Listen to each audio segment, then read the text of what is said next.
that.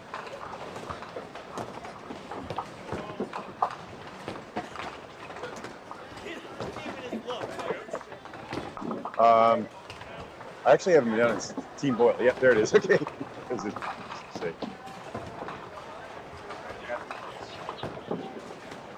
In Connecticut for liquid pinheads. Thank you.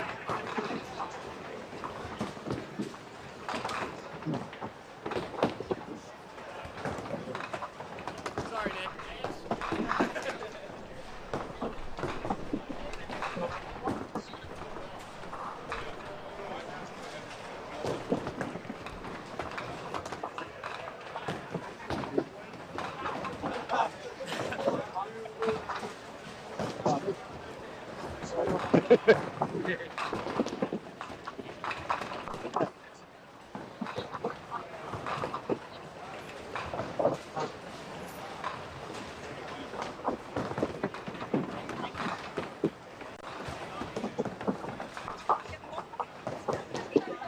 Just come getting.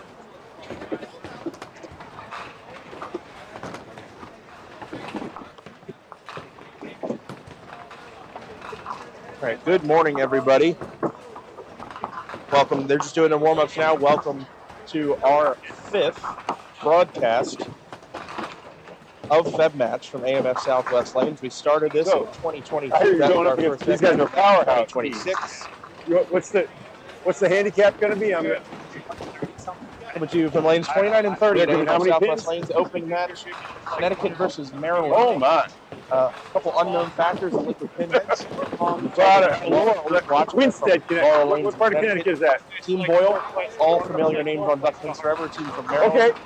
Yeah, I live at Chester, Mass. 132. I'll say it again later. 132. The smallest town in Massachusetts, pretty much. In handicap this match. Not too far from Westfield.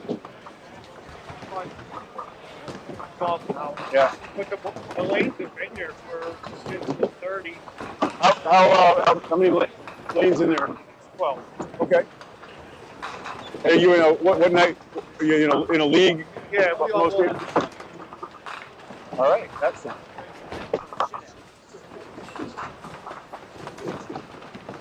How old are you? 35. 35. Can I do an intro with you? Absolutely. In a minute? Okay. Oh, that's a ball. That looked like a candlepin ball there. That was about a 35-mile-an-hour pitch. Let's see what he comes out as. Right, that 25. Yeah, 33. 33 is about the quarter of your hard throwers. Yeah, that's Jeff Wetzel, who's in the building, is probably the hardest thrower. interesting. If not, it's Brian. Okay. Got a radar gun out. Talking about hardest thrower. Not ready. Not ready yet? Yeah, I can see why. Yeah. Why not? Good. Oh, no. I mean, fastest ball I've ever measured in candlepin is 46. I'm curious what it's going to be here. Like 35. You guys got an extra pound out there. Do you want to go do intros? All right. I'm gonna go do my intros. Can you drop it over there at that white table? Have someone drop it off for me?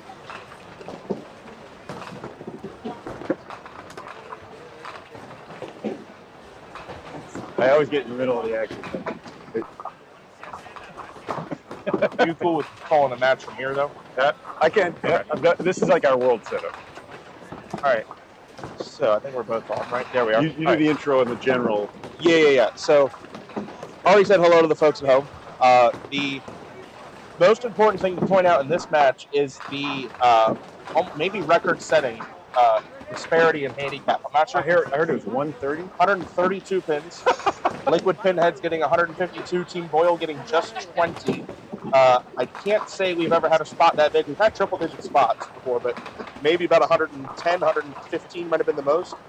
But, like I said earlier, folks, this is our 5th year covering Feb Match. Nice milestone for us on Duckpins Forever. New face to introduce to you all this morning. Our first crossover event. Co-founder? Yeah, I'm the founder, yeah. Founder of Candlepin Bowling Network. Say hello to Mr. Bob Lee, everybody. Hey there. Welcome to the show, Bob. Loving the. I love to see 40 lanes working. This crowd this seems like one of the biggest events that we have ever seen in Candlepin, and it's a real pleasure to be here. Thanks to the Duckpins community for letting me in. Yeah. You said this is the biggest disparity, so we're looking at one of the top teams. This would be a scratch champion. Yeah, if this was a 5-person scratch tournament, this would be a team that would be in contention. We host a scratch event here every June. That has a 4-person team average cap, but so the team to watch then for that for a second. Team Boyle. I see we got Xander Bedeau and Colton Gu. Yeah. They're brothers. They were in a final 7 days ago at this house. In this house, yeah, down on the lower end. Now I see they're both bowling out of South Side. Tell me about South Side. Hagerstown, Western Maryland Center. It's a split duck-pin 10-pin house. Little on the tougher side, but they both have plenty of ball speed, so they can generate the pin carry when others might not be able to. Winnie, Pride of Pasadena. He won recently at Finland Lanes, Dundalk. Another hard thrower, very good spare shooter. He is known to be, we used to call him Mr. Saturday because he qualified so well in tournaments, but he is no stranger to the camera on Sunday. But it sounds like they're getting ready to start, so enough of us. Let's go to work here. Good morning. Have a good day. So, how you doing? Liquid pinheads. As most of you know, it's single elimination premier to advance. See that handicap total up there? Team Boyle will be getting 20. Now that's up 80% to what? A 725 team average. Okay. So they got a different. Thank you so much. Difference of 25 and 720, 725 and 700. So they get 80% of that. Yep. We hear the opening announcements over our head, but looks like it's going to be Mark Schwabline. That's right. He'll be bowling first for Team Boyle, followed by Greg Boyle, and then we have Xander and Colton are the brothers. And then we're going to do a brief warm-up session for the next round so that the teams that have buys can warm up on the lanes that they're on. And then we'll get started with the round of 16 after that. David Hughes. Hey, Dave. Thanks. Our producer. Until you walk away, and here we go. I can tell you right off the bat, the liquid pinheads, we don't know much about them, but over the next 10 frames, we're going to find out about them. Expect Mark Schwabline to be a tone setter in the one hole.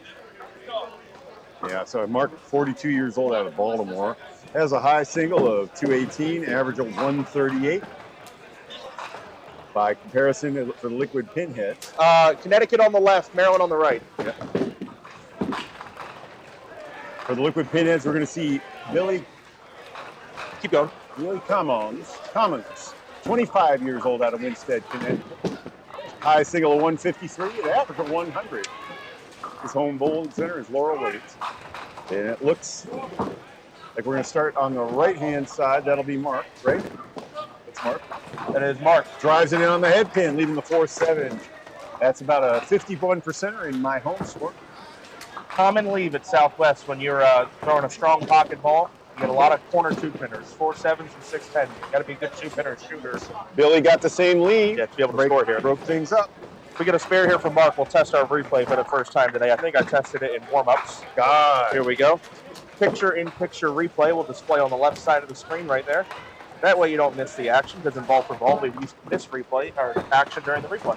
That's right. Opening spare for Mark. And that's going to be on it. A pair of spares start things off. Advantage liquid pinheads. They're getting 132 pins. Watch that handicap total at the bottom if you want to know who's winning. Yeah, the expectation is that will dwindle away as the match progresses. The question is, does it dwindle completely? And if it does, how fast? Team Boyle has enough firepower on their squad that they could make that up in 4 boxes. Yes. Well, and we've seen them do it to. So their team average is 710, which would mean that they're averaging. Their entering was a 700. It means they're averaging around 140 a bowler. Yeah, actually 144. Yeah, they're a very capable team. Do we have our first strike? Not No, quite. it's a 9-drop. And these are the number 2 bowlers. Jeremy Hubert for the Liquid Pinheads just had that 9-drop. And for Team Boyle, we're looking at Gary Boyle. Gary's got the, looks like the high-low jack. We call it the high-low jack, right? That's smushed back. That's actually the 5-7. That's 5-7? That's the devil's triangle there. Right.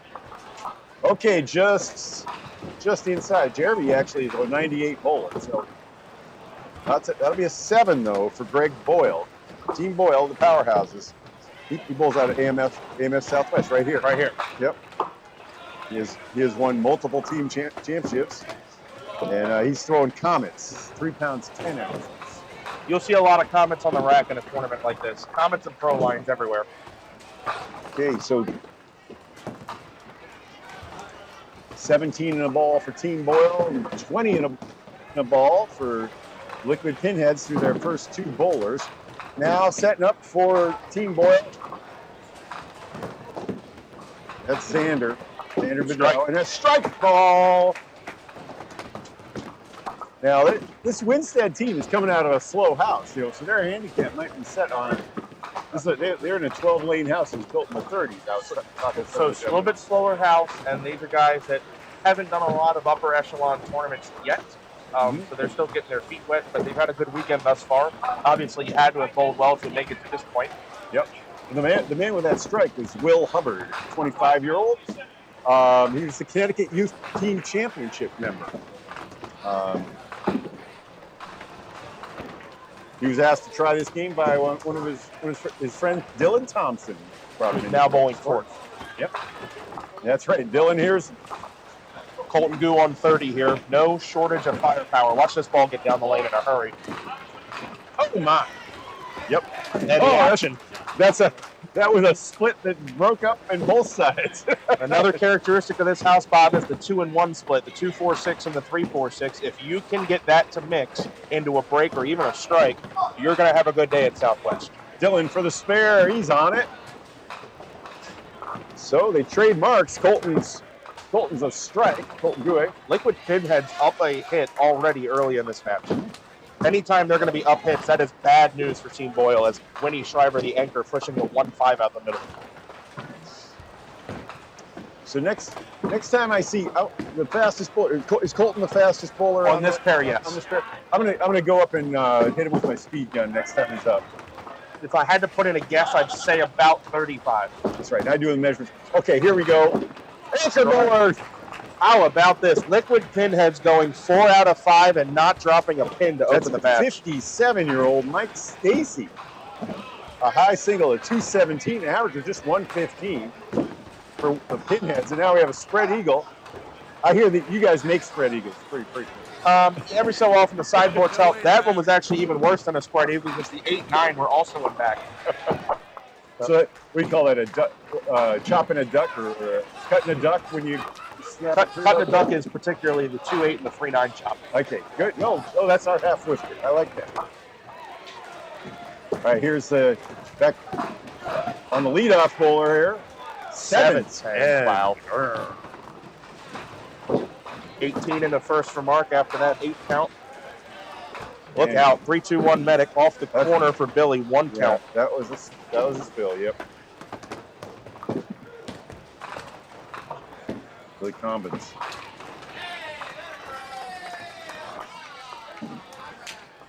All right. 7-10. I bang it into the corner. Hope it comes back. Never had one made in a team tournament on Duck Pins Forever. Only in singles. All right. We had one made at the Worlds by one of our best, Corey Packard, with no wood. Of course, in Candlepin, we play the wood down. So you can make it more often all the wood. Yeah. So I believe if my count is correct, we have 4 7-10 conversions all time on Duck Pins Forever. One of them was not for a spare or a 10. It was in fact for a 9 box. It was a 5-7-10 lead, and someone actually picked the 7-10. Something you're not supposed to do. All right, and that's going to be a 7 for Billy. He's just at 18 after the spare through 2. He's 2 under in the box. Greg Boyle on 29. Drives it. Oh. as you mentioned, Bob, Greg, a Saturday night league bowler here. One of the best league names you could possibly have. He bowls on the Saturday Night Fever League at AMF Southwest. About a 130 average. Jeremy.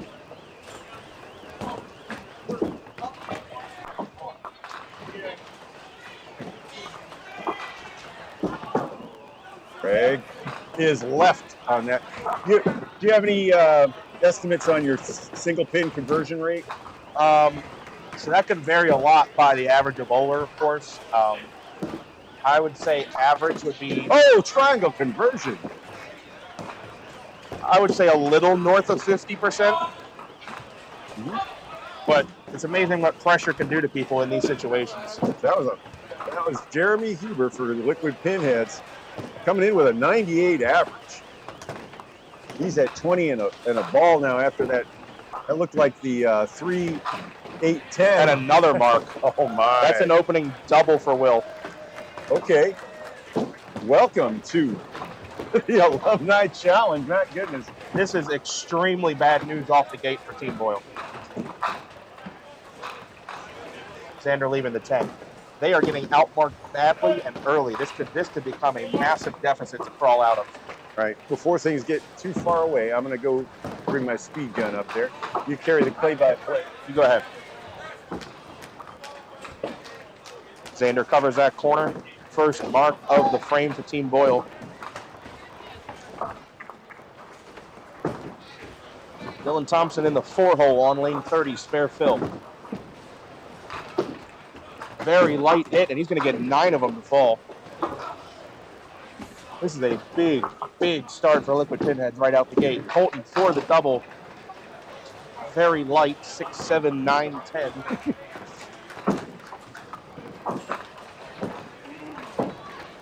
$37 miles an hour on the radar. Goodness. That's compared to Dylan threw a nice pitch too at 27. Oh, just is that standard? Yeah, the single pins, they go at a 68% rate in candle pin. We have a little skinnier ball. Both with and without wood? No, that's without wood. That's without wood, okay. So, and one of the things people joining us from the 10 pin world, their pro rate is around 97%. Sure. Better be with that giant beach ball they're throwing down there. Colton cleans up 10. A 9 on and 9 out for Dylan. He sits at 28 in the second.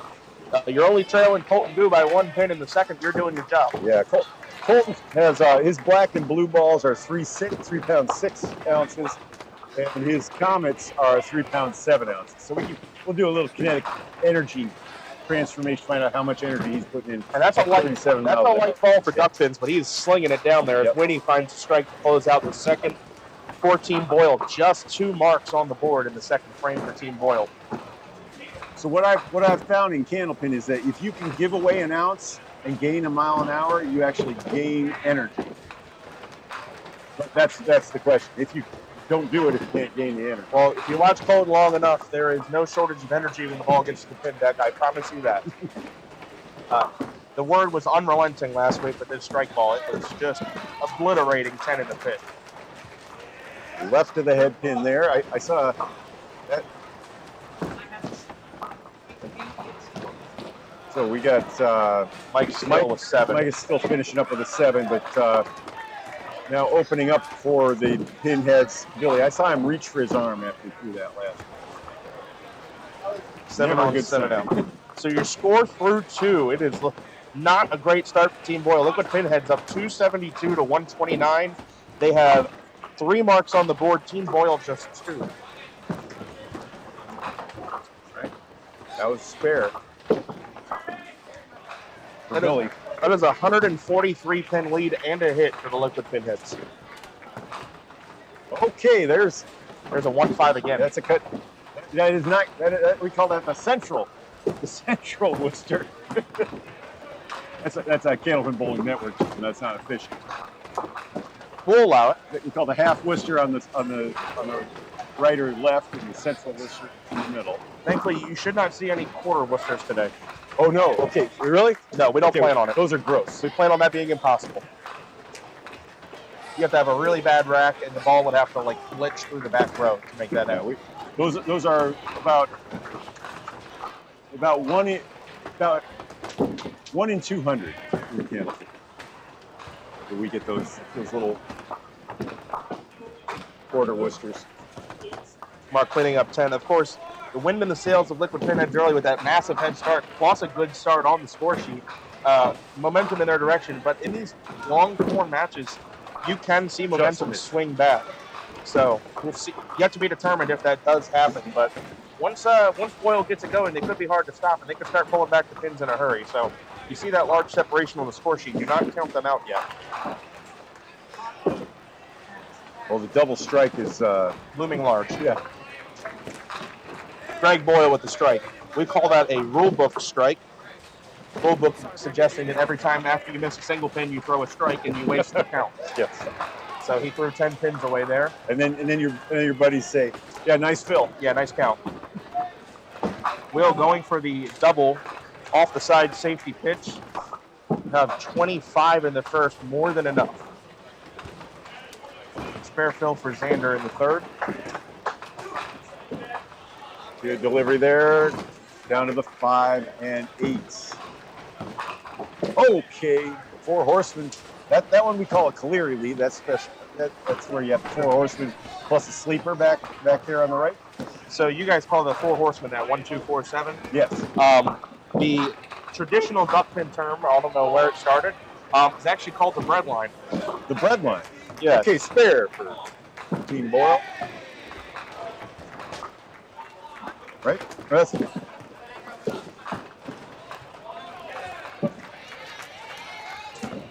So as things stand, this is the first time in the match so far that Team Boyle is up on hits, up on marks. The current lead on marks is 3-1 in favor of Team Boyle. Colton working off a 10 box. Oh, what a drive. That's a great break at this house. This can be a house that cannot be kind to hard throwers from time to time. Being able to manage your ball speed can be helpful, but Colton able to keep the pins low there and break out 5-6. See on that replay how the 5 and 6 got taken out by a duck coming from the left wall. And a spare. Those are the ones, if they want to win this match, they have to make. Anytime you're going to break 9, you cannot afford to leave those frames open. Okay, Dylan now throws 27 miles an hour, has a little right to left curve. Dylan, 26 years old, has an average of 117. There's Winnie going for the double. I love the way those ducks bounce back and forth 2 and 3 times. Gives you extra chances to make those strikes. A 3-1 split for Dylan Thompson. Can shoot this either side. Going whole side, a little heavy. Yep. That ball will deflect over if you hit it on the right side correctly. You can see his ball considerably slow. They didn't get that extra roll on that pin coming back and forth. Winnie going for the 20 box. He's got it. Header frame there for Team Boyle. They put up 4 marks. Spare on strike. Now the difference is shrinking. It's no longer what it started at 132 with a handicap. They are still going to be down scratched through boxes scored in the third once the third frame is complete. Yeah, 124, and the hits are 3-1. Is that right? Currently 4-1. 4-1. Oh yeah, that's striking 3 spares. Wow. Love that scoreboard. All right, that's a lemon drop, we call it. On Duck Pins Forever, we call it a medic. There's a man down. Man down, yep, okay, all right. Yes. Gutter ball would be man overboard, but we hope not to see those today. You pop out the 4-pin or the 6-pin. There's nothing behind it. Still a very makeable shot. Unless you can do that. And this could become an ugly third ball here. There's multiple ways to get 7 or less on this shot. Okay, there's little heavy, doesn't get it off the wall. Mike is going to go open in the third. 3-hit lead ending the third frame for Team Boyle. They're going to need to keep doing that if they want to pull back a roughly 140 pin deficit. So Mike started things with a strike and gets himself up to 31 through 3. Mike was in the left lane. That's 33. 33? Okay. And Billy, their only spare fill, 1 on, 7 out. So he's 36 in the fourth with 2 marks under his box. Okay. This is how things. This is your 130. This is how a comeback could happen when they don't fill their marks properly. That is where you can pull pins back. Jeremy throws that one in the ocean down the left side. Mark in the fourth. Off the head pin, believes a 2-1 split. That's the 1, 2, and 7 pin.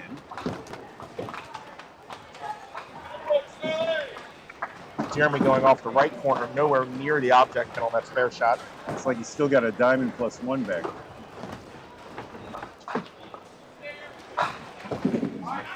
Oh, nice pitch.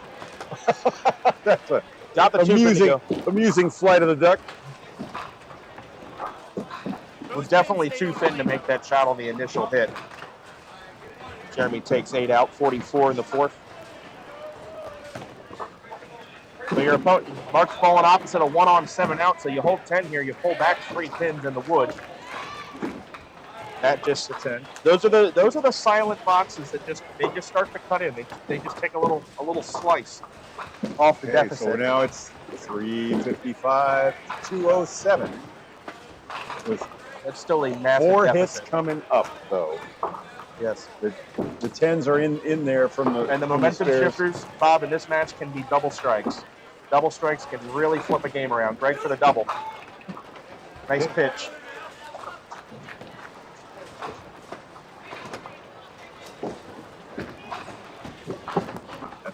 I see John Novak checking into the chat saying it's really cool to have Bob from Connecticut.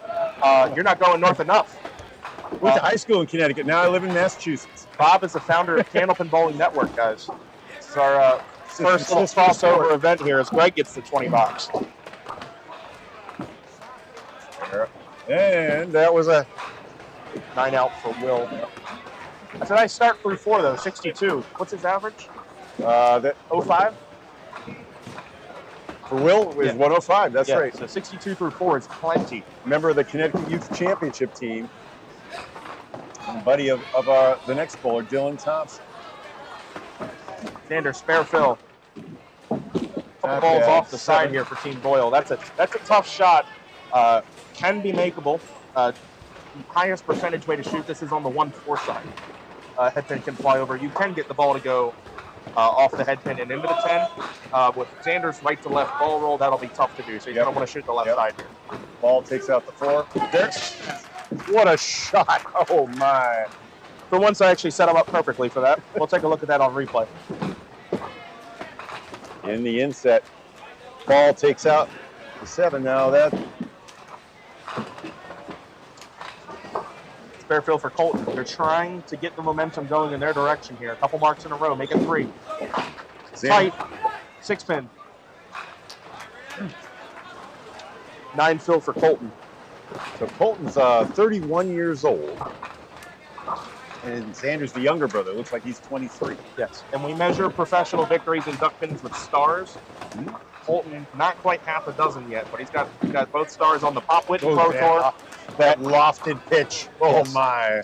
Sorry, no lob line here, Bob. He got down halfway with that. That was good. No, I heard in the term to use his loft instead of lob. Yeah. So, and you can see our guys, when our guys bowl, they come back after bowling duck pins, they do better. You almost everybody drops the ball at the line when they get a little tight. Sure. And you fall into that habit. Having the ability to get it out 10 feet or more. Also, as you're hitting the flat spot of your arm swing and lifting your arm up, allows you to put the turns on the ball, and that's what can generate the motion out of the pins. All right, Mike. Anchor bowlers now, and Mike way off in the corner as Winnie 8 loads his spare, shooting a tough one, the 1-9. Heavy shot, and he's got it. Another 4-mark frame for Boyle. They hang the leadoff bowler again and don't call it a comeback, but that is the second frame in a row that Team Boyle is up multiple hits, up possibly 4 in this frame. They're going to be up 4 hits.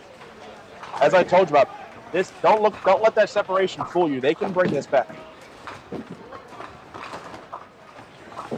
ugly mess there for Billy on his first pitch in the fifth. Okay, for anybody watching from the Candlepin crossover crowd, they bowl one frame at a time. Yes. Minimum we ever do is 2. Right. So it's very rapid pace here. You'll see, as they're going ball for ball, that Billy is next to his own teammate. Yeah, Billy's actually bowling ahead. That is actually uncommon. Not that you can't do that. Now, Billy just did what everyone always does. You try to shoot the inside of that 4, and you kiss it off the wall, but everyone in buckpin bowling, you always pick the 8 out. Yep. It makes for an ugly third ball, too, because now you're looking at 8 at the best. Okay, here's Mark now for Team Boyle. Trying to get on board with the team, leads with 5. That's the kingpin, the one in the center. In the middle of the group. Take a look at the score through 4 frames, 383, 281. The lead is shrinking down to 102 pins for Liquid Pinheads. Team Boyle up 4 counts. Average counts are probably about 7 in this sport. We're at about 6.5. Single 5 for Mark, yes. 5th mark in a row for Team Boyle. Wow. They are 9 out of their last 10. Now, I wonder if they were a little shocked by that first box they were performance. stunned. They were stunned, no question. Now they're hitting their own. You got 50 boxes on this sheet. There is time to bring back a deficit like that, and Boyle is certainly going to give that a run. Here's Greg in the 5th. Spare Phil is another 5. They've got marks in 9 of their last 10 boxes of the team right now. Yeah, like I said, they can pour it on, and if you're Liquid Pinheads right now, you're lucky they're not throwing doubles. If they're throwing doubles, this already might be an even match. Like I said, they can disappear a lead in just a couple boxes. Spare bit. Greg all over it, right in the face. 66 plus half for Greg. Wood ball for Jeremy is off target, 53 half. Greg now up 13 and a hit on his bowler opposite. Headed to the 3 hole, Xander is down 8 on his bowler, but he is up a mark. Lead shrinking even further, now down to 89 pins for the Liquid Pinheads. Spare fill for Xander. They liked it. Solid 9. Just look at that. That is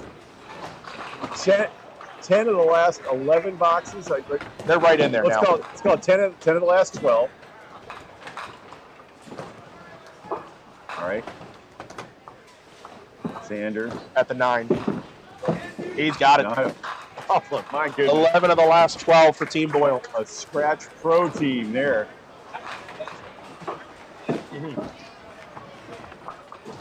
Good bid. Will found his object, but no luck in the back.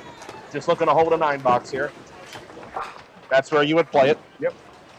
71 half for Will. Again, not bad on 105 average. Yeah, good point. 21 over.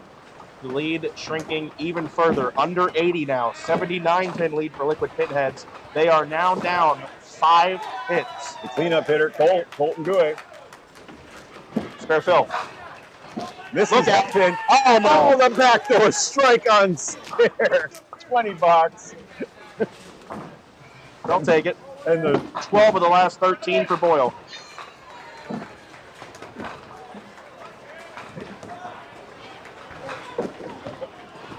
That's tournament director Jason Saggy doing a little Deadwood run. Jason does God's work putting this tournament on 84 teams to 5. That is a lot to manage. He does it near flawlessly year in, year out. 6 half to Jason for that. A lot behind him. Winnie on the head pin. Going to have some work to do here. 3-5-10 with the 9 and back. The 9 is what makes this shot tough. This is Dylan. He's the cleanup bowler. All right, we got a mark. Team. That broke a string of. I believe they were into 10, 11, 12 frames in a row open. Yep. Well, they were facing that 12 and that 13. onslaught, yeah. And that is going to be 6 on and an open from Team Boyle, but they go 4 out of 5 for the 3rd frame in a row. So in their last 15 boxes, 12 marks. Mike in the anchor spot for Liquid Pinheads cuts it up. Winnie holds his 10. 365 at the half for Team Boyle. On 4 hits.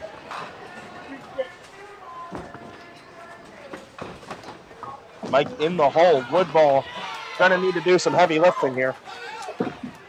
See, they're both. See, how come every time the liquid pinheads are thrown in this way? It's because they're rolling ball for ball. They're not waiting. They're not waiting for the frame to end. And if they chose to, they'd be more than welcome to. That's not a, if they want to wait for their anchor to finish, that's not frowned upon. But if they want to choose to start the frame ahead, sure, go ahead. At the half, the lead continuing to shrink. 427-365, 62 pin lead for Liquid Pinheads. They're down 3 hits. Nice pitch there and a spare. Billy's first mark since the third. He's going to need to get a count, though. He has not counted well in this game. 2 1-fills. Oh, my. Yep.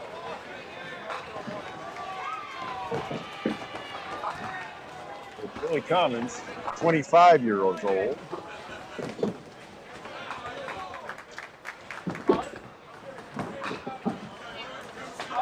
Jeremy off the side for 7 in his first ball of the 6th. I said Mark is going to be a motion setter for the team. Has yet to make much of an impact in this match. Here's a spare fill. All over. He's got it. There it is. 7 was the last to fall on that strike. That will continue to hype Team Boyle up. You hear their reaction in the background. Tight hit. Gets that 4-7 to trip out. 20 box for Mark, 67.5. Mark Schwablein has bocce championships, I see. Yes, he plays down in Little Italy in Baltimore. Oh, nice. Related game. Fellow Duckpin bowler also plays down there, Tony DiFrancesco. Tony, if you're watching, good morning. 10 box for Jeremy, 63 through his 6th frame. Greg Boyle, spare fill, 3 marks in a row, going for 4. Boy, oh my. The deficit continuing to evaporate. Every 20 bucks against an open frame is a 10-pin gainer. Will Hubbard.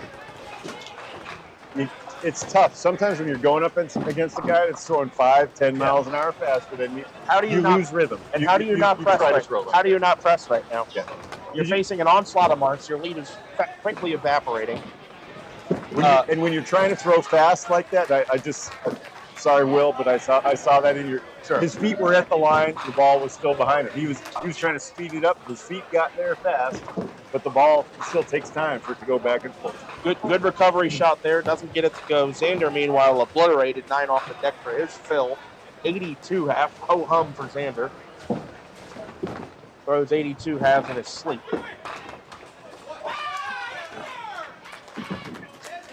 Xander on it. 5 spares in a row for Xander Beto in the 3-hole. All right, Will take an 8. He's at 79 through 6. That's 19 over for a 105 bowler. He's doing his job. He's doing his job. Problem is, right now, Team Boyle, their bowlers are 17 over, 26 over, 32 over. Oh, looking to tack on some more here for the double. The first 3. Pushing through. Dave Jones, a.k.a. the Spread Eagle.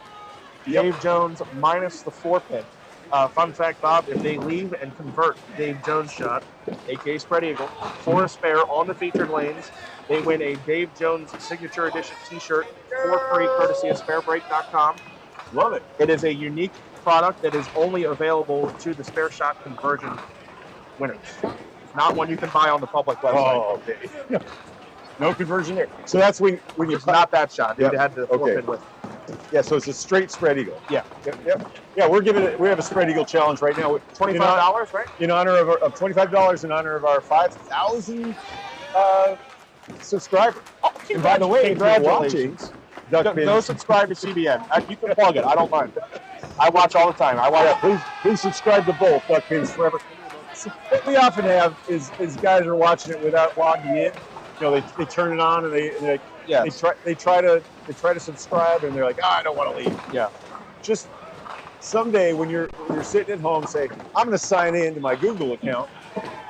Yes. Like the video. Subscribe. And then subscribe and and then get a reminder when we come on. Better than that, better than all of those. Also, choose to engage with the broadcast. Leave comments. That's right. Respond to comments. More engagement boosts this game out to more people. We're trying to keep these sports alive. Yeah. I believe that the two sports were standardized and invented at the same time by Justin Pops White in Worcester, Massachusetts. They published the rules of candlepin, duckpin, and what they call now you're gonna have a bunch of Marylanders saying that duckpin was invented in Baltimore. They're gonna start commenting that. Yeah, before you comment that folks, you're not correct. That is common. We used to believe that was correct. It is not. But I believe got the mark. I believe it was John McGraw. Go ahead. 4 out of 5 again for Team Boyle. 4th consecutive frame. They have gone 4 for 5. You guys had it was popularized in Baltimore about 10 or 15 years later in Baltimore by John McGraw and the old Orioles squad. And open frame there for Mike. Only 1 hit on the board for Liquid Pinhead. So they're going to be up 29 or 30 pins and down 3 counts. The lead is gone. 4 frames. It is gone. As I said, could happen. It has happened. There is more than enough firepower on this Boyle team to pull back a lead that big. 30 pins. Here's that run in the 4th and 5th. In the 4th and 5th, there was 1 mark for the Liquid Pinheads. Team Boyle put up 8. They outmarked them by 7. You're calling that a 65 pin pullback and count right there. And it's just continued. The six, 2 strikes and 2 spares for Team Boyle in the 6th. Looks like just 1 for Liquid Pinheads. The only reason Liquid Pinhead still has any sort of lead is because Team Boyle has not thrown a double. It's the only reason. Mark trying to get there first. 6-7. His teammates will go berserk if he makes this. It's going to be a wall shot for Mark. This will be 6 pin off the wall. As will all the 12-year-old. Yes, all the boys and girls in 6-7. That's why I mentioned it. But we're gonna clip this for a reel if he makes it. So we gotta really hype this up if he pulls this off. 6-7 for Mark. Oh, went for the slide and didn't get it. 8 count on the strike. 85 through 6.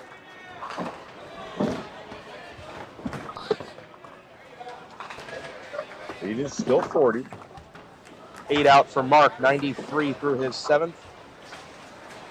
Jeremy with a very awkward shot here. This is the head pin with the 4-5-7-8 zigzagging back. The ball wants to go on the left side of the head pin fin to hopefully carry the 5 off the wall. No, off target. That's the worst. Punch a hole in the triangle in the ball. That's the worst case scenario because, as I said with this shot before, a lot of ways you can get 7 or less on this. See Brian there off to the right. I don't know if you saw that. I saw that. He brings it. He throws it hard. 5 was the last to go on that strike. Greg Boyle going for the double. Tight. A little full. Yep. 2-4. Is that what we say? Tight. Right in the middle. Right in the middle of the head pin. Heavy, tight. Yep. All interchangeable. Just a 6 box for Jeremy. Love the lingo. It was very subtle differences in the lingo. You call them channels or gutters? Gutters most commonly. We call them channels, but traditionalists call them channels, but they're gutters. The NDBC rulebook calls it a channel ball, and I look at that like no Duncan bowler says that. Teammates asking for 2, and they're going to get 2. 20 box for Greg. Greg Boyle, ladies and gentlemen. 5 marks in a row, all 20 boxes. And he's at 36 over through the 7th, plus a ball. Tough break there. Pocket 5-7. The Heinz 57 lead. Team Boyle now trails by 17 pins. They are up 3 hits. Consider the lead gone. Just a formality at this point. On the head pin. 5 out the front. Takes out the wing and the elbow on the right wing of the eagle.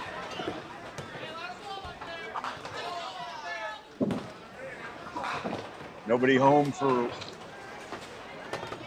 Will Hubbard. Loving the viewership, by the way, if I'm looking at this off to my right. Already over 200 screens watching us this early in the morning. That is a good sign. I'm looking forward to the day. Now tell us about the format for the day. So this is round of 28. There's 24 teams bowling now. There are 4 teams that got a first round bye. The bowler of one of those teams is standing behind me, just tapped me on the shoulder. Hello, good morning. The top 4 teams get a bye. the bottom 24 teams are bowling now, of which 12 will remain. We'll then have a final 16 bracket, so there'll be 4 more rounds of bowling after this. Very nice. We'll have 1 match each round. Each one, this is a 5-on-5, 1 string, should be about an hour. About that, yes. Goes a little more. There's a strike. Waking up. Their first strike in a while. That was The Will second Hubbard. strike. Blanket cover, as they would say. Colton bringing the heat right back. Watch it again. See ya. Goodness gracious. I love that beard. You guys have beard contests here? No, but if we did, he'd be on the short list. Tommy Osborne, probably #1 beard. His nickname is Suitland Jesus. So he owns Suitland Bowl. He's got quite a beard. They say he looks like Jesus. They call him Suitland Jesus. We have Methuselah. Winnie close out the 7th. Hello. Phil, one of our older bowlers, Phil Klupp, in his Love bowling Phil. in his Love 80s. Phil. Yep, has a fantastic. He has to sometimes clip it up so it doesn't get in the way of things. Snow white beard. Yep. He's still a B bowler. We have divisions. Yep. And he took me out last year in 1-on-1. The guy is still more than capable of putting up a score. Just throwing the ball 22 miles an hour. Oh, look at the dance coming back. Oh, my goodness. Ran it out. Winnie. Try to pass it. Sliding the 5.79. So Winnie's throwing 3-pound, 6-ounce balls. Those, the Half comments. comments. Half. So racers. The racer is the ball he just threw. Okay. Yep. So when would we go for the heavier ball on that one? I thought that one wanted to jump because he had the 2-and-1, but he chose the heavier ball. Nope, open there for 9 box. 9. Consider the lead gone just about. We might get a 9 or an 8. We got 9. Oh, he got 8. Excuse Yep. me. Thank you. 8. Consider the lead just about gone. I'm also off a pin somewhere. Let me catch that. Billy Cummins now delivers on lane 30 on the head pin.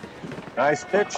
There we go. Leaves the 4-7-8 in the corner. All right, that's correct. 527 to 525. Liquid pinheads up 2 pins there, down 2 counts. Mark Schwabline finds a thin blow. He didn't get the pocket like he wanted it, but Hit him light and watch the him duck fight. went back and forth. Took out the 5 was the last to fall on that set.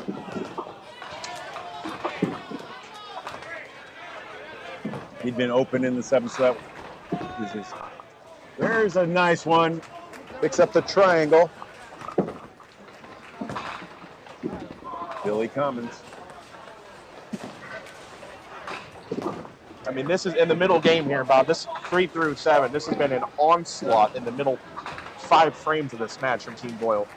If I had color-coded the marks today, you would just see a sea of red. Quick count here.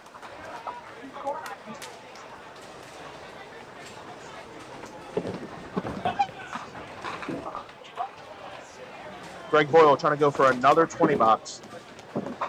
Off the side is a 12 box. We now 24 marks so far through 7 boxes. We now have an even Boyle. match. Good luck, Liquid Pinheads. Good luck. I mean, if they finish the match the way they started it, they've got a shot. Yeah, they won the first box, right? Oh, and I think they might have won the second as well, but leaving a lot of frames open is not an option from now on. Here's a nice bid. 128. Greg. Little. Disappointing outcome for Jeremy Huber. He has not marked since the second. Boyle for a 10 here, takes 9. 209 out. Nice run from Greg. 5 frames in a row goes open in the 8th. 117 score. Jeremy just with 9. So, I mean, you look, you're spotting 132 pins, but in the 2-hole alone, Boyle has made up 39. Yes. In the 3-hole, they've made up 19. I mean, you add it up bowler to bowler. That's how you get back to an even match. Xander in. Oh, my. Take a look at that one again. A textbook strike from Xander Benno.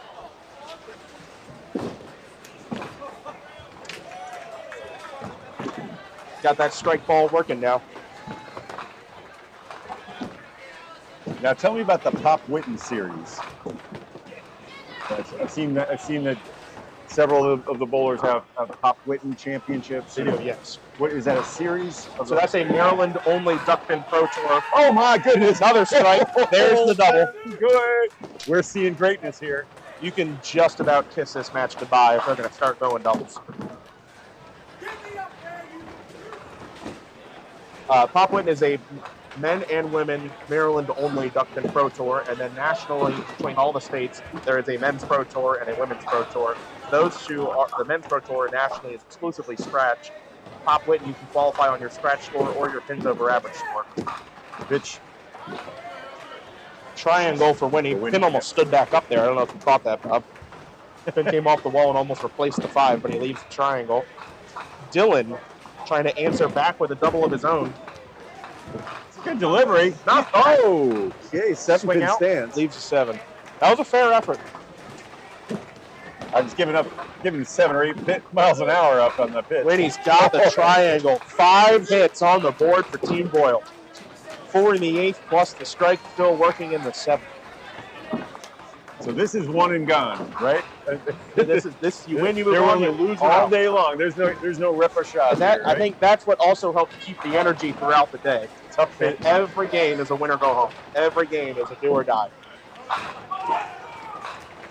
Well, liquid pinheads can hold their heads high after that performance in the first 2 boxes.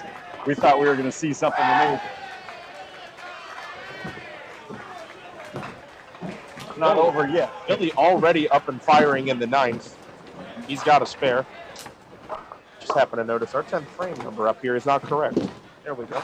We had an 8th, a 9th, and an 8th. Oh. Which would not be ideal. Got a 10 there for Dylan. We'll now have... Oh, I filled in the spare early. He got it. All right, 9 spare for Billy, 99 plus in the 9th. And Mike's still... Mike's closing out the 8th. Yep. Well, that's what happens, ball for ball. You got 2 strikes or 3 strikes in a spare. Yeah, they're already done. In the 8th, and you already have the second bowler up while the anchorman's finishing on your spot. And there's been multiple times in this match where Liquid Pinheads has been the one starting the frame, but they're also the one finishing it. Yeah. I mean, you look at that frame from Team Boyle, they threw 8 shots. Amazing. That should have been 15, right? Out of a possible 15, they threw 8. That'll be a 9. Still got a ball Oh, left. I still got a ball left.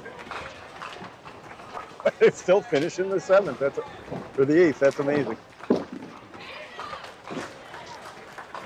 Then we'll get you an official update. With the extra bowlers, they might have a chance. Right. Okay, that'll be 10 a 10 here for Mike. Mike. So it's a 10-pin lead. They're up. They're ahead of bowler. Mike Stacey has been bowling for 53 years. He's 57 years old. You can do the math. This one looking firmly in the control of Team Boyle, despite what the scoreboard currently showing. You can just about call this one over if Mark drops it in there for the double. For the double, yeah. You haven't registered the bonus pins in the 7th yet. Oh, the credits. Oh, the credits. Goodness. Look at his, he looked upward. That was Look at this one again as he turns around, stoic at the line. He has called game. Double for Mark Schwabline. I'm going to go fix that camera. All right. Bob Leaf, Mechanical Pin Bowling Network, do a crossover with Duck Pins Forever.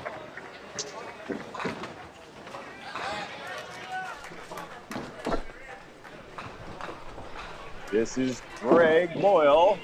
I know.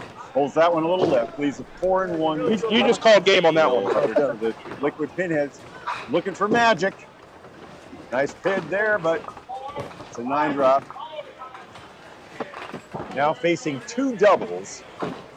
Though the score for the moment is tied, we're down to our last. Tied in name only. Yeah, the last 8 bowlers for the Pinheads and the last 9 bowlers for Team Boyle. Those bonus pins have yet to be registered. And there's a sea of marks everywhere for Team Boyle. And that won't pay. Missed singles aren't going to help. Yep. It looked like like they were going to catch magic, catch lightning in that bottle. Liquid Pinheads will go back to New England. They're in northwestern Connecticut. Oh, whoa, not for 10. No. We don't take a look at third ball very often. On. That's a beautiful 10 shot from Greg Boyle. The 4-6-7-9. I looked at that enthusiasm too. I think Team Boyle is gonna roll now. They look a little bit tight. The start, by the third or fourth box, they were going. It can, even though they put up a big number, it can be tough to continue that level of performance and intensity throughout the day. It's not easy. It's poor attrition in these team events. Here's Xander now on a strike. Xander Badeau,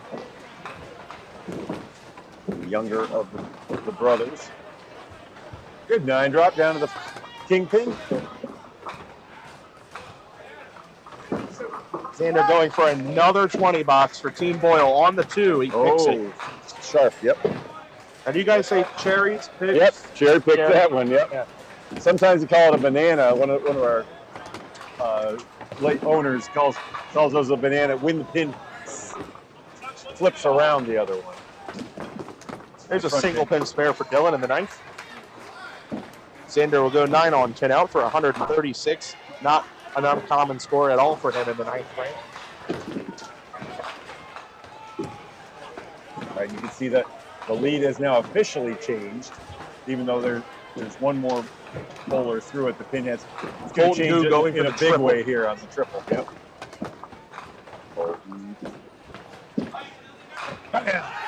Quad. It's just sick, Bob. Yep. He's got a disgustingly strong strike ball. That's 3 in a row. 4, 5 on the string. And folks, Colton's still having an outside shot at a 200 game. Would need strike 9 spare in the 10th to get to exactly 200. I guess the time to start marking now. Mike still has room for 60. Yeah, they put up 3 hits in the 9th. Unfortunately, they're going to be even hits at best. Never mind, they're down a hit. Is that another 20 box for Boyle. Yes. Strike for Winnie Shriver. I might be too late on the replay. No, I'm not. It's a carbon copy of Colton's hit. The lead now comfortably in Boyle's control, 692 to 643, just like that. They're up 49 pins. Continuing the pull on. Mark Schwabline with a triple. They might throw up an 800. He's at 153. They might plus throw up an 800 bonus call. scratch. Uh-oh. Mind you, there was a point early on in this game, they were down over 150 pins. They might win this one by 150 pins. Everything since the 4th frame. Really since the 3rd frame. Yeah, they've been pouring it on. Mark for the 4-bagger. 1, 2, 3. 7, 8. They'll get an 8 count there. Possible 171 if he would spare this. And this is it's a late finish for him, but this is what I'm talking. This is why you put someone like Mark up top. He can bring the heat. He can set the tone.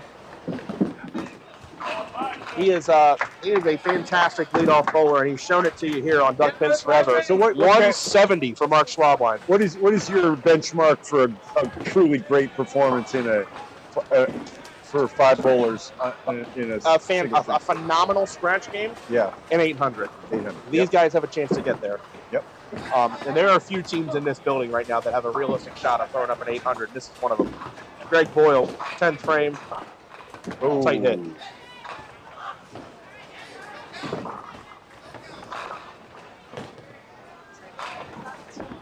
That's right, with a triple strike down below, that's going to be another.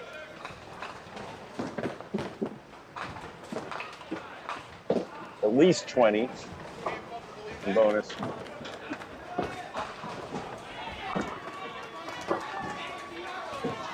That was even a Can't say you didn't go for it. very, very reasonable chance of going Yeah, with that, and that ball playing right the there. wall is one of the ways you can make that shot. So you don't necessarily have to put it in the hole of the 310 and send it over.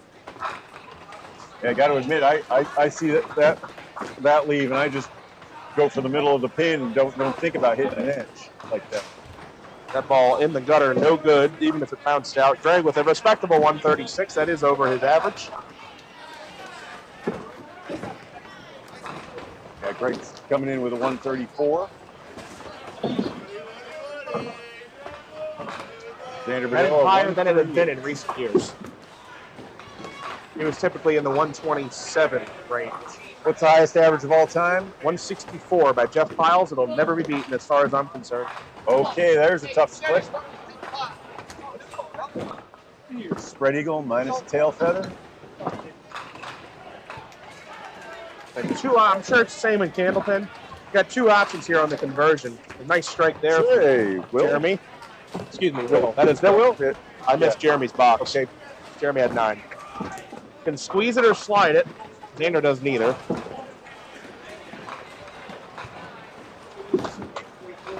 You're watching that score creeping up for 748. Love to see an 800 game in my. And that 800 would include 20 pins of handicap, but they have a chance to put up an they have a chance to put up an 800 scratch game if Colton gets another hit. And I'll remind you, Bob, you could be a good luck charm if Colton drops a deuce in your first ever game on Duck Pins Forever. He needs a strike and 9 spare in the 10th to shoot 200. Yeah, we get about one of those a year on average in Candlepin. I would say throughout the course of us broadcasting, we might get 3 or 4 on featured lanes. Nice. It's 3 and 4 at the most. It's not common. It's always a big deal when we get one. Will Hubbard filling the strike. 7 on his first pitch. And, again, 105 average for Will. He's going to be in the 120s. So he did his part in this match. Yeah, it just was not enough. He's forcing Colton to go 20 over his average. Oh, 9 spare away from a potential 200 game in the opening round of Feb match today. Wow. And forgive me, Bob, that was an absolute piss missile. He was measured at 37 miles an hour out of the hand earlier. Yeah. Using the Bushnell radar gun. The mechanics back there with a helmet on, just in case. Colton, 91 through the 6th, 121, 151 through the 8th, still counting in the 9th at 171. Again, 9 spare. And these last 2 balls would get him to 200. Needs at least 9 on this ball to have a shot at it.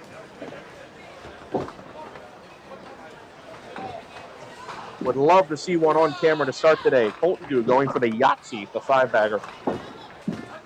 Delivers! 8. Oh. Potential now, 199. That ball is certainly in there. That's too bad. 9 count for Dylan. Yep. Deserving of our applause irregardless. Colton Dew, 199. So, and we're sitting at 806, and Winnie's on a strike. So you assume they're getting there. He just needs a 7 load. Yep. That's right. So the scratch score needed, he'd just be an 8. So an 820 with that 20. 820 with handicap would be an 800 scratch game. You can see the scratch game up on the screen over there. All right, Dylan with the 10. Spare, excuse me. Yep. Dylan changed to be in the 130s. Wow. That forced Dylan and forced Colton and Winnie put these incredible numbers up. Yeah. 6 on the first pitch. Count. Needs a 7 count on the strike to get them to an 800 scratch.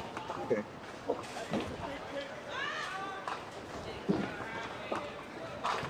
Oh no. Spread eagle. 152 though for Dylan. A very respectable game.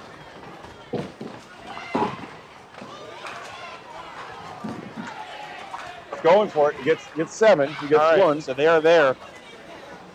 That's 813 through 49 scored boxes. And 7 pins standing. That's How about an 802? Just a 151 for Winnie. A scratch. 802 for Team Boyle.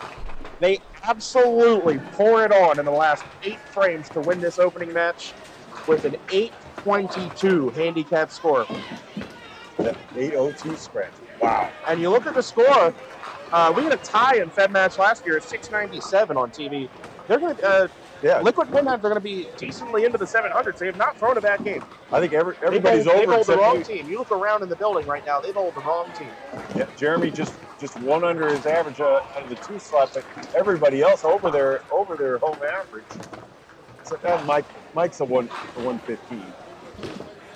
All right, final ball of this match is a 10 box, and your final score: Team Boyle 822, Liquid Pinhead 726. A dominant performance from Team Boyle. They advance to the round of 16. I really enjoyed that. Now I'm going to go collect some information from the next set. We'll be back in just a minute.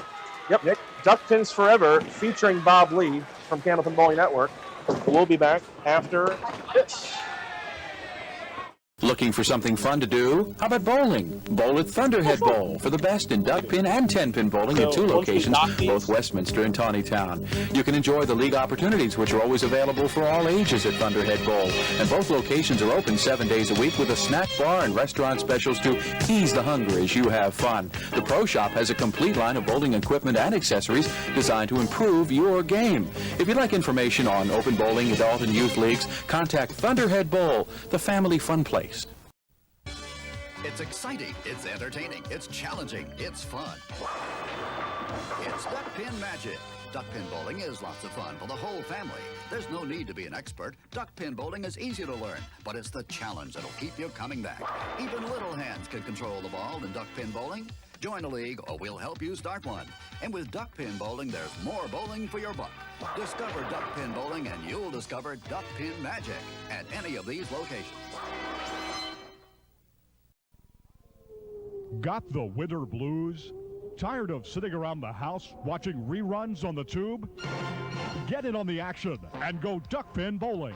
Grab your family and grab your friends and find out how much fun and excitement you could have duck pin bowling. Be a part of the action and head for your local duck pin bowling establishment. There are plenty of lanes available and you won't know how much fun you're missing until you give it a try. Duck pin bowling, the cure for the winter blues.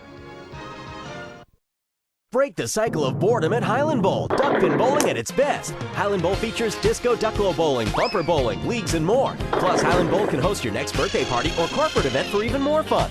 While you're there, enjoy delicious food and drinks from our snack bar, or have fun with your friends at the arcade. Highland Bowl in Hartford offers unlimited games up to 2 hours, just $7.99 per person, including shoe rental. For family fun, it's Highland Bowl on the Hartford West Hartford line. Updated hours and more info at cthighlandbowl.com. It's exciting, it's entertaining, it's challenging, it's fun. It's Duck Pin Magic.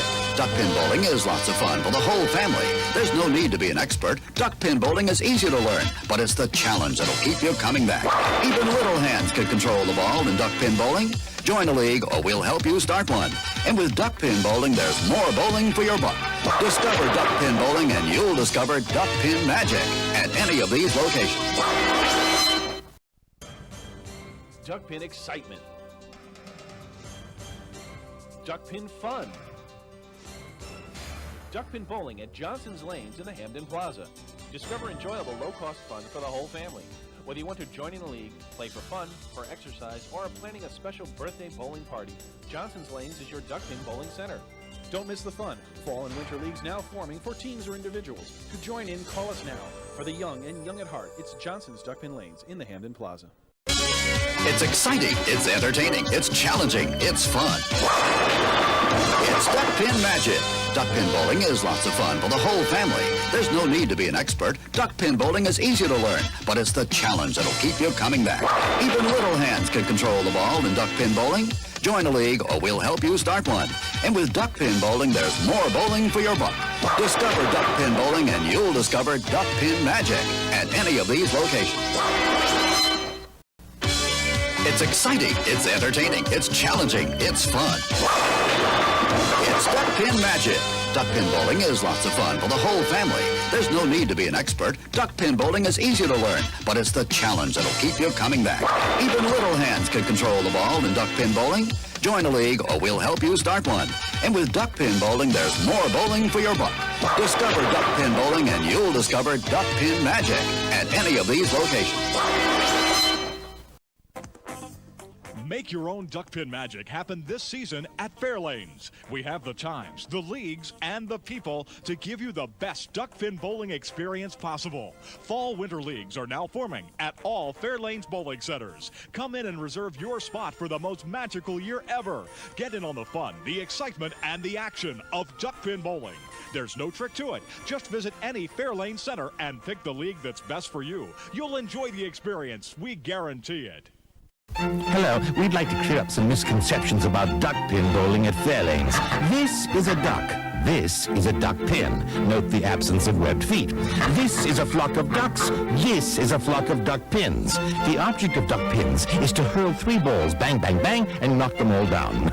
Exhilarating. The object of ducks is to be ducks. Now you may proceed to Fairlanes. We're quite sure you'll find duck pinning everything it's quacked up to be. Sorry. Duck pin bowling, reach for the sky. The ball's in your lane, make the ducks fly, fly. The ball rolling out, give it a try. Little ball, big ball, reach for the sky. 3 balls to play, make the ducks fly. Keep hitting them like that and you'll be eligible for NDBC awards, like these. The Congress recognizes many accomplishments. Sanctioned bowlers at all skill levels earn these awards on a regular basis, and this national trophy travels throughout duck pin territory with the names of the #1 ranked male and female bowler for each year.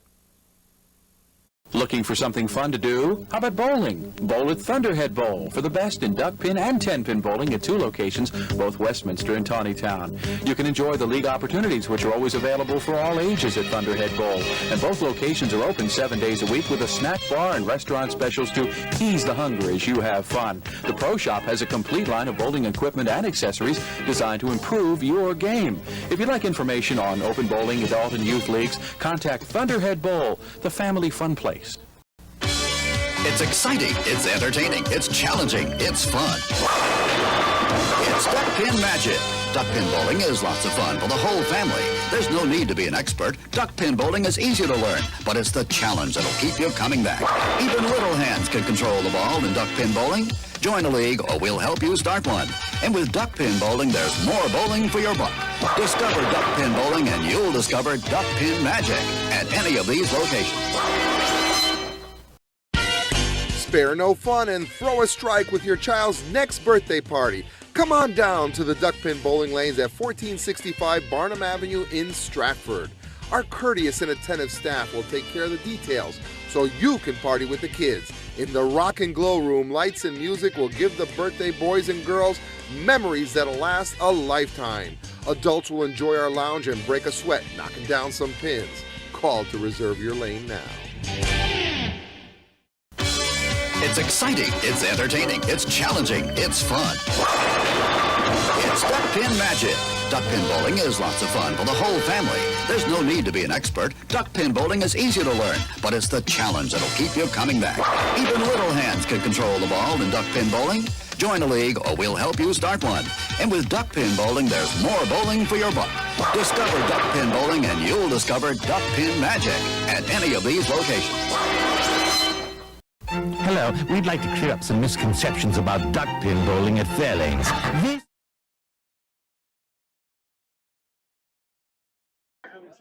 Let's get this ready. Hi there, folks. Just giving you a quick update. We are going to have a bit of a longer pause between this round and the start of the next round than we normally would. Tournament director Jason is collecting all the scores now. He has to generate the lane assignments for the next round, including the teams with the 4 first-round buys. But between this round of 28 and the round of 16, he is going to be presenting the individual awards that were earned during the match play portion of this tournament. So this break will still go on a little bit longer. Stick with us. We're coming back. We still have 4 more matches today until we have a champion. I would say about another 15 minutes or so until we get started again. There will be a short 5 to 7 minute warm-up period for the team to account for the teams that did not bowl in the first round. But quick pause. We'll be back shortly. Duck pin bowling, reach for the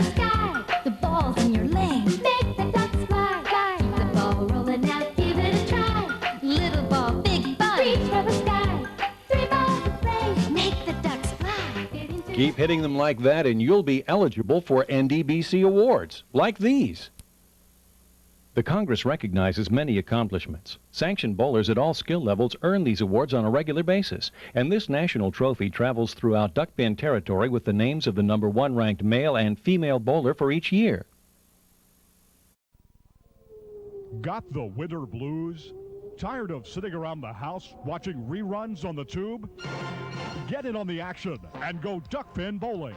Grab your family and grab your friends and find out how much fun and excitement you can have duckpin bowling. Be a part of the action and head for your local duckpin bowling establishment. There are plenty of lanes available and you won't know how much fun you're missing until you give it a try. Duckpin bowling, the cure for the winter blues. Make your own duckpin magic happen this season at Fairlanes. We have the times, the leagues, and the people to give you the best duckpin bowling experience possible. Fall-winter leagues are now forming at all Fairlanes bowling centers. Come in and reserve your spot for the most magical year ever. Get in on the fun, the excitement, and the action of duckpin bowling. There's no trick to it. Just visit any Fairlane center and pick the league that's best for you. You'll enjoy the experience. We guarantee it. It's exciting, it's entertaining, it's challenging, it's fun. It's duckpin magic. Duckpin bowling is lots of fun for the whole family. There's no need to be an expert. Duckpin bowling is easy to learn, but it's the challenge that'll keep you coming back. Even little hands can control the ball in duckpin bowling. Join a league or we'll help you start one. And with duckpin bowling, there's more bowling for your buck. Discover duckpin bowling and you'll discover duckpin magic at any of these locations. It's exciting, it's entertaining, it's challenging, it's fun. It's duckpin magic. Duckpin bowling is lots of fun for the whole family. There's no need to be an expert. Duckpin bowling is easy to learn, but it's the challenge that'll keep you coming back. Even little hands can control the ball in duckpin bowling. Join a league or we'll help you start one. And with duckpin bowling, there's more bowling for your buck. Discover duckpin bowling and you'll discover duckpin magic at any of these locations. It's exciting, it's entertaining, it's challenging, it's fun. It's duckpin magic. Duckpin bowling is lots of fun for the whole family. There's no need to be an expert. Duckpin bowling is easy to learn, but it's the challenge that'll keep you coming back. Even little hands can control the ball in duckpin bowling. Join a league or we'll help you start one. And with duckpin bowling, there's more bowling for your buck. Discover duckpin bowling and you'll discover duckpin magic at any of these locations.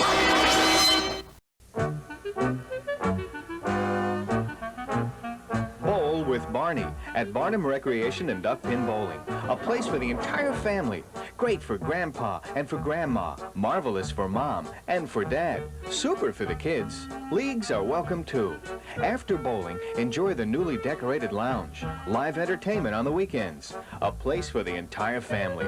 Barnum Recreation and Duckpin Bowling. And tell them Barney sent you. It's exciting, it's entertaining, it's challenging, it's fun. It's duckpin magic. Duckpin bowling is lots of fun for the whole family. There's no need to be an expert. Duckpin bowling is easy to learn, but it's the challenge that'll keep you coming back. Even little hands can control the ball in duckpin bowling. Join a league or we'll help you start one. And with duckpin bowling, there's more bowling for your buck. Discover duckpin bowling and you'll discover duckpin magic at any of these locations. It's exciting, it's entertaining, it's challenging, it's fun. It's duckpin magic. Duckpin bowling is lots of fun for the whole family. There's no need to be an expert. Duckpin bowling is easy to learn, but it's the challenge that'll keep you coming back. Even little hands can control the ball in duckpin bowling. Join a league or we'll help you start one. And with duckpin bowling, there's more bowling for your buck. Discover duckpin bowling and you'll discover duckpin magic at any of these locations. Break the cycle of boredom at Highland Bowl. Duckpin bowling at its best. Highland Bowl features disco ducklo bowling, bumper bowling, leagues, and more. Plus, Highland Bowl can host your next birthday party or corporate event for even more fun. While you're there, enjoy delicious food and drinks from our snack bar or have fun with your friends at the arcade. Highland Bowl in Hartford offers unlimited games up to 2 hours, just $7.99 per person, including shoe rental. For family fun, it's Highland Bowl on the Hartford West Hartford line. Updated hours and more info at cthighlandbowl.com.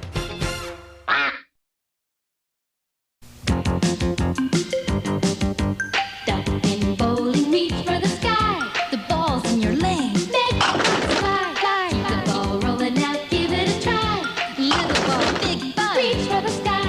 This weekend, reach for the sky and make the ducks fly for only 50 cents a game at these Duck Pin Fun Unlimited centers. Reach for the sky.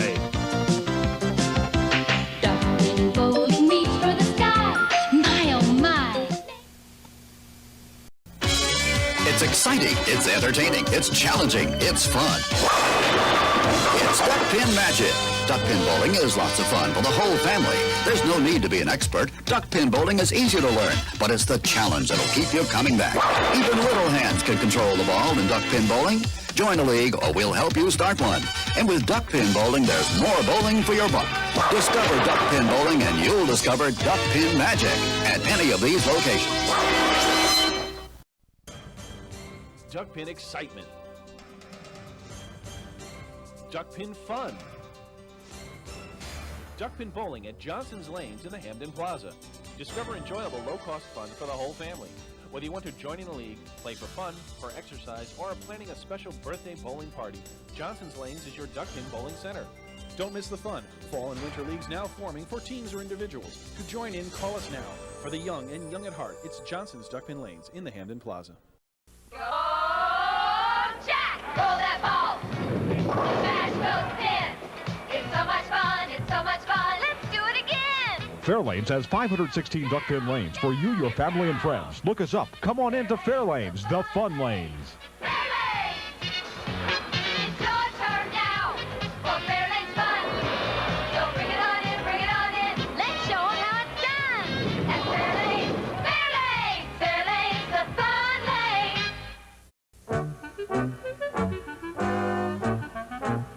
Bowl with Barney at Barnum Recreation and Duck Pin Bowling. A place for the entire family. Great for Grandpa and for Grandma. Marvelous for Mom and for Dad. Super for the kids. Leagues are welcome too. After bowling, enjoy the newly decorated lounge. Live entertainment on the weekends. A place for the entire family. Barnum Recreation and Duck Pin Bowling. And tell them Barney sent you. It's exciting, it's entertaining, it's challenging, it's fun. It's Duck Pin Magic. Duck pin bowling is lots of fun for the whole family. There's no need to be an expert. Duck pin bowling is easy to learn, but it's the challenge that'll keep you coming back. Even little hands can control the ball in duck pin bowling. Join a league or we'll help you start one. And with duck pin bowling, there's more bowling for your buck. Discover duck pin bowling and you'll discover duck pin magic at any of these locations. Duck pin bowling, reach for the sky. The ball's in your lane. Make the ducks fly, fly. The ball rolling out, give it a try. Little ball, big ball, reach for the sky. 3 balls to play, make the ducks fly. Keep hitting them like that and you'll be eligible for NDBC awards, like these. The Congress recognizes many accomplishments. Sanctioned bowlers at all skill levels earn these awards on a regular basis, and this national trophy travels throughout duck pin territory with the names of the #1 ranked male and female bowler for each year.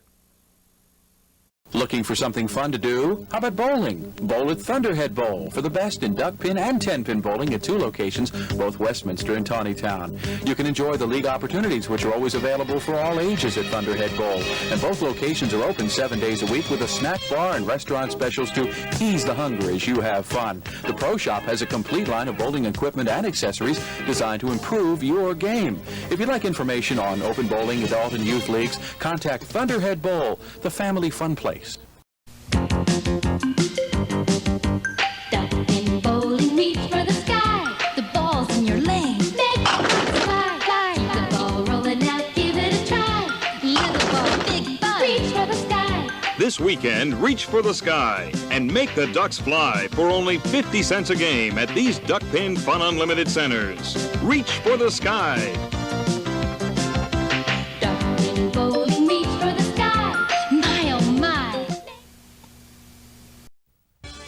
It's exciting, it's entertaining, it's challenging, it's fun. It's Duck Pin Magic. Duck pin bowling is lots of fun for the whole family. There's no need to be an expert. Duck pin bowling is easy to learn, but it's the challenge that'll keep you coming back.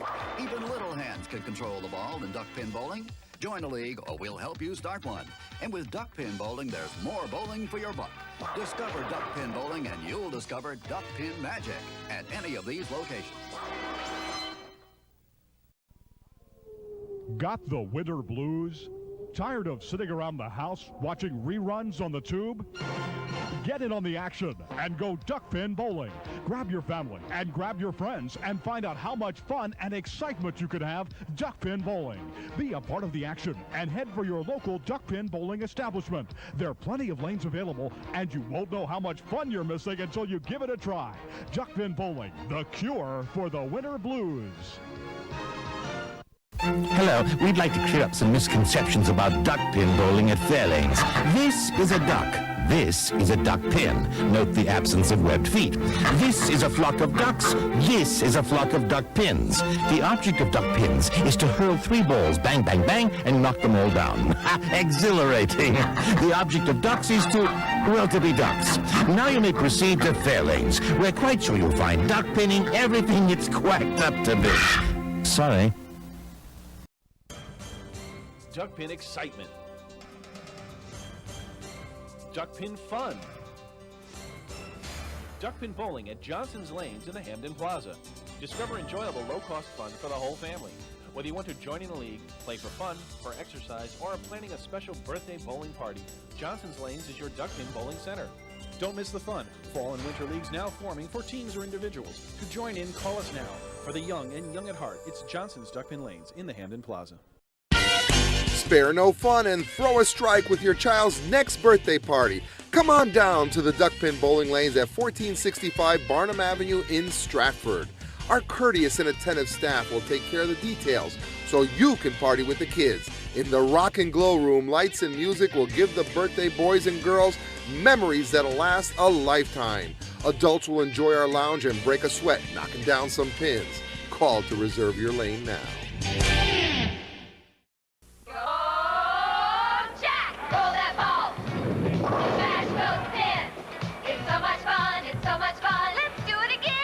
Fairlanes has 516 duck pin lanes for you, your family, and friends. Look us up. Come on into Fairlanes, the fun lanes. Fairlanes!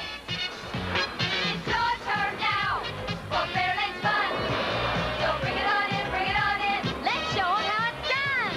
At Fairlanes, the fun lane. It's exciting, it's entertaining, it's challenging, it's fun. It's Duck Pin Magic. Duck pin bowling is lots of fun for the whole family. There's no need to be an expert. Duck pin bowling is easy to learn, but it's the challenge that'll keep you coming back. Even little hands can control the ball in duck pin bowling. Join a league or we'll help you start one. And with duck pin bowling, there's more bowling for your buck. Discover duck pin bowling and you'll discover duck pin magic at any of these locations. It's exciting, it's entertaining, it's challenging, it's fun. It's Duck Pin Magic.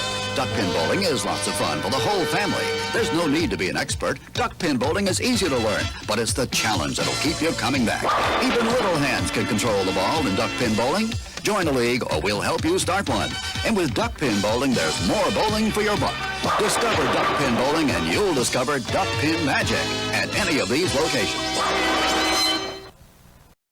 Break the cycle of boredom at Highland Bowl. Duck pin bowling at its best. Highland Bowl features disco ducklo bowling, bumper bowling, leagues, and more. Plus, Highland Bowl can host your next birthday party or corporate event for even more fun. While you're there, enjoy delicious food and drinks from our snack bar, or have fun with your friends at the arcade. Highland Bowl in Hartford offers unlimited games up to 2 hours, just $7.99 per person, including shoe rental. For family fun, it's Highland Bowl on the Hartford-West Hartford line. Updated hours and more info at cthighlandbowl.com. It's exciting, it's entertaining, it's challenging, it's fun. It's Duck Pin Magic. Duck pin bowling is lots of fun for the whole family. There's no need to be an expert. Duck pin bowling is easy to learn, but it's the challenge that'll keep you coming back. Even little hands can control the ball in duck pin bowling. Join a league or we'll help you start one. And with duck pin bowling, there's more bowling for your buck. Discover duck pin bowling and you'll discover duck pin magic at any of these locations. It's exciting, it's entertaining, it's challenging, it's fun. It's Duck Pin Magic. Duck pin bowling is lots of fun for the whole family. There's no need to be an expert. Duck pin bowling is easy to learn, but it's the challenge that'll keep you coming back. Even little hands can control the ball in duck pin bowling. Join a league or we'll help you start one. And with duck pin bowling, there's more bowling for your buck. Discover duck pin bowling and you'll discover duck pin magic at any of these locations. It's exciting, it's entertaining, it's challenging, it's fun. It's duck pin magic. Duck pin bowling is lots of fun for the whole family. There's no need to be an expert. Duck pin bowling is easy to learn, but it's the challenge that'll keep you coming back. Even little hands can control the ball in duck pin bowling. Join a league or we'll help you start one. And with duck pin bowling, there's more bowling for your buck. Discover duck pin bowling and you'll discover duck pin magic at any of these locations. It's exciting, it's entertaining, it's challenging, it's fun. It's duck pin magic. Duck pin bowling is lots of fun for the whole family. There's no need to be an expert. Duck pin bowling is easy to learn, but it's the challenge that'll keep you coming back. Even little hands can control the ball in duck pin bowling. Join a league or we'll help you start one. And with duck pin bowling, there's more bowling for your buck. Discover duck pin bowling and you'll discover duck pin magic at any of these locations. Make your own duck pin magic happen this season at Fairlanes. We have the times, the leagues, and the people to give you the best duck pin bowling experience possible. Fall-winter leagues are now forming at all Fairlanes bowling centers. Come in and reserve your spot for the most magical year ever. Get in on the fun, the excitement, and the action of duck pin bowling. There's no trick to it. Just visit any Fairlanes center and pick the league that's best for you. You'll enjoy the experience. We guarantee it. Duck pin bowling, reach for the sky. The ball's in your lane, make the ducks fly. Fly. The ball rolling out, give it a try. Little ball, big bun, reach for the sky. 3 balls to play, make the ducks fly. Keep hitting them like that and you'll be eligible for NDBC awards, like these. The Congress recognizes many accomplishments. Sanctioned bowlers at all skill levels earn these awards on a regular basis, and this national trophy travels throughout duck pin territory with the names of the #1 ranked male and female bowler for each year. It's exciting, it's entertaining, it's challenging, it's fun. It's duck pin magic. Duck pin bowling is lots of fun for the whole family. There's no need to be an expert. Duck pin bowling is easy to learn, but it's the challenge that'll keep you coming back. Even little hands can control the ball in duck pin bowling. Join a league or we'll help you start one. And with duck pin bowling, there's more bowling for your buck. Discover duck pin bowling and you'll discover duck pin magic at any of these locations. It's exciting, it's entertaining, it's challenging, it's fun. It's duck pin magic. Duck pin bowling is lots of fun for the whole family. There's no need to be an expert. Duck pin bowling is easy to learn, but it's the challenge that'll keep you coming back. Even little hands can control the ball in duck pin bowling. Join a league or we'll help you start one. And with duck pin bowling, there's more bowling for your buck. Discover duck pin bowling and you'll discover duck pin magic at any of these locations. It's exciting, it's entertaining, it's challenging, it's fun. It's duck pin magic. Duck pin bowling is lots of fun for the whole family. There's no need to be an expert. Duck pin bowling is easy to learn, but it's the challenge that'll keep you coming back. Even little hands can control the ball in duck pin bowling. Join a league or we'll help you start one. And with duck pin bowling, there's more bowling for your buck. Discover duck pin bowling and you'll discover duck pin magic at any of these locations. Go, Jack! Roll that ball! Smash those pins! It's so much fun, it's so much fun! Let's do it again! Fairlanes has 516 duck pin lanes for you, your family, and friends. Look us up. Come on into Fairlanes, the fun lanes. It's your turn now for Fairlanes fun! So bring it on in, bring it on in! Let's show them how it's done! At Fairlanes, Fairlanes! Fairlanes, the fun lane! Hello, we'd like to clear up some misconceptions about duck pin bowling at Fairlanes. This is a duck. This is a duck pin. Note the absence of webbed feet. This is a flock of ducks. This is a flock of duck pins. The object of duck pins is to hurl 3 balls, bang, bang, bang, and knock them all down. Exhilarating. The object of ducks is to, well, to be ducks. Now you may proceed to Fairlanes. We're quite sure you'll find duck pinning everything it's quacked up to be. Sorry. Break the cycle of boredom at Highland Bowl. Duckpin bowling at its best. Highland Bowl features disco ducklo bowling, bumper bowling, leagues, and more. Plus, Highland Bowl can host your next birthday party or corporate event for even more fun. While you're there, enjoy delicious food and drinks from our snack bar, or have fun with your friends at the arcade. Highland Bowl in Hartford offers unlimited games up to 2 hours, just $7.99 per person, including shoe rental. For family fun, it's Highland Bowl on the Hartford West Hartford line. Updated hours and more info at cthighlandbowl.com. Looking for something fun to do? How about bowling? Bowl at Thunderhead Bowl for the best in duck pin and 10-pin bowling at 2 locations, both Westminster and Tawnytown. You can enjoy the league opportunities, which are always available for all ages at Thunderhead Bowl. And both locations are open 7 days a week with a snack bar and restaurant specials to ease the hunger as you have fun. The Pro Shop has a complete line of bowling equipment and accessories designed to improve your game. If you'd like information on open bowling, adult and youth leagues, contact Thunderhead Bowl, the family fun place. Got the winter blues? Tired of sitting around the house watching reruns on the tube? Get in on the action and go duckpin bowling. Grab your family and grab your...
Let him see him come back on. Here we are. Welcome back. Welcome back to Duck Pins Forever, folks. We are getting set to start the round of 16. We have 2 Maryland teams this round. Team Capper out of the southwest area bowling at this house, and Team Stowrich from the Mount Airy, Frederick, Walkersville adjacent area. Mount Airy, Walkersville hybrid. Okay, what do we know about this matchup? We got 40-pin spot. Capper. Yep, the 40-pin spot meaning that Team Stillrich is getting 40. I'm going to center a little bit. Okay. And you can see the lineups up there. That's the first names. I'll let you know. For Team Capper, going out of this house on Wednesday nights, Marvin Dorr will be leading off. Haley Brown in the second slot. Nick Morales in the third slot out of Arbutus. Jeff Capper from Owings Mill. And R.J. Hodges from Clayton. For Team Stillrich, we've got Jen Stillrich leading things off from Frederick, Maryland. Ryan Bell out of all right. Well, Thurmont, Maryland. Gene Huft out of New Windsor, Maryland. Chris Kennedy out of Littleton, Pennsylvania. And Lisa Huff in the anchor slot out of New Windsor.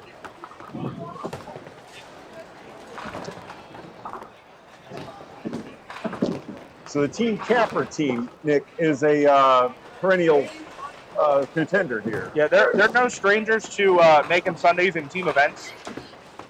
They recently finished second at the tournament formerly called Preakness, now called out the Summer Smash. That's another 5-man team event. Used to be run in conjunction with the Preakness horse racing weekend, but they still kept that tournament around, just gave it a new format, new name. Team Stillrich, I can't say are familiar as a unit, but we've seen them all at some point or another on Duck Pins Forever, whether POA or scratch bowling. So Team Capper's going to be given 40 pins. They also could be given 30 years. Yeah, they have a young team. Jeff Capper. We won't mention that out loud, but I like that. Yeah. Probably second best bowler. Yeah. We're told not to use those ages for the ladies. I see. Okay. All right. But announcement has been made by the tournament director. We are getting ready to wipe the telescores clean, reverse those arrows, and we are getting started in the round of 16. This is match 2 of 5 on the day. If you want to win this tournament, you got to win this game and 3 more after it. From Lincecum, that's the Southwest, AMF Southwest. Yes, the last large, very large duck pin bowling center. 40 lanes in a row, all duck pin. It's already going. Calm down. Get back there. We're getting the scoreboard cleared out. It's a little chaotic during this team tournament, so we got a 3-person crew sitting behind the desk now. Got yours truly, Bob Lee to my left, and on the controls now, perhaps regrettably no longer bowling, David Hughes. We'll be doing your scoreboard and potential occasional replays. Jen Stillrich going to get us started on lane 30. This ball off to the right-hand side into the bay. Marvin Dorr, the leadoff bowler for Team Capper. You're going to notice something pretty peculiar right away in Marvin's delivery. I won't give it away. Take a look. Let's see. Oh, he's a goofy bowler. He's a goofy footer. Yep, we got a few of those. He's a 135 average, Marvin is. Compared to Jen, who's coming in with a 114 average. Her high single is 156. She got into the sport as a peewee leaguer at the closed lanes in arcade lanes, etc. She opens with the spare after going off the corner. Marvin is going to open with a 9-box. Here is Lisa Huff. Leaves the 5. Lisa followed up by her husband, Gene Huff. Marvin wasn't done yet. That's a 10. Okay. I'm doing great. All right, Lisa's carrying a 118 average. She got into the sport thanks to Bobby Sturman, her father. Bobby Stockman. Stockman. Yeah. Oh, that's a CK. Huh? Rotation, as Bobby Stockman likes to say. Haley with a solid 5. Yeah. Now Haley's a WNDA star winner. Can you tell us about what is a star? So that is anytime you win a professional tournament in the singles event, they get stars that they put on the back of their shirt. That's to indicate how many tournaments they have won. Being that you don't make a lot of money as a duck pin bowler, the star sometimes being able to put a star on your back means more than that money, which will come and go. Gene Huff with the opening strike. All right, and Gene Huff is a 115 bowler out of New Windsor, Maryland. Yes. He says he married into the sport. He did. And I think it's going well for him. I think he likes it. Okay, if you're gonna date a Stockman and you're gonna make her your wife, you better bowl or you better learn to like bowling because you're gonna be around it a lot. Chris Kennedy leads the 10. Chris fired a nice 180-something game last game in the opening round. He had a shot at 200 going into the 10th. They cut 2. He has a high single of 218, an average of 130. Chris Kennedy does. He is not correct with that high single. Oh no. He shot a 220 game at Mount Airy. That's funny. He wrote this down. He wrote it down. He called. He shot a 220. But he wasn't official. Where? Yeah. He had the high game calendar year 2024 at Mount Airy Lanes. Opening 9 box for Nick Morales. Chris will open with 9 as well. Jeff Capper, your 4-hole bowler, 14 Capper. Team Stillridge coming out hot though with 3 marks to 1. Josh Lowell from the Candlepin crowd comes behind us. We're doing all sorts of Candlepin crossovers today, all sorts. Look at that long delivery there from Jeff. Jeff can be a pretty deliberate player. Ryan Bell, your anchor for Team Stillridge. 5'10". Yep, that was Woolworth special. 5 and dime. Assuming Ryan has filled out his info card properly, he is throwing, 5-inch 310 Ebonite Pro lines.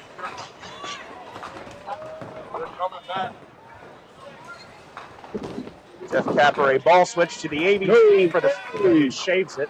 That was a nice right to left break that caught up to it at the end.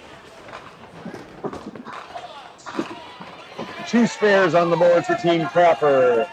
I'd be remiss if I didn't point out Nick Muscatelli off to our left on 28 with an absolute missile to open his match.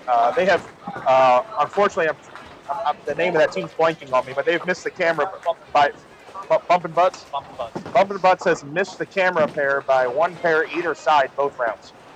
RJ Hodges now for Team Capper. The last bowl in the first box. Oh, in the middle. 5-7. So a couple pocket splits here in the opening frame, but I will say, if you had to rank all 20 pairs of AMF Southwest, I would put this pair possibly in my top 5. I'm a fan of 29 and 30. 25 to 30 tends to be the cream of the crop, at least for me, bowling in this center. Also happens to be where we broadcast from. Okay, Hodges will be open. He is the 2020 COVID Triples winner, member of the COVID Triples winner team. I do.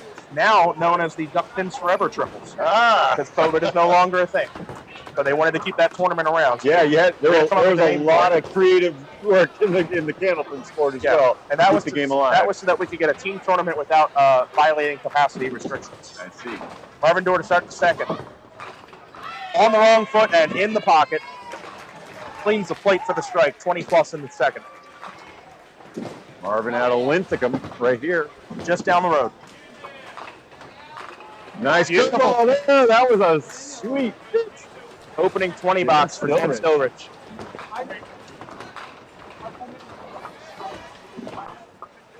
Spare fill for Haley Brown. She's on it. A little bit on the crossover. Might take one more. At least 6'10". Spare fill for Lisa. It's going to be a little rack and takes half a rack. David, we're learning something. That is a Kaleri in the candlepin world. Named after Bob Cleary, who obsessed over that and how to make it. Whether you go inside or outside, depends on your house. Right, that's so much. Yeah, it comes up all the time. A ball that's a very nice ball that misses by a 1/4 inch. That's a Cleary. I'll also be remiss if I don't mention lane 28 again. Greg Boyle just went 4 out of 5 on the Dave Jones. Would not have been T-shirt eligible. I'd like to shout that out as a great attempt. Glad he got more than one. All right, nice pin in there for 9. That's Lisa Huff. We're waiting on a respot on lane 30. Looks like that's in progress now, folks. Forgot to plug it in the first game, but if you are enjoying this 2026 Feb match coverage, our 5th year streaming Feb match on Duck Pins Forever. Isn't that crazy? Doing our best streams up on. I know, we're doing good. Yeah, oh, yeah, that too. Never mind the viewers. Check out that coffee cup on screen or in the description of the video. That's how you make your one-time donation to Duck Pins Forever. You can also hit the join button on YouTube to become a Duck Pins Forever member starting at $5 per month. YouTube Super Chats are also a way to say thank you. That can include a message which we will read out on the stream if appropriate. Gene Huff for the coveted opening double. He's got it. 5 off. Oh, nice. Smooth left-hander, breaking it in left to right, and catching just enough of the head pin, keeping the pins low. The team still rich, getting Strong start. They've got 5 marks in the out of the first 8 boxes. You got that. Chris Kennedy in the second. Off the side, leaves the 1-2. Chris missed a single in the first frame. Another wrong foot bowler in Nick Morales. He leaves the 6. Now I like that for skateboarding and for snowboarding. What's the you have a lot of that in duck pin with the guys the right-hander sliding on their right leg? I'll be honest, I actually didn't realize Nick was a wrong foot bowler. I haven't watched him much. 1-2, and Chris has got it. There it is. 3rd mark of the frame for Team Stillridge. Chris Kennedy, a 130 bowler. Started bowling with his dad, like many of us, I'm sure. Oh, sure.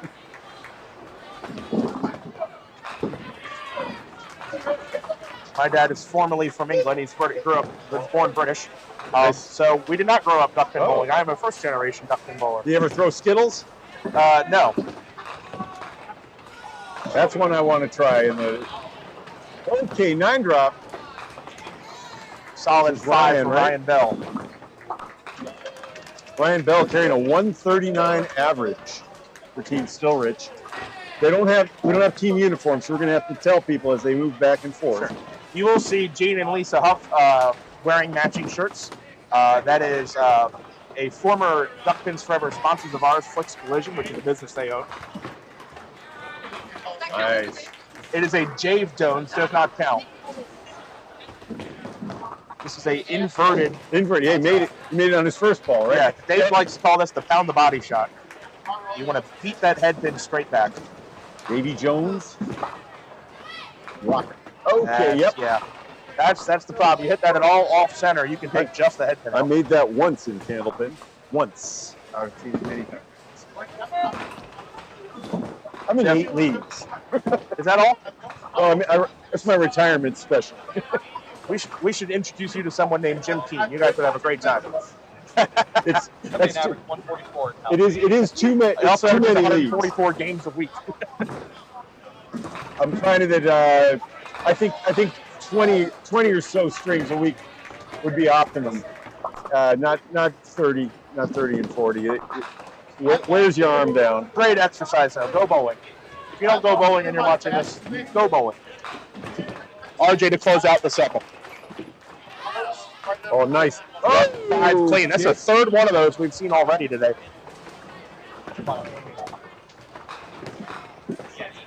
Steve Dreyer last night at Parkville, final game of match play. 9 spare, cut the 1-5 to lose the match by 1, put them in a 3-team roll-off. They lost the roll-off. Had they won that match, they would have been bowling today. Heartbreaking way to go out. It clears out the left side on the spread eagle variant. Yeah. Nice job getting 9 out of that. after the 1-5. R.J. Hodges from Catonsville through 2 complete now with a handicap score of 213 to 159. Team Stillrich in the lead, and the big double from Gene Huff. That'll fill nicely. We got 4 marks for Team Stillrich and a strike and a spare for Team Capper in the second. Nice pitch there, but oh no, the baby slip breaks up. The duck taps the 7 on the corner. What's our score through 2 here? Looks like a 54-pin lead for Stillrich. They're on 5 marks to Capper's 2. Marvin, nice shot. Sweet 3-1 pickup there. The 1-3-6 on the right, the 7 in the left. Jen unable to take advantage of that break. All right, so she fills her strike with 9. Up to 39 through 2. Thin blow on the head pin leaves the 5 and 7 for Haley Brown. The Capper team is on your left now, under their scorecard. That'll be. You need. No, I can't. The internet. I need internet. Oh, okay. Internet died out. Well, we're at least recorded, so the folks that are watching this back on YouTube, like years from now, will hear this just fine. They'll hear us panicking about the internet. Yeah, welcome back to Southwest. It's fine until David sat down. No one will talk about David jinxing anything, only Nick. Thanks. $10 for Jeff, 34 in the third. I believe we're caught up on scoring now. The internet looks to have caught up with us for the time being. Here's RJ in the third. Another 5-10. He's got a little hitch in his delivery. Starts very slowly and then picks up speed. He unloads on it pretty hard. Spare fill for Ryan Bell. Off on the right side, leaves 4.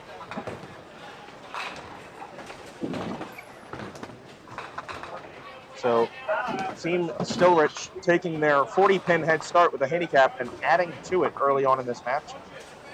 Looks like Team Capper is going to be up hits in the third. Oh, it looks like they're going to be up 2 hits going into the 4th frame. Ryan Bell for Team Stillrich on the right. R.J. Hodges, Team Capper on the left. Hodges takes 10. So does Ryan. Ryan. Does Ryan. No blood there. Score through 3. Stillrich 290. Capper 226. It is a 64-pin lead for Team Stillrich. They are down 2 hits.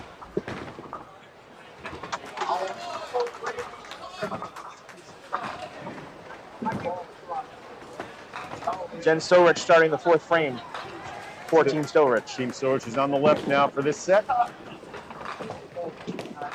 5 off. Oh, 2 off of 2 walls there. And read the rulebook. Marvin, very thin hit, leaves a 2-4-7-8. Cut pin on that shot being the 8-pin in back. Have to hit the 2-pin really heavy and punch it back, or very thin and catch the 8-pin off the wall. That was just a complete miss. Yep.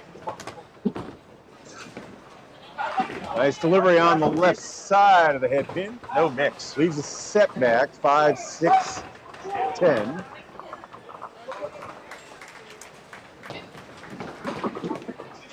Setback is the Canadian term for that leaves. When you have the 4-5-7 or the 5-6-10. Oh, interesting. I've never heard that before. It's a strike ball. That's the good news. The bad news is I don't have exact numbers on it, but it's somewhere in the 2 to 3% range. Yeah, it's not made often. Yeah. Most commonly, when you see that made in duck pin, it's going to be the 6-pin, and on that side, 6-pin off the wall back to the 5. It's a good 10 out of that. For Lisa Huff. Haley Brown leaving the 10-pin on her first shot. So Lisa now a pin under her box despite marking in the first. Oh, so we had a few awards handed out between the first and second round. So we've got women's high game for the tournament was Jill Mams, I believe they said, with 191. Tie for men's high game between Bob Nizwicki and David Hughes, sitting to my right with a 203. Women's high set, Mia Femino with 481. Men's high set with a 510 by Atomic Andy Welling.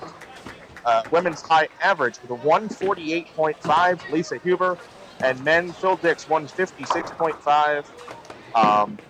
Most pins over average of any bowler during the 11 games of match play. James Rawlings with an incredible 265 pins over. Nice. That's a lot. I think you're right. That would be what we call no help. Tough 5-pinner here for Nick Morales. The tough one being that 5, and there it is. Yep. Shot much more makeable without that 5-pin there. 5-pin stands up, but gets a little more technical. Open frame for Chris as he slides by the 136. Nick holds 9 for 50 in the fourth, trailing his bowler by 14 in a hit. So if I was a goofy putter, I'd be afraid I'd hit my ankle. Oh, me too. I wouldn't be able to do it. I've hit my ankle a few times and I slide on my left foot. I didn't hit my ankle, I hit my toe. Throw it into my foot. It actually hurts less, but the ball just goes straight in the gutter. Jeff Capper, very light hit, 2.578. See that? You throw it hard here and you hit light at Southwest, those pins can elevate, and it just doesn't carry the left side of the rack very well. Jeff Capper's championship, his highlight was a 522 set. That's pretty noteworthy. For the 52-year-old out of OH Mills. Both teams from Maryland. One of the bowlers actually comes from Pennsylvania. That's Chris Kennedy. From Littlestown. Yep. Tommy Miller Jr., another Duck Pins Forever regular, also from Littlestown. What would we say? Littlestown is about a 45-minute drive north. Nice 5-7 and pick from up Mount there. Airy. A little longer. So he drives a short ways to do his bowling. Yeah. All right. Now RJ's going to close out the fourth box. Yeah. Yet to mark in the game, and that's perhaps not his fault. He did cut a duck in the second frame, but he's left back-to-back 5-10s on the left lane, sitting at 29 through 3.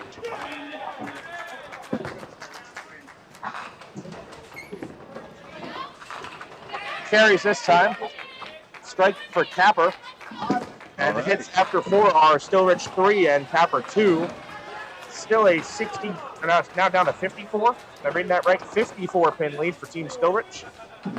They are up 3 hits to 2. I'm going to go with 44, and I agree with you there. Yep. 46.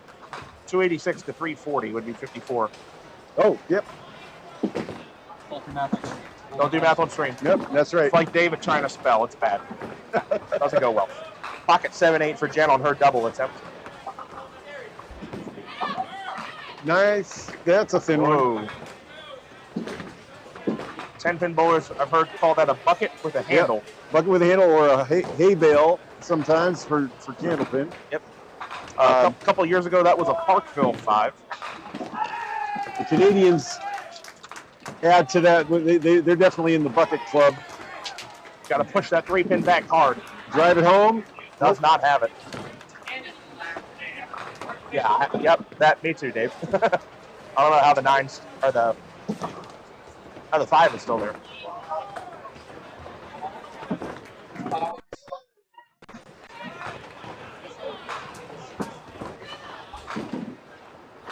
Marvin holds 10, 66 half, trailing Jen, who has started out strong with a 76 first half.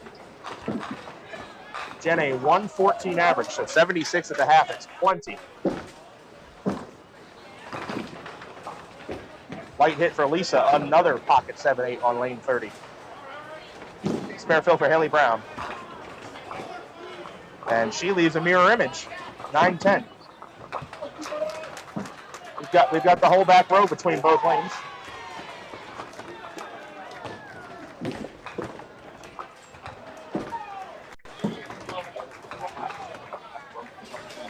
Oh, way ahead of you. You missed that during the Deadwoods.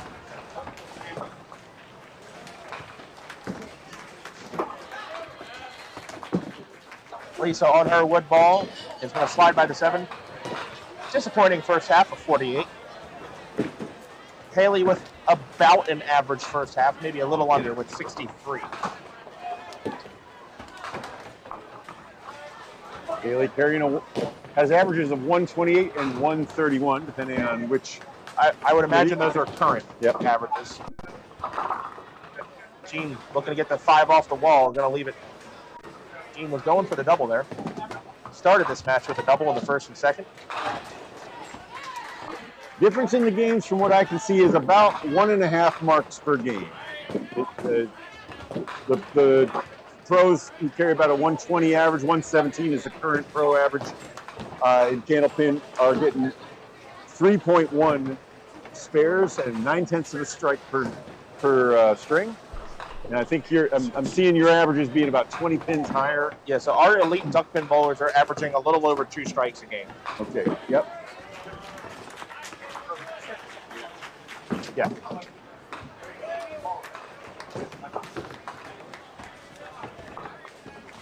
Jean shaves off that 5 pin for his 10 box. Nice first half of 83. Best in the game, Tommy Olson, in the sample that I looked at back in the 90s, used to throw a 14% strike rate. That's disgusting. Yeah, 1.4. You know, almost 1 out of every 7. Yep. 1 out of every 6. And your run-of-the-mill bowlers like me, closer to 5%. Every other string maybe.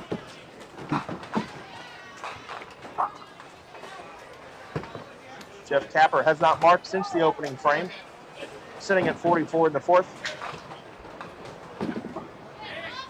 They're liking that one. There's the 6, gone. Strike for Jeff. Take a look at that one again. Solid hit as Chris picks his 2-pinner. Multiple messengers headed to that 6-pin for Jeff. He throws from the left side with a right to left spin. I'm finding that is a good combination.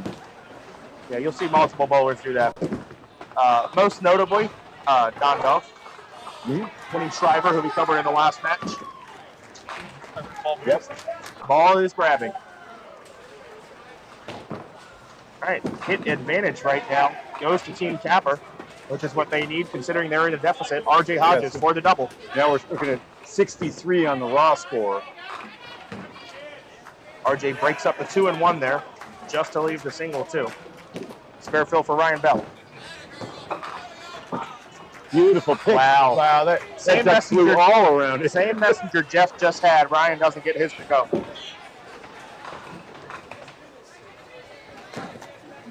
Single 2 for RJ. And he's all over it. 20 box. Pins are about 9 or 10 inches tall, is that right? Or they? I was told 9 and 13, 30 seconds. Interesting. Call it 9.5. Ball guess. Call it 9.5. Yeah, they told me 9 and 13. I'm like, oh yeah. No. Now I've seen. It seems like the balls do vary a bit in They do, yes. diameter. That's Now, why wouldn't you use the biggest diameter possible? Maybe your hand can't hold it. I guess. Yeah. All of ours are set at the same. Sure. Interesting. So our smallest are 4 3/4. Largest are 5 inch. Wow. Most bowlers would probably throw a 7/8. But in a 7/8 ball, you can still get the max weight, even though it's not the max size. So, which would be a 3-pound, 12-ounce ball. Yep. At the halfway point, 62-pin lead for Skillrich. They are down 2 hits. All right, they had an open box at the half. All 5 bowlers. Look at Colton and Winnie. See that? All right, nice opportunity here for Jen Stillrich.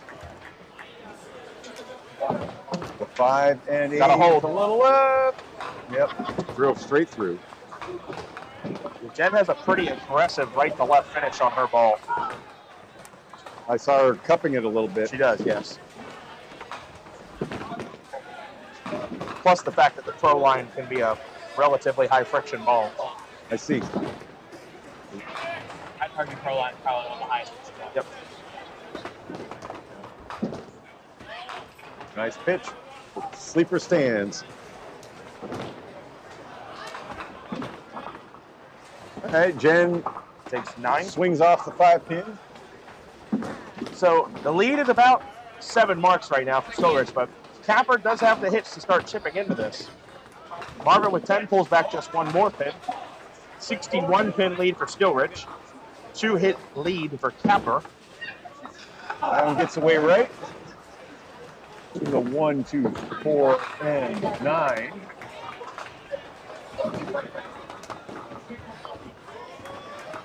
Haley brings it in on the right side. That's a setback. So that's that light hit, no mix, head pin elevated, 4, 5, 7 for Haley. We get a tremendous number of setbacks in our game. I've noticed you pick up a few more of those, like we call them a zigzag. Yes. We call those parallel pins, but they are both just very difficult. They're annoying shots to deal with. Because you've thrown a beautiful ball to get them. Lisa with 8, 56 and 6, struggling in this match. Despite that, her team's still up comfortably for the time being. Haley takes 10, pulls back another 2 pins. A 3-object 10. Yep. A clean trip to the mound. Lead now drops under 60, down to 59 pins for Stillridge. Jean off an 83 half, starting the 6th frame. What? That on a head pin hit is almost unheard of. The 3-8-9 for Jean. Almost unheard of on a head pin hit. Yeah, why did the 8 stand? That's off the side, you leave that, not on the head pin. That is bizarre. Right, that's a Caleri. Huh? Yeah, nearly had the 10 pin with it. That could have been a very bizarre lead. Already weird enough. Can play this off the wall. Very makeable. Nope. Typically, you'd play that for the bow and take the 3-8. 3 to the wall, take the 9. Okay, good out there. So we're going to trade wood boxes here. Gene with 8. 91 through his 6th frame. Nick with 10. They pull back 2 pins. Lead down to 57. All right, so these top 3 bowlers, Team Capper pulled back 5 pins just in wood without even using a mark. But now they have 2 marks to fill. Jeff Capper, like I said in the first match, doubles have the chances to be momentum shifters. Anytime you are filling a strike, you have the chance to have a serious impact on the match if you can throw the double. Chris struggling through the first half, just 52. There's good ball to leave the 8. 9 drop. Yep. Big ball potentially in the match. Jeff Capper going for the double. Got the wind up and the pitch. Okay. That's 2. Still counting on the strike, but not a great first ball. Chris can rub some salt in the wound with a cover here, and he does barely have it. That was a big exchange, but that'll make up for it a little bit. A little bit. Nope. 7 count.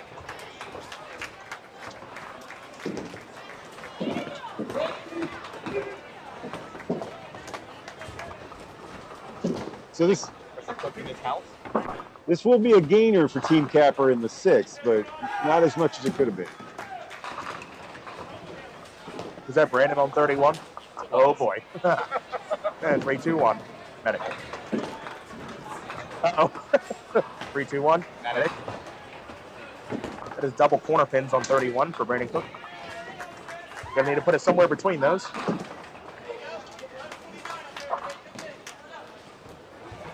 Colton is pouring it on. Colton just shot 199. He now has 89 in the fourth. Look at that. Okay. His match next door. Brandon, we're going to make you famous for that one, brother. The nice 118 for the 10. 10 pin, 7 pin, and a crush. Love that. RJ Hodges. Spare fill, seat up. Hodges. Team capper. Took Brandon's third ball from him and used it to throw the strike. That was a crush. Strike on spare for RJ. The only mark in the frame for capper. The hits are even. The lead is down to 41. Anybody's game here with 4 boxes to go. Jen has not marked since the 4th frame. She steps up to the 7th. And still rich. It's a nice lead when you miss the head pin. Those will go about 50% of the time in candle pin. I imagine a little more here. Should be. Do you guys ever hit the outside of the head pin on the left and take just the 1-3? Oh, a couple. Yeah. You'll see those in the 1 in 300 range. Okay. I hope I didn't cue that up for Jen. Oh, nice. Thank goodness. Okay. Oh. That, yeah.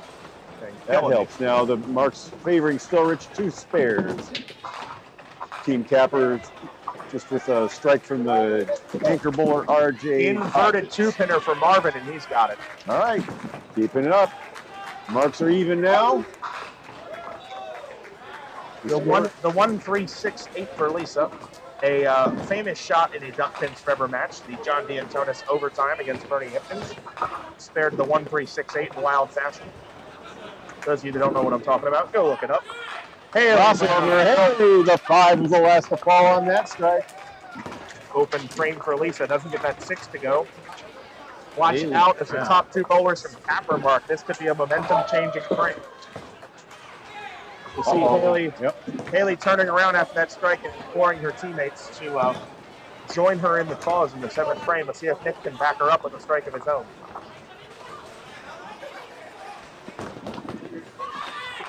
Tight. He's got it. Trip 7-8. 4 marks in a row for capper. The lead beginning to shrink. Gene Huff to answer. He's through the middle. 2-3-4.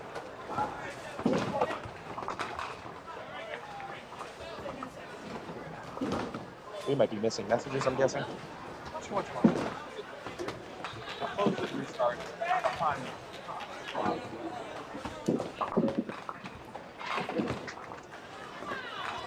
Gene with a good effort at it. Not quite thin enough. Gene opened 5 through 7 has not marked since the strike in the 4th. But will be in triple digits by the 7th. Always a sign of a decent game going. Jeff wants that head pin to stand. This is an awkward shot, but it is makeable. The 1-9-10. Want this ball to go from the 1 to the 10. Swings it just short. Ball goes from the 1 to the 10. Head pin goes to the left wall, takes the 9 out, or you can take the head pin to the right wall and try to get the head pin to take out both the 9 and the 10. That ball off target. Yep.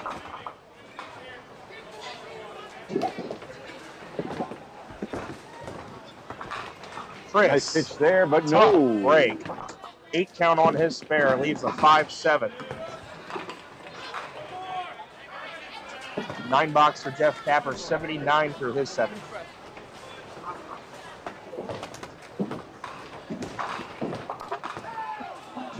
All right, Kennedy on the 5-7. Pretty self-explanatory. Got to cut the 5 over. 2 full. With ducks, anything seems possible. You can use with the pins ricocheting back and forth. You want to hit. I guess you want to hit them thin on these splits. Pretty much any shot can be made off the wall. Yep. That's a good feeling. That said, though, like you have this compared to bowling candlepin, you have this sense of everything is possible. Therefore, I should execute it. and that can be frustrating at times. Ryan by 10, backdoor strike. If this comes down to the 10, remember this frame. Backdoor double for RJ That's Hodges. No justice in this game. Pocket 5-7 for Ryan Bell. This is a big momentum swinging frame in this match. Mark my words. Team Capper on 477. They have 5 marks working. If Ryan doesn't convert here, Team Stillbridge with just 1 spare to fill. Well, Nick, I often say don't go to a bowling alley looking for justice. Right.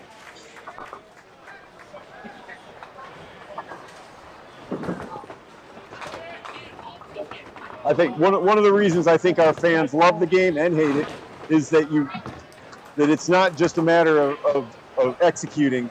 Yeah, there is an element of unpredictability and chaos in this game. Through 7, we got 3 to go, and we now have a match. 514 to 477.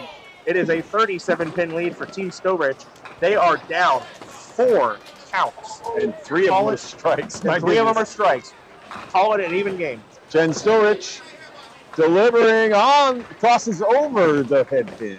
That was looking like that was going to be 2. So I thought she'll take her 7. ball swings, I think, across 2 pins. Yeah, in the last 10 feet, it moves pretty hard. Spare fill for Marvin. He's light got hit. it thin. Yeah. And you throw it hard, hit light here. You're most often going to pay the penalty for it. Yes. All right, there is oil on it, but it still plays with a lot of friction. 136 for Jen. Made it last frame. And the swing doesn't happen that time. Yep. And when you're facing the right side, you are releasing it a little more that way. It seemed like that. If that ball had turned as hard as the first one, it would have gone. So open frames for both leadoff bowlers. Marvin out counting Jen by 1.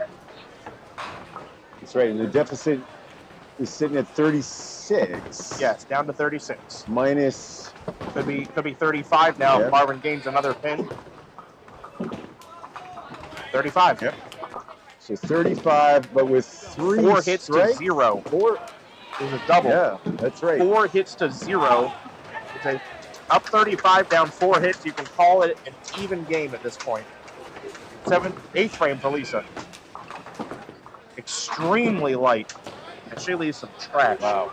Zigzag plus the 610. Yeah. Haley Brown for the double, crossing over. 136. Not bad, right for a miss.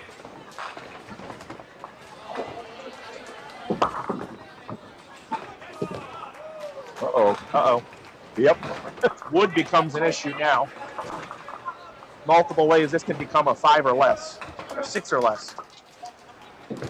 Haley for the 20 box. No. Yes! Second chance is good. She missed it so much that she made it. On the fly. Oh no, that's a 4 box for Lisa. Gain a 6 on the exchange plus bonus. Brutal exchange there for Team Stillbridge. Down to a 19-pin lead. Still down 4 counts. All right, teams. Nick Morales going for the double. On the right. Under there. Team Stillbridge on the left with the lead. Team Capper now on the right. They're going to start doing some what they call defensive bowling, Team Stillbridge. That's not going to help, team. Anytime you got a lead, you're trying to protect it. You need to throw up a couple marks. We call that defensive bowling. Nick on the strike field. Got to hold some pins here. Very good. 8 does just fine. And Nick has a 134 average. I didn't realize it had gotten that high. Good for him.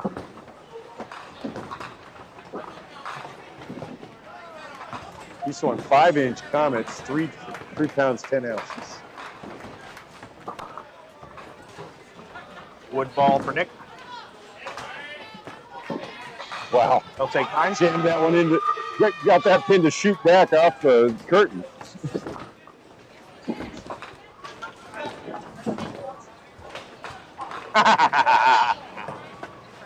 I like that. All right, our lead now. Continuing to shrink. Erase. 9 pins. It is advantage Team Capper at this point. Jeff in the 8th. Trying to get that 5 off the wall. It'll stand. That.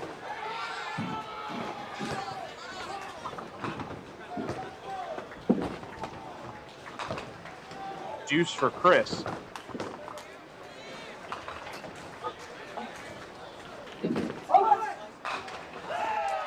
That's Capper. Yes, yes, that helped. Another mark pulled back by Team Capper. Not only advantage, but for the moment. Uh-oh. Now wood becomes an issue on this third ball for Chris. Still looking at a 5-pin split after 2 balls.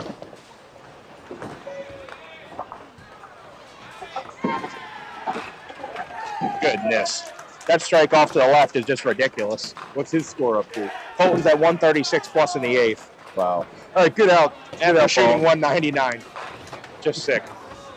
He is pouring it on.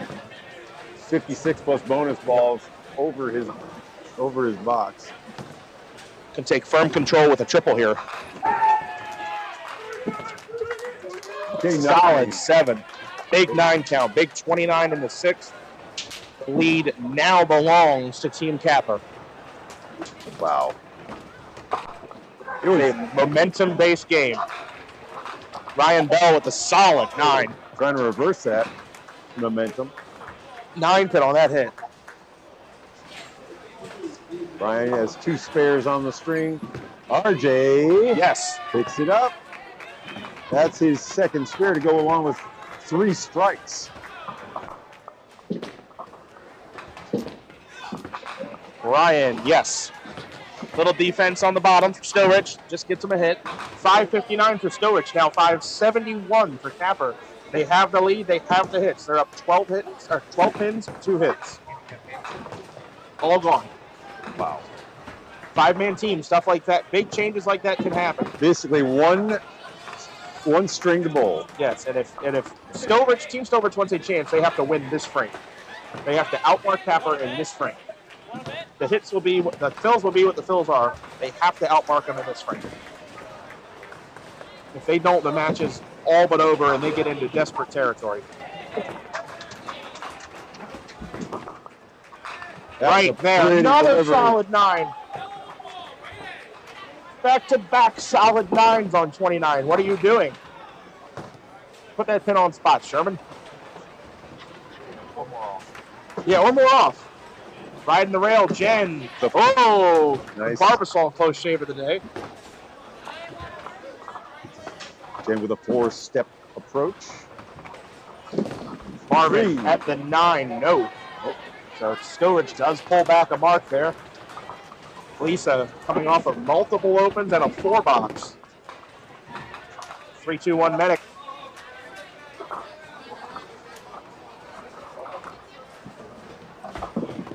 Marvin, 9-box. Right. That's almost had an Andy Welling. 9-pinner in the 9th. What was that one? An Andy? A Welling. Andy okay. Welling won his first Pop Wit star by making a 9-pinner in the 9th frame to go up a hit into the 10th. Almost a Who Said 7 there. That ball did not hit very well for Haley. Leaves a 5-7, but she'll take the 8 count. I'm angry more people didn't watch that. That was I got a lot of good compliments about that one though. All right, a 9. Not enough Lisa. strikes to tick off the high score haters. Haley takes a 9. He's got one more ball though. That's the day. Matt and Stacy 6 and first time shot. Yeah.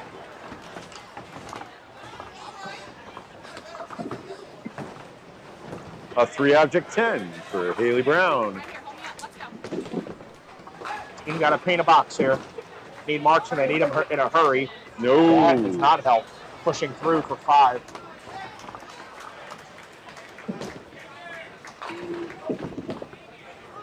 Lead currently sits at 20 pins and even hits for Team Capper.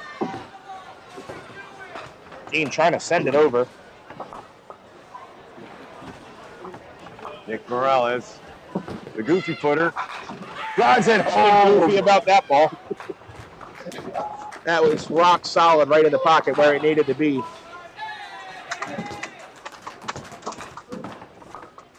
You'll see many goofy-footed snowboarders. Right.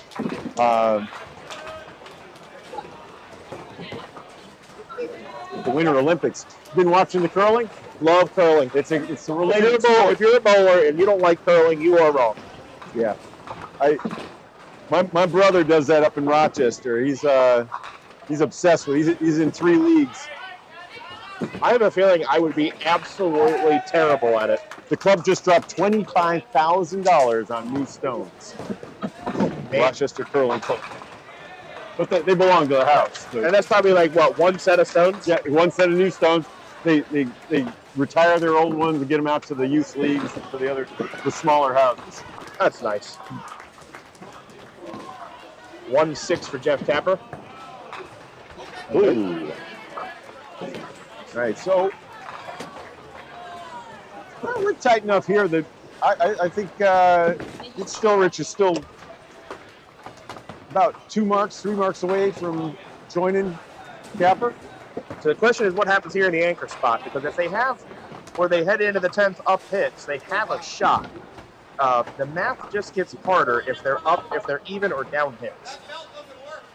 Wood ball for Chris here. We'll take 9. Okay. 97 in the 9th for Chris. Again, coming off of a 180-something last game. He's had a bit of a letdown here. Sparefield's coming for both anchor bowlers. 29-pin lead for Capper. Stillrich wants to have a chance. Ryan at least has to mark here in the 9th. They probably need RJ to open as well. That would make the math a little more comfortable.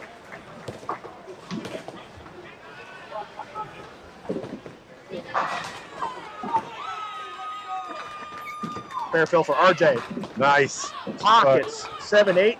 Gets better. Leaves just a 7. That's a big drop there. See if Ryan can match. He does. 5 off the wall. That strike could loom large. That is a chance to double in the 10. See it on replay. That 5 off the wall for Ryan. Okay, how big is this bear pickup, though? Could be very big. It's a 9 fill for RJ. He sits at 137 through the 8th.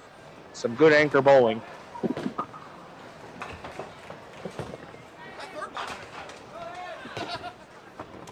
RJ waiting for traffic to his left. Here he goes at the 7. He's on it. Takes it in the ear. 147 plus for RJ. Your score, Capper, 644. Thank you. 644. Stillrich, 616. 28-pin lead for Capper. The hits are even 2-2. I would not call this game over yet. It is certainly advantage Team Capper. Duly noted. There's it. 7-pin for Marvin. Looks like the donation didn't pop up on screen, or maybe we missed it. Thank you, Phil Conrad, for your donation. Phil, click that Ko-Fi link. You can too. Fairfield for Jen. Solid 5. So that's one of the 2 counts to Phil for Team Stillrich, and she fills it well.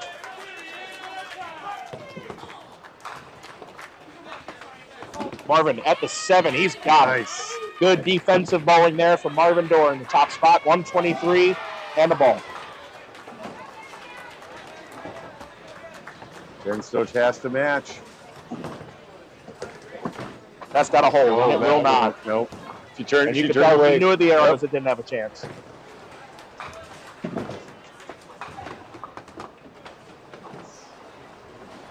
Fill ball for Marvin to add some hurt. Oh, Hopper. 2. Okay, there's the break. So Team Stillrich, for the time being, dodging a bullet there. This 3rd delivery for Jen. That looks better. Yep. She's got it. Nice 140 game for Jen Stillrich. Wow. Yeah, Jen carrying an average of 114 into the tournament. Strike. Oh, my. Messenger for the 4-pin violently across the deck. Watch it go left wall, right wall. Here it comes. And Haley hyped because she knows what that means. She's a fireball.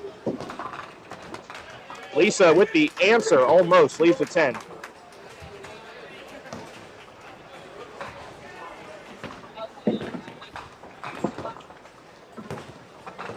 Trying to Haley trying to put things away here. Run the knockout punch here. Look out, off the side, 1-4. But tacking on 8 more. Lisa got a hold, no. Starting to run out of room here, but. Yep.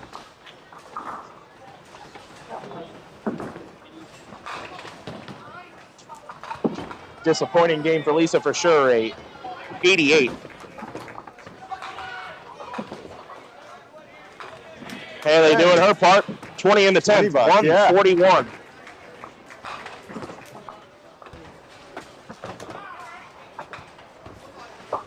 Outpins Jen Stillrich by 1. 31 pin lead and a hit for Team Capper. Gene Huff in the 10th. Off the side for 4. Okay.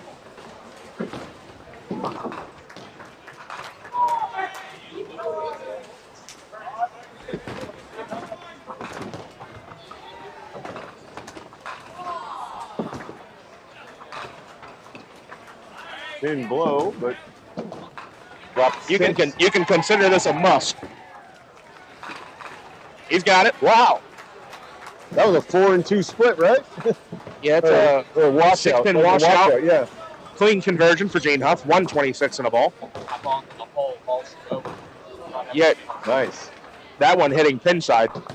That hit pin side, send the head pin over. Many ways not to make that one. 8 count on the strike for Nick Morales, so they will pull back maybe some pins here, although Nick does get the benefit of having that 8 fill on the strike. Possible 136 for Gene Huff if he can clear the plate here.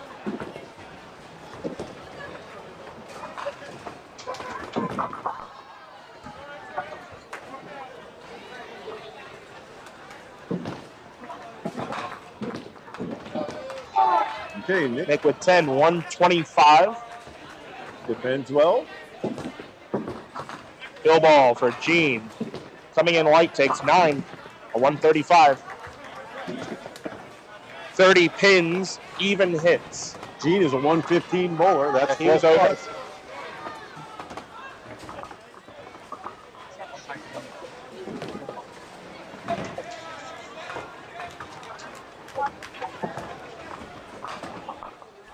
Jeff Capper in the 10th.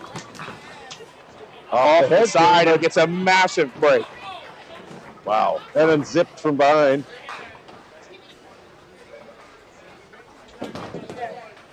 Chris Kennedy, 10th frame. Has to mark at least once. 2-4.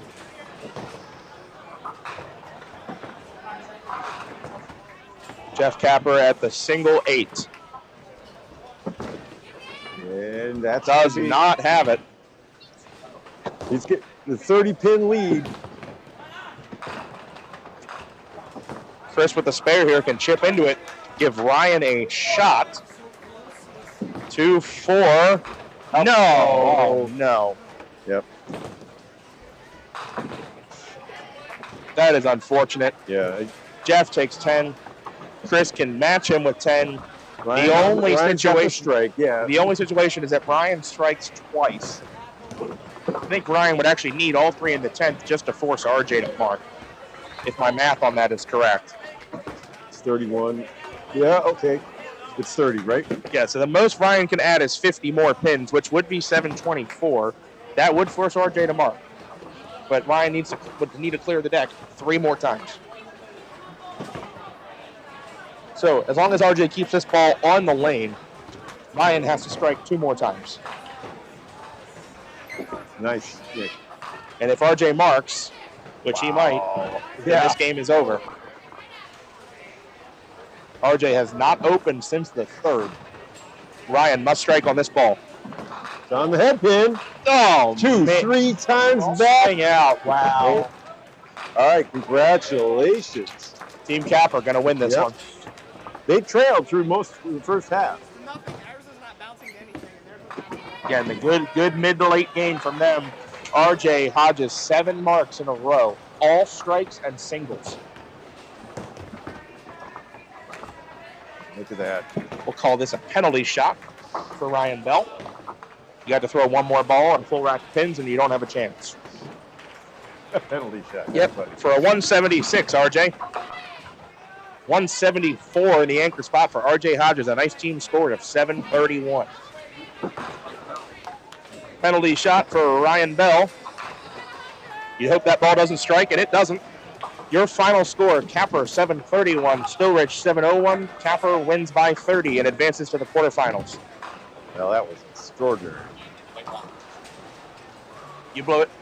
David blew it. So I've been having to practice this. That David hits stop and start recording so that it records a video within the live stream that he can use to post up. Mm-hmm. I used to just babble on at the end of a match and not give him a nice conclusion, and he'd just cut me off mid sentence when he does the post production. Yep. So I've been trying to give him this like nice, conclusionary sentence. We have a lot of ways of dragging things on. Oh yeah. It's so boring sometimes after you just watch something exciting. So that was good. I love your system. You figured out how to tell the difference. Yeah. The hits. You call those hits. You call Right. those counts. Same hits, same thing. We call them hits. So if they got 4 marks, the other team has 2, they're up 2 hits. We need to notice that before. Yeah. David, you want to go to a short pause? Yeah, go ahead. All right. We're down. We're going to head to a short pause. We're down to 8 now after this round. A couple matches still finishing up in their 10 frames. I would say give us about 10 minutes, folks. Take a trip to the can, take a trip to the fridge, bring me back something. Duck Pins Forever will be right back. It's exciting, it's entertaining, it's challenging, it's fun. It's Duck Pin Magic. Duck pin bowling is lots of fun for the whole family. There's no need to be an expert. Duck pin bowling is easy to learn, but it's the challenge that'll keep you coming back. Even little hands can control the ball in duck pin bowling. Join a league or we'll help you start one. And with duck pin bowling, there's more bowling for your buck. Discover duck pin bowling and you'll discover duck pin magic at any of these locations.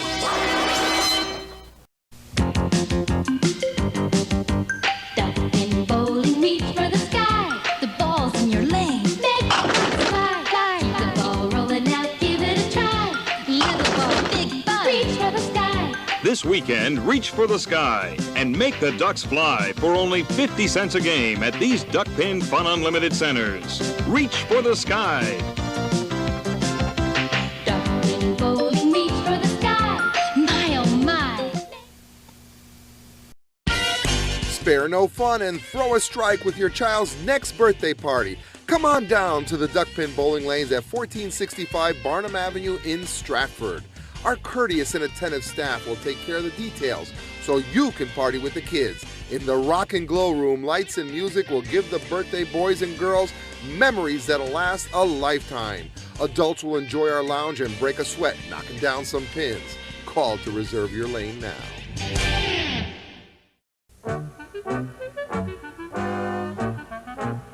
Bowl with Barney at Barnum Recreation and Duck Pin Bowling. A place for the entire family.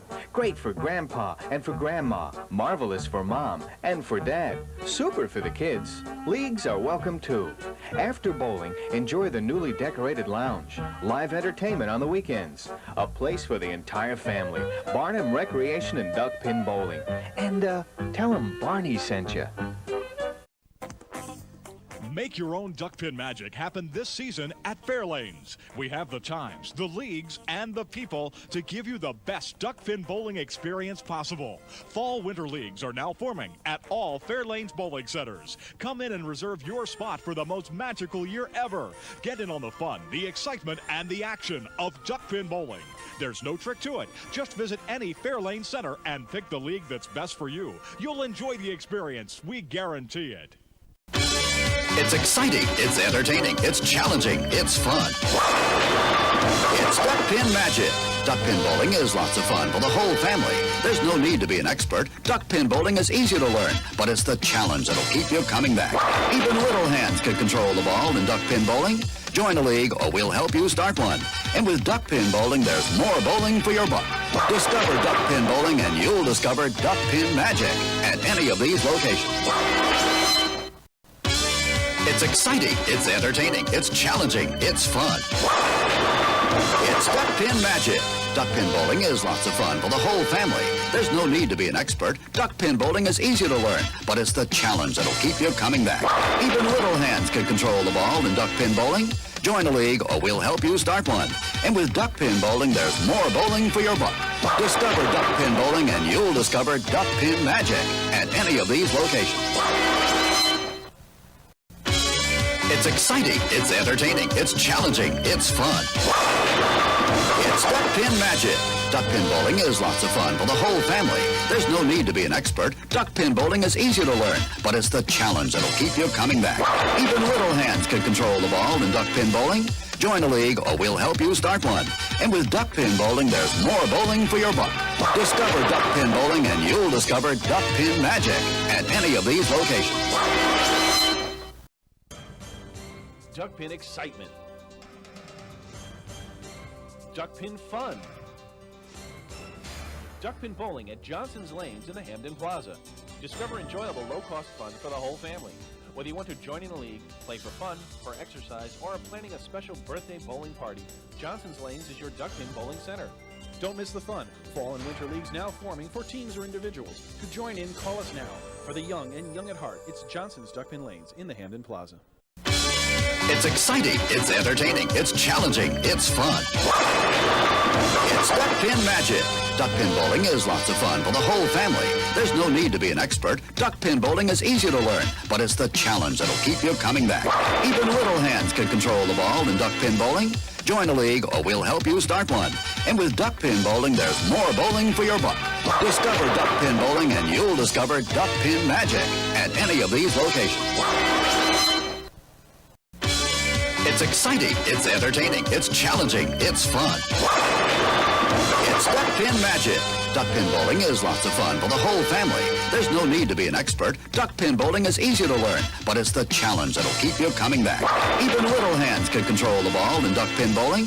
Join a league or we'll help you start one. And with duck pin bowling, there's more bowling for your buck. Discover duck pin bowling and you'll discover duck pin magic at any of these locations. It's exciting, it's entertaining, it's challenging, it's fun. It's Duck Pin Magic.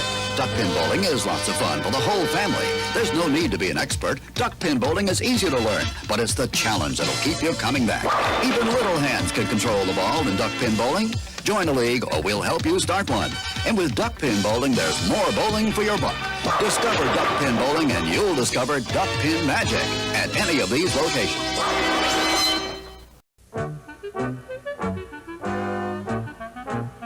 Bowl with Barney at Barnum Recreation and Duck Pin Bowling. A place for the entire family.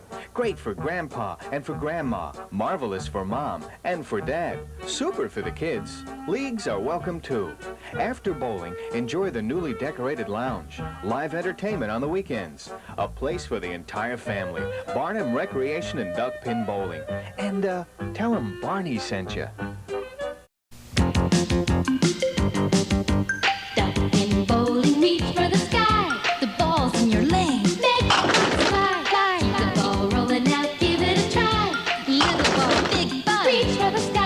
This weekend, reach for the sky and make the Ducks fly for only 50 cents a game at these Duck Pin Fun Unlimited centers. Reach for the sky. Duck pin bowling, reach for the sky. My oh my. Hello, we'd like to clear up some misconceptions about duck pin bowling at Fairlanes. This is a duck. This is a duck pin. Note the absence of webbed feet. This is a flock of ducks. This is a flock of duck pins. The object of duck pins is to hurl 3 balls, bang, bang, bang, and knock them all down. Exhilarating. The object of ducks is to, well, to be ducks. Now you may proceed to Fairlanes. We're quite sure you'll find duck pinning everything it's quacked up to be. Sorry. Break the cycle of boredom at Highland Bowl. Duckpin bowling at its best. Highland Bowl features disco ducklo bowling, bumper bowling, leagues, and more. Plus, Highland Bowl can host your next birthday party or corporate event for even more fun. While you're there, enjoy delicious food and drinks from our snack bar, or have fun with your friends at the arcade. Highland Bowl in Hartford offers unlimited games up to 2 hours, just $7.99 per person, including shoe rental. For family fun, it's Highland Bowl on the Hartford-West Hartford line. Updated hours and more info at cthighlandbowl.com. Duckpin excitement. Duckpin fun. Duckpin bowling at Johnson's Lanes in the Hamden Plaza. Discover enjoyable low-cost fun for the whole family. Whether you want to join in a league, play for fun, for exercise, or are planning a special birthday bowling party, Johnson's Lanes is your Duckpin bowling center. Don't miss the fun. Fall and winter leagues now forming for teams or individuals. To join in, call us now.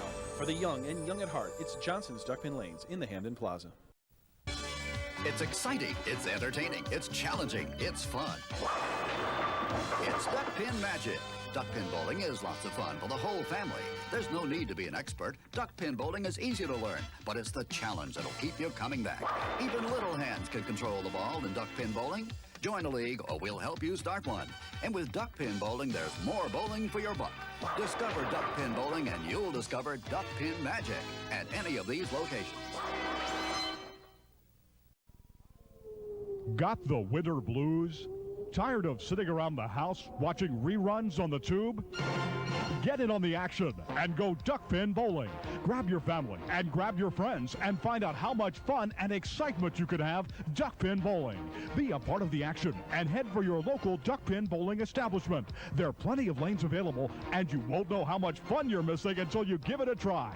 Duckpin bowling, the cure for the winter blues. It's exciting, it's entertaining, it's challenging, it's fun. It's Duckpin Magic.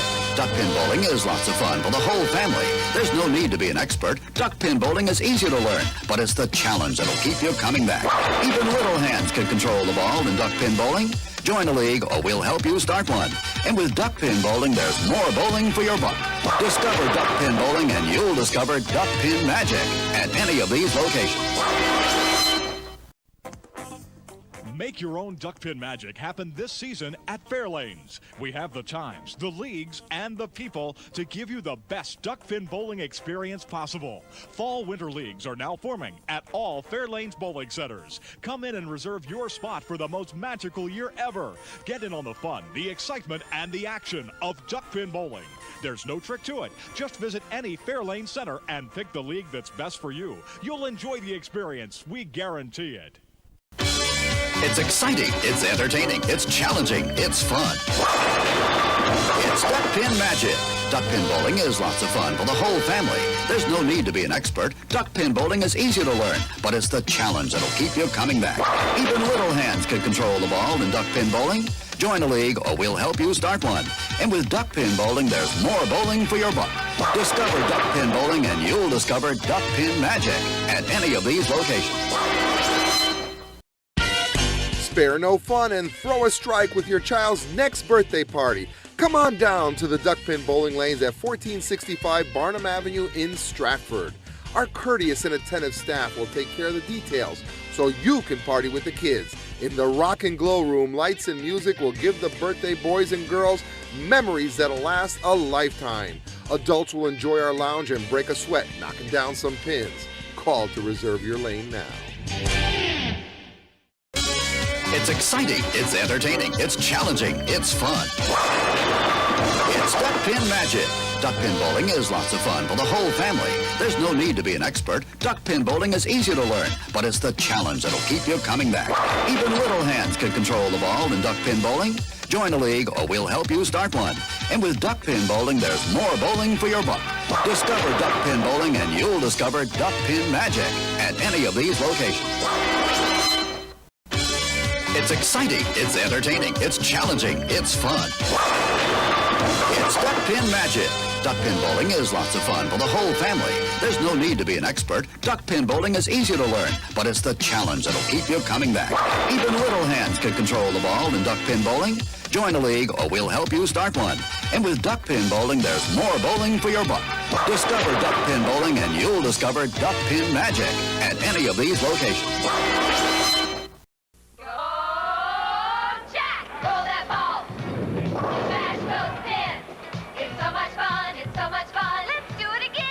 Fairlanes has 516 duck pin lanes for you, your family, and friends. Look us up. Come on into Fairlanes, the fun lanes.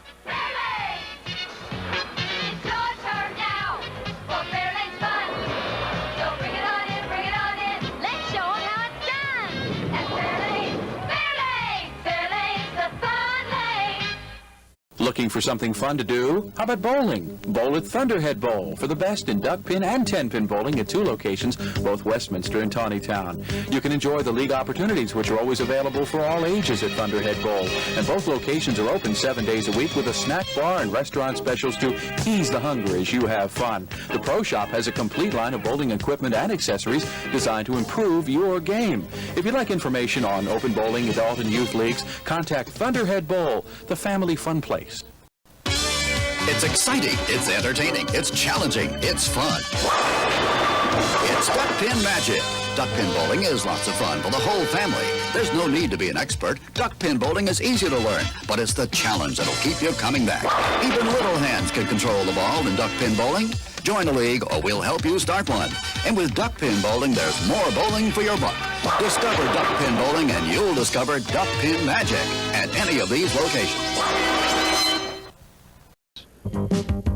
Duck pin bowling, reach for the sky. The ball's in your lane. Make the ducks fly, fly. The ball rolling out, give it a try. Little ball, big ball, reach for the sky.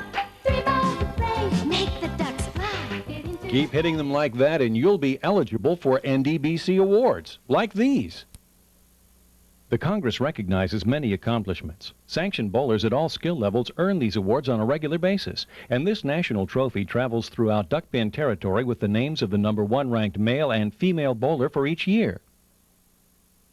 It's exciting, it's entertaining, it's challenging, it's fun. It's duck pin magic.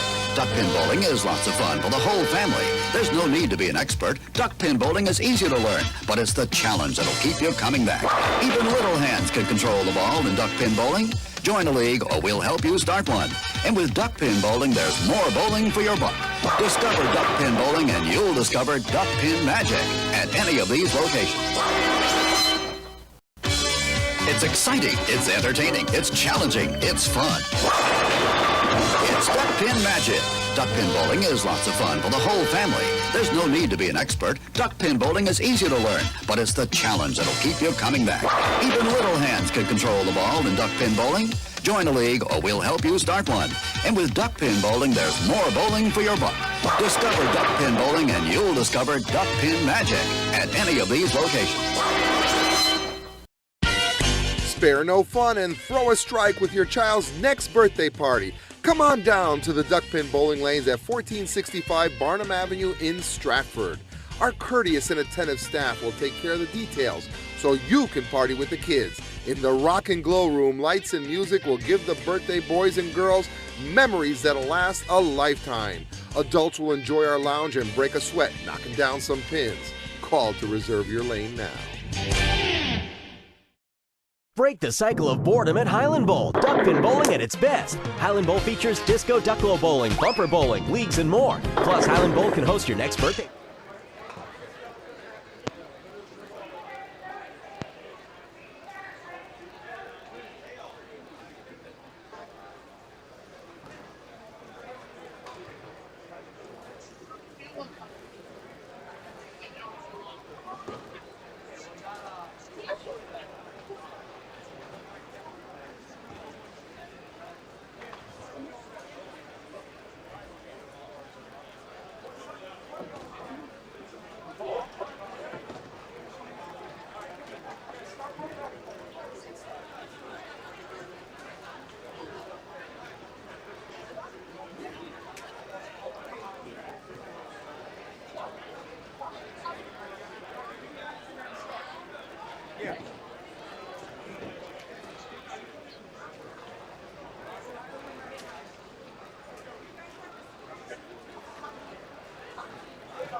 Who's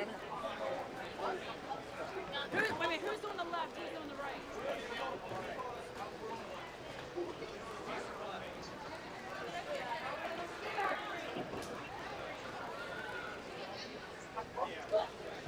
They're filling out the papers now. They're filling them out now.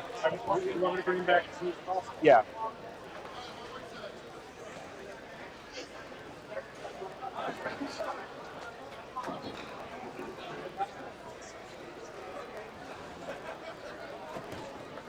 Oh, and I don't know these team names either. I have no clue what these team names are. What one is the Andrea or Bob Nizwicki and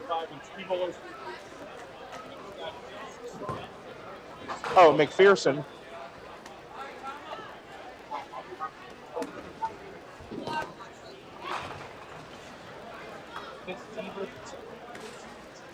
I think that, yeah.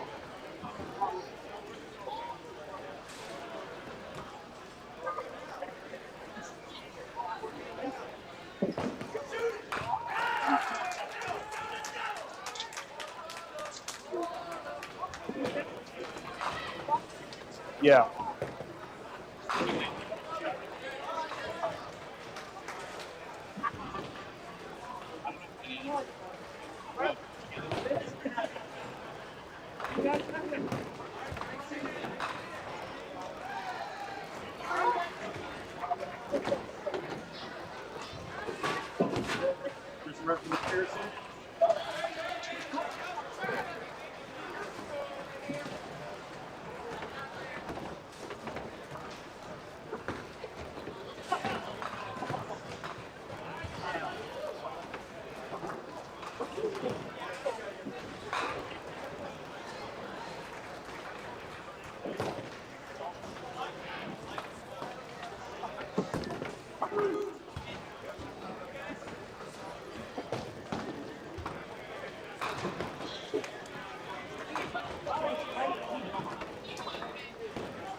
Is the thing set up right?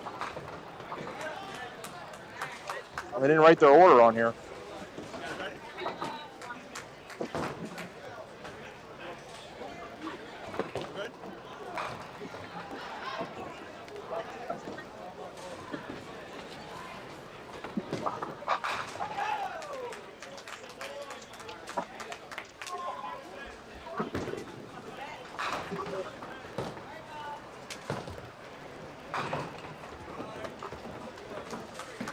And I don't know the order of these, but I can assume.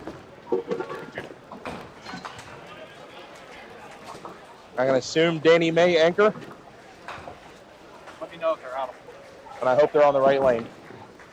They are. Leadoff bowler in this quarterfinal match that is now underway.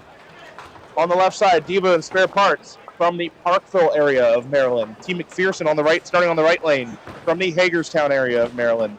Bob Nizwicki, defending Mount Airy Pop Whitten champion, opens with the 10 box.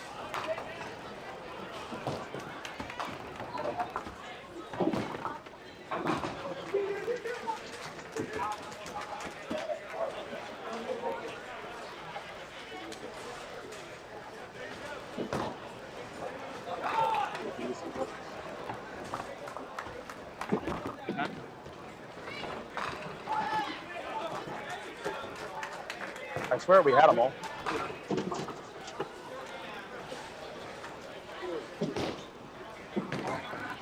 Thank you. We'll have our bearings here in a second, folks. Danielle throws the opening strike in her first frame. Her sister, Andrea, following her up. A lot of handicap in this match. 99 for Divas and Spare Parts. 146 for Team McPherson. So a spot of 47 pins to Team McPherson. There are two Travises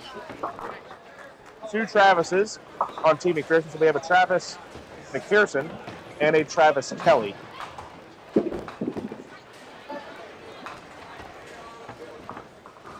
Right, that's Andrea, right? Looked like a skip lob.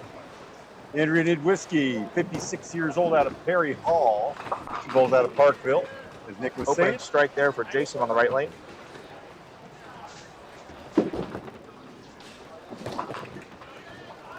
She's got 10. All right, so quick advantage early for Team McPherson in the scratch competition.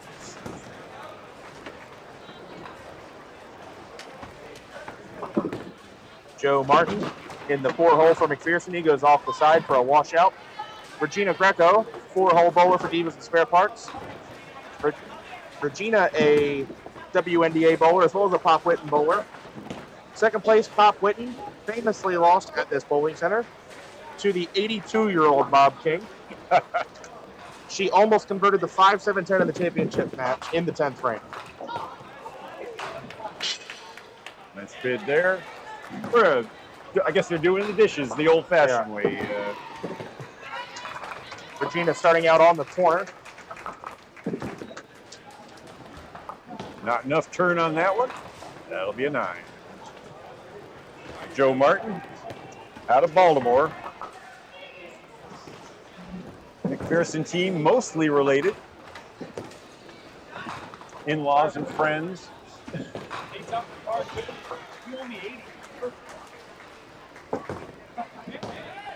Travis Kelly now, the anchor bowler for McPherson on your right. And we got Danny May, right? Yes. Travis also no stranger to occasional appearances on Duck Pins Forever, bowling Pop Whittens in the pins over average division. Yes. Clean up for Regina. That's better. 9 box.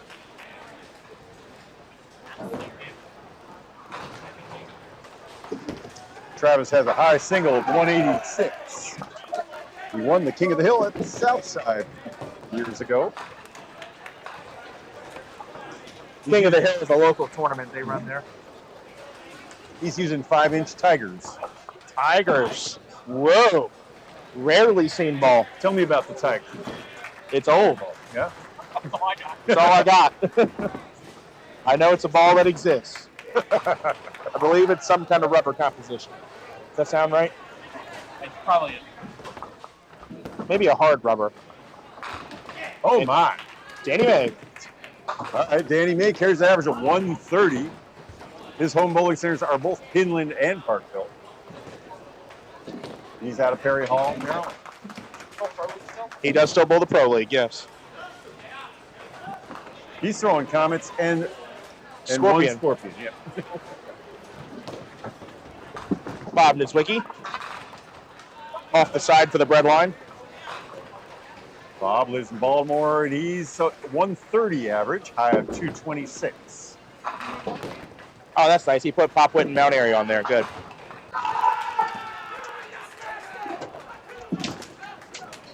The Divas and Spare Parts team now has moved to the right-hand side, and Bob Nizwicki. Welcome if you're joining us from the Candlepin land. I posted a note here, note out on Candlepin chat. This is Duckpin's richest handicap tournament. That's right. A $35,000 prize fund. We had 84 entrants. Yes. They put themselves in 7 leagues. Yeah. 84 teams of 5, and they turn teams away. Now we're down to our last 16. We're down to our last 16. Our last 8. Last 8. This last is grade 8. Okay. Our third match of the day. That makes sense. We got Danielle Good luck with that last name. Quattrochi. Yeah. Oh, she spelled it. Quattrochi. She has a 110 average out of Parkville. Probably did that because we pronounce it wrong all the time. She lives in Phoenix, Maryland. Forgot that was a thing. No, I think it's in the Parkville area. Well, even David doesn't know. Is it a zip code or a town? It's got to be a town near like Perry Hall area. Okay. That like northeast corner of Baltimore that we don't touch. That David and I just don't touch in our travels. You drive through. Well, Danielle filled her strike with 8. Picked up 8 more in the second for 26. Now we have Andrea Nedwitzki. So, Andrea, if I'm correct, is Bob's sister? No. Wife? How old's Bob? Bob is 49. Andrea shows to be 56 on this. Getting our information sheets right from the bowlers moments ago. Andrea's highlight was bowling a 200 game many years ago. She's not sure exactly what that number was. Yeah, I mean, we post about 200s all the time, and obviously there's the upper echelon of bowlers that are going to throw them every so often. Even David and I walk into a 200 every so often. But thank you, North of Hunt Valley. Yeah, so it's up there. 100. Oh, Deborah Gill, is that Deb from? That might be Deb from Stone Lake. Manager of Stoneley Lanes. Hi, Deb. I think that's you. Tell me if I'm right or wrong. I'm forgetting what her last name is. All right, this is Regina now. Strike. Regina Greco. Beautiful pitch there. Look at the strike celebration on the replay. We love the hands in the air. Woo. Woo. Her highlights of Preakness, like you were saying.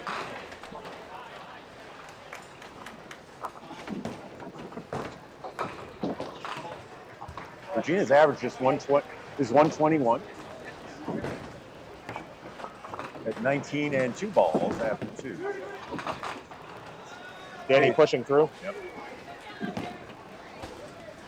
For those of you that have been hearing about the scoring onslaught of Colton Goove and company, if I could just quickly fill you in. So Colton does have 373 for his first 2 games, which is a ridiculous number. The entire team is 8 pins short of averaging 160 per bowler, and Colton Goove has opened his 3rd match of the day with a double.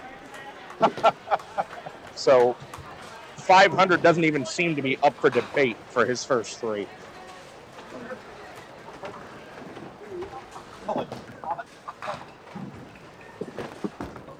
Oh, Luke. Oh, boy. Yeah. I went out on a limb, and I've totally butchered it. Okay. Bob and oh, my God. Jeez, I'm terrible. Bob and Andrea are married. Danielle and Andrea are sisters.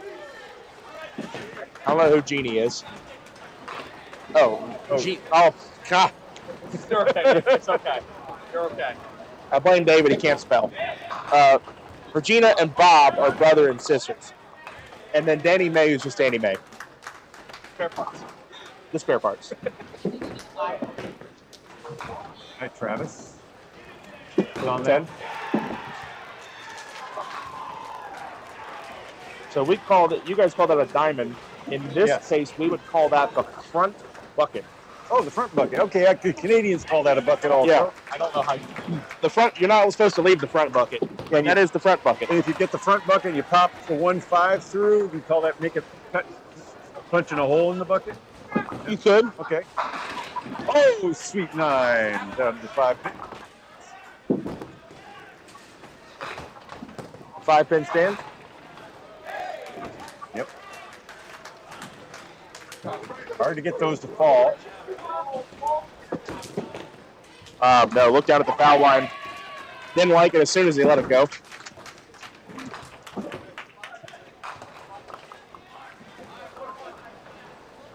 So Bob sliding by for 9. Bob Niedzwicki, I believe, he said that they came down to the wire in their Sweet 16 matchup. We threw a 178 to help the that helps. Divas and spare parts. Can't say it don't help. Yep.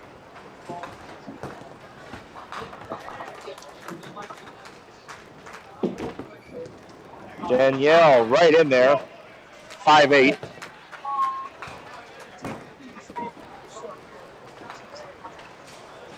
Five pins standing here.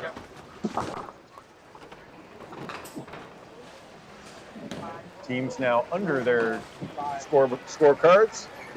They'll be switching every box.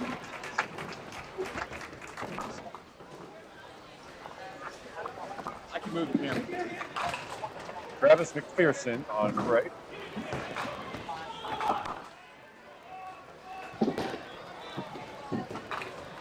It's out with a 9. So, hey, did you need teammates? Danielle matches. All right, now we see Jason Adams, 29-year-old, Delta PA. Jason carries an average of 102, both out of Parkville. Nice light head pin, but leaves that zigzag plus the 7. This is Andrea Nitsuki. For the Divas and spare parts team on the left. Oh, wow. Look at that celebration. Is that a Nico highlight reel? Yes, it would be. Yeah. I watched. Don't think I don't watch. Nico Pujar out of St. Louis, one of the great fans of Candlepin. Oh, he lives in St. Louis? Yes. Wow. That's commitment. He watches every match. Now he's become our webmaster. Hopefully you guys send him like a Candlepin something. Well, we give you some residuals. It is the Deb I thought it is. Hi, Deb. Deb's worked at Stoneleaf for many, many, many years. And Joe in on the 3-pin. Fills his spare with 7.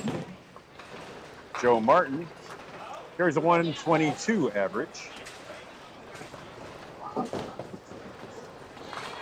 There's a 47-pin difference in the handicap. We haven't really talked about that in the early going so far.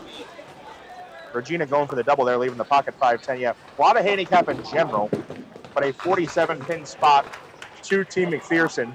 Yep. It's a 146 to 99 separation. Yeah, I would say that the folks to watch out for this match are Bob Nitsuki and Joe Martin.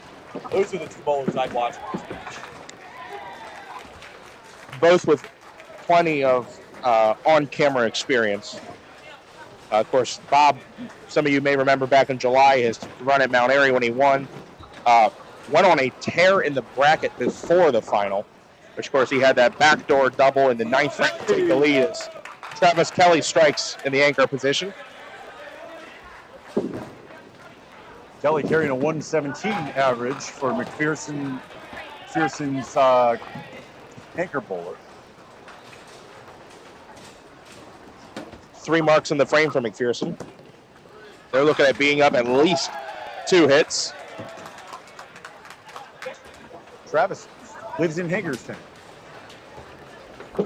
Must be why he bowls there. Yeah. Another 5-10. It is back-to-back 5-10s on lane 29. But wasn't Regina's a 1-3 hit?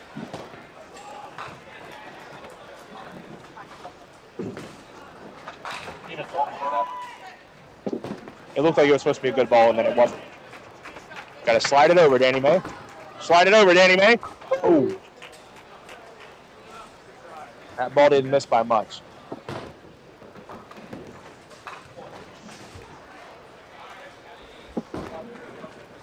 That ball will take 9. Leave my microphone here. I'm going to go measure some ball speeds. Okay. Go horse.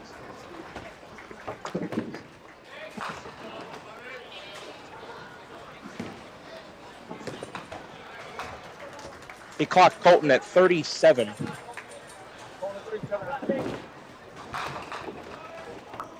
Bob Nizwicki off the side for the 137. Our score through 3 is McPherson 312, Divas and Spare Parts 266. That is a 46 pin lead for Team McPherson, and they are up 3 hits. Bob, a little full on that head pin. Good try on that ball. It's a tricky angle here. I believe Bob declared that he is throwing a set of Cyclones.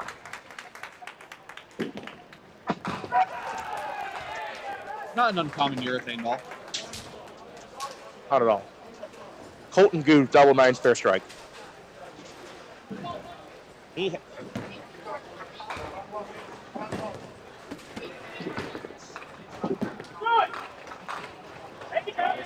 Stayed outside there. Colton at 452 and a count in 24 frames today. Seems good. Seems okay. It's not bad. It's pretty great. It's insane. Seems okay. Yeah. Colton is probably the most feast or famine bowler in this particular house. And he's eating. He ate last week. He's eating today.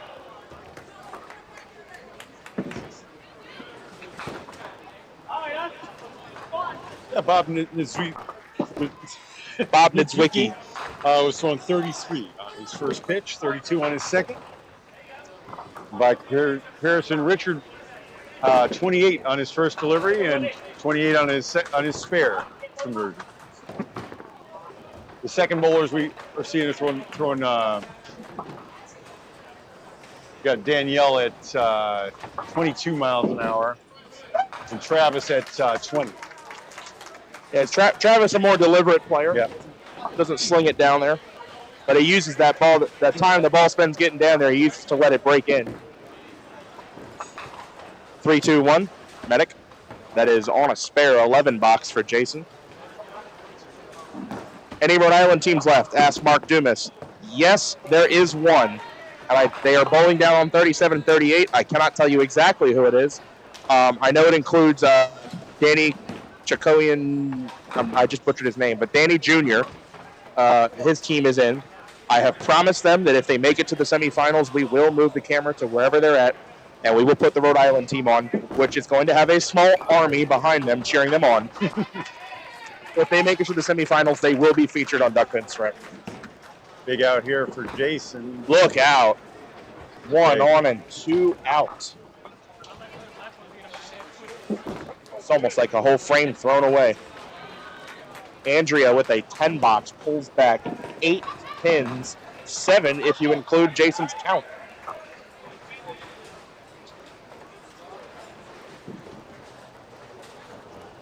All right, 3 marks for Team McPherson. Things just got a lot closer. Miles insisting that the Army is in fact not small. No, large Army, small state. That fact you cannot get around. 7, Who said 8? 10 split. Your ball will be back in a moment, Regina. That's not quite Xander level 7-10, but it's not great.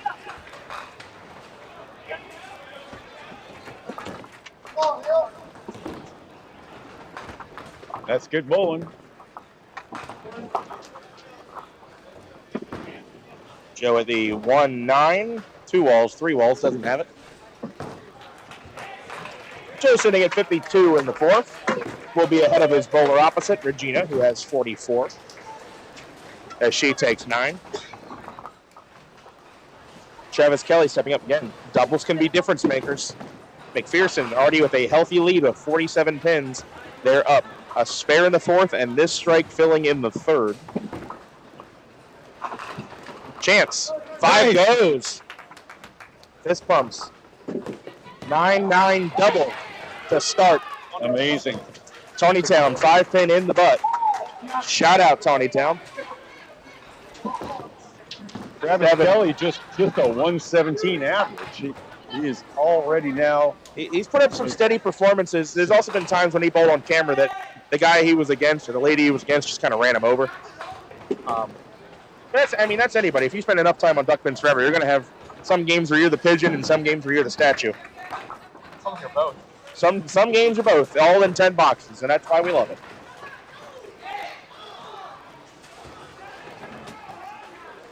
Just to be clear, Bob, you understand the pigeon statue reference, Yes, right? that's Okay, very thank you. amusing. Yes. Huh? 37. Also, Colton has 452 plus in the 24th frame.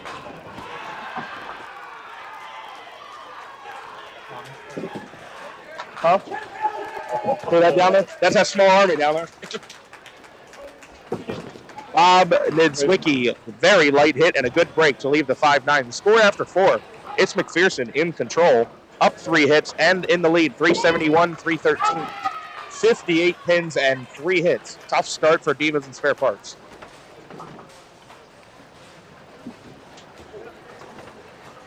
Bob at the 2-pinner, 5-9, no. Takes it off.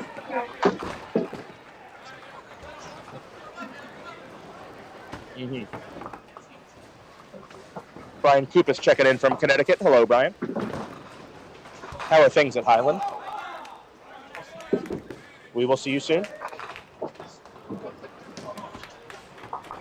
Second annual broadcast from Highland presented by Long Drink. Looking forward to that.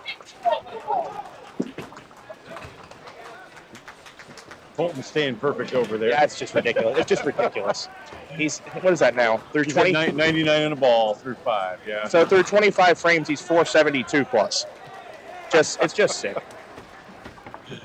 Sorry. It's a little off camera. That's a pocket. Yeah, David, I actually hadn't looked down at the pin deck and didn't know what you were replaying. I'm sorry I had to watch that. I missed it the first time, and I would have been okay with that. 8-10 stands for Danielle. 1-2-8. Travis has 2 options here. Yeah, there are 4 matches. More conventional would be that. Here. It's a lot of information flowing, but that is part of the Bob. That's part of the excitement of these events. That's it. It's like Worlds. There's a lot of and that's that I kind of would an love atmosphere. if it ever worked out, and if I got Greg Gouliard's blessing or Paul Grant's blessing, I would love to sit in on a Worlds broadcast. That seems like fun. Absolutely. Well, we're going to be back in the States this Academy, year, right? At Academy. Yep, in Haverhill. It's like a three different rooms in that bowling center, right? Yeah, they have 40. They used to have 48, but now they took out a couple for a restaurant. But still a large facility. Yeah, and 3 different styles of alley, really. I'm checking the comments here. We have a new member, Butch Baltimore, 8447, becoming a Duck Pins Forever bowling enjoyer. That's our entry-level membership, $5 a month. Thank you, Butch. Fun fact about Butch Baltimore, 8447. I believe it was this year or last year that he rejoined the league because of watching Duck Pins Forever. Oh, that's great. It warms my heart when I go into a center I've never been and someone says they came back to bowling because they thought the sport was gone. Nope. It was not on Channel 5 anymore. We'll go down swinging. Yeah. I'm not content to sit back and watch it now. He said, I wonder if I could play that, and they found out there was a league, and they got why not? Go for it. Solid 5 there for Joe Martin on his first pitch. It's now getting hard Let's see to if get Regina can get a break. In many leagues, it's getting hard to get into them because running out of place to bowl. The number of alleys is down. Yeah, the number of houses. Even here, they are full now because of neighboring center closed. They have mates in here. They're sold out all the lanes.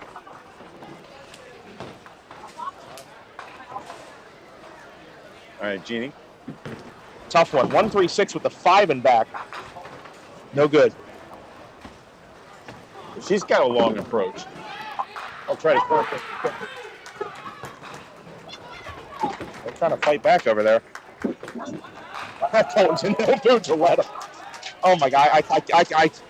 I know he's not on camera, and I should leave it alone, but he is just pouring it on. 10 pin and 9 drop down to the 7 pin. Almost got a swing out. That was a 9 count on a double. Yep. That puts Travis all the way up at 47 in the third. 76. Plus 2 hits. Travis looking to bring this one in cross lane. Nope. That'll be 9 on the second strike, Phil, after the 29 in the third. 66 through 4 for Travis Kelly. 6-pinner to deal with for Danny May. No, sir. And we're going to close out this 5th frame with 2 hits from McPherson, none for Divas and Spare Parts. And Danny May, 7 box. Not looking great right now for Divas and Spare Parts. They have not marked since the 2nd frame. McPherson leading all the way up now to 88 pins and 2 hits. Meanwhile, off to our left, it is a shootout score fest. There are red strikes all over that scoreboard, accompanied by spares in between. For reference, that score in the 6th frame is 461-443. They're putting up a lot of score over there. Bob has decided to get his team on the board with an absolute crush. Nice. Bob, 6-7-10. Coming off of the 178 game. Yeah. Not for him to explode. And it's tough to sometimes to throw that game after that, but you try to not come off that high, that emotional, adrenaline rush you're on. When you start to think you can do anything, your feet start to. It's like you're a center fielder. You're trying to run as fast as you can while you throw. Sure. Danielle in there breaking up the 2-1. How about taking all of them? Well, don't look now. That's 2 strikes in a row for Divas and Spare Parts. Danielle control. She puts her hands up, says thank you very much.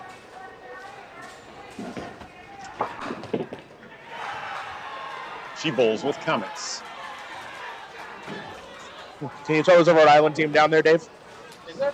There is. There's a wall between us, and it doesn't matter. I've got binoculars. I might be able to see their score.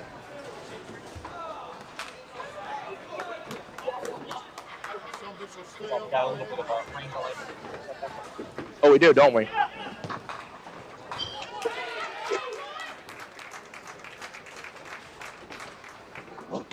It's a match over here. A proper match. Which, this is the game Capper has to throw if they wanted a chance against this team. Because it's been looking like Boyle is going to be unstoppable today, and they're still putting up a big score in this match. But Capper holding with them for now.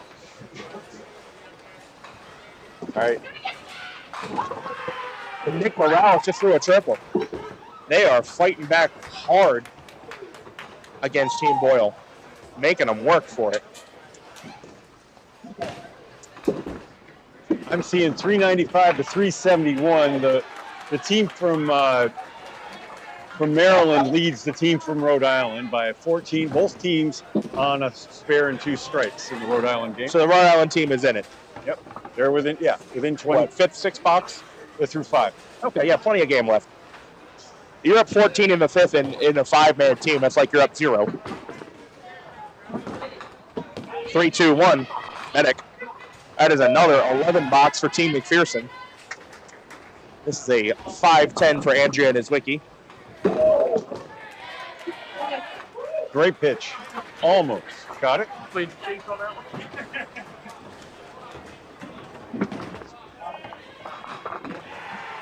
All right, takes out 3 more.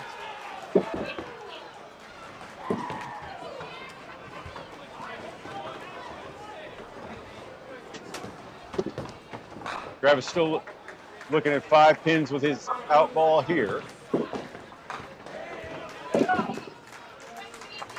Fine. That's a nice out. Yep, that's good. 1 on 9 outs, like getting 2 10s.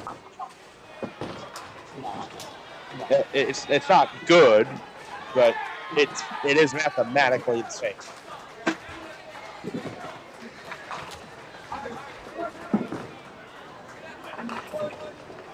Looking for help, Andrea not going to find, or Regina not going to find it. Another 8-count split, her 3rd of the game. That one, the 9-10.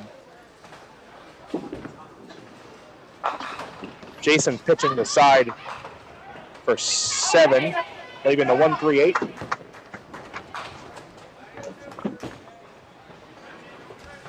No luck there.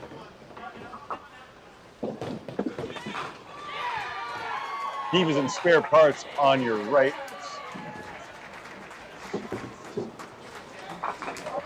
Nice shot there, pushing it back. Jason with the spare in the 6th frame. 61 plus. Jason Adams, just a 102 bowler. 102 average? Yep. He's about on pace. Needs to get a count. He had that 1-on-2 out in the 4th that really hurt his score.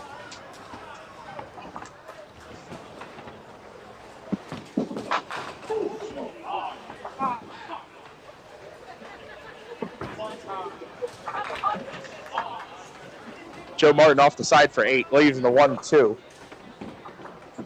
I think the lead now. I think the lead now is about as high as it's going to be because we got the strikes coming back for Divas and Spare Parts. Danny Mays, 6-pin goes. So Divas and Spare Parts trying to find something here. They throw up 3 strikes in the 6th. Yep. Had not marked as a team since the 2nd frame. They've only got 7 marks so far in their first 30 boxes. So take a note right now. This may be the biggest lead. The inflection point. See if that comeback can. Yeah, if it can materialize. Yep. But they're going to step up. At worst, up 1 hit, but they have 3 opportunities to double. If they were to connect on 1 or even 2 of them, yeah, very, very much tightens the matchup. Travis looking to play some defense and read the rule book. He leaves the 1-3. Double strike typically in Candlepin is 54 pins for the 2 boxes. Mm-hmm. Probably a little more here. I would say about that. That sounds accurate. Right. Strike for Richard. Yeah, that was 7th frame. So McPherson not laying down properly here. Travis off the mark. Divas and Spare Parts going to enter the 7th frame, up 2 hits.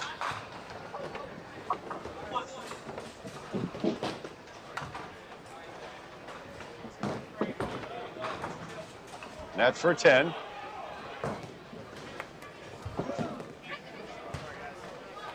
All right, so the score after 6. Yep. You have to take the 10 off, right? Sure. Yep. So it's 9. Is that 97? Yeah. Yeah. All right. Let's see if Bob Nizwicki can drop the hammer here and start to mount the comeback for Divas and Spare Parts. Cuts a duck. Uh-oh.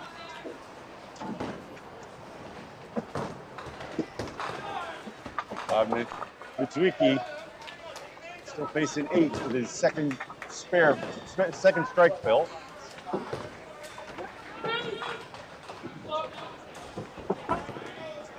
Oh, no. A 3 fill on the strike. 3 count. Yep. Makes the 3rd ball marginally easier, maybe. Yeah, he needed another 3/8 of an inch to the right. He has a shot at making it. Wood ball. Oh, man, for 6. That really takes some wind out of the sails. Well, Divas and Spare Parts trying to make up that 97-pin deficit. They had That the did 3 not strikes help. to start it, but we saw Team McPherson. Jason coming back with a 20 box. Yeah, leadoff bowler. Richard Birkenbach almost stopped it by himself. There's that double. All right. Got a double. Yep. That's Danielle. They might need Danny to find one as well just to cancel out Bob's frame. But they do have a double. Every time I watch ball, I do too. Obviously Mountaineer in particular, I'm going to remember the matches, but nice. Yeah, the defensive bowling here from McPherson. Look at this. We call that a so what strike. When you follow up, when you answer a strike with a strike, say so what? You can't beat me. I mean, the double's already negated just in the hits that they've collected in the 7th. Yeah.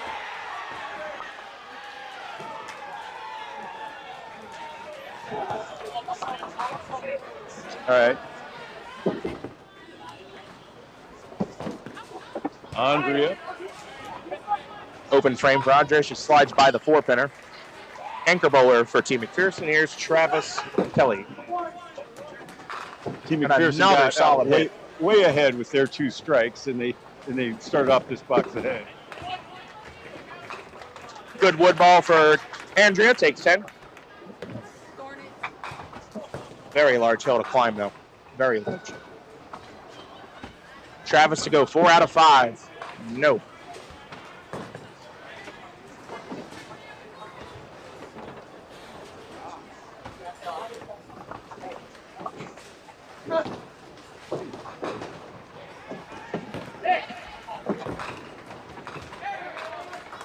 Andrea off the side for 8. Got the head pin on the backside. Travis collects his 10. 3 hits on the board for Team McPherson in the 7th. They sit at 557. Negatives. Regina at the 2. No, ma'am.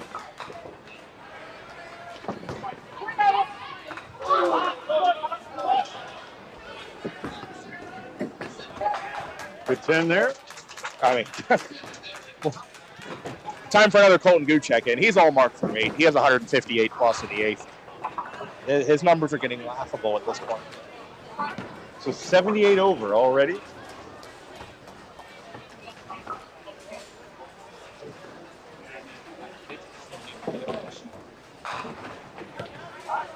Team Boyle.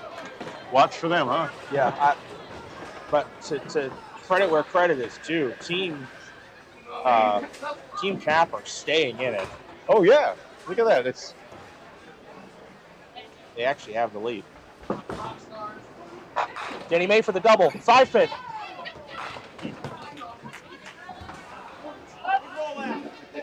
Well, you almost had two doubles on that set, which even still would have only put them up 1 hit. So This is a spare. This is a spare to go even hits. And as you can see, the advantage is going to be in the 90s on the raw score. Danny's got it. So the hits are even. Marvin, you got to fix that score. Okay.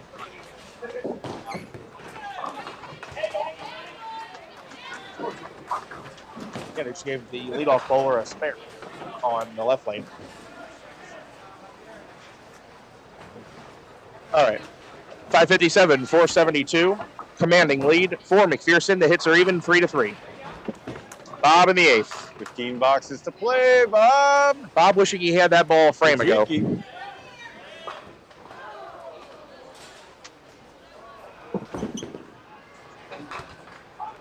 All right, lemon drop. 3-2-1. Medic. 4-pin is getting obliterated in this match.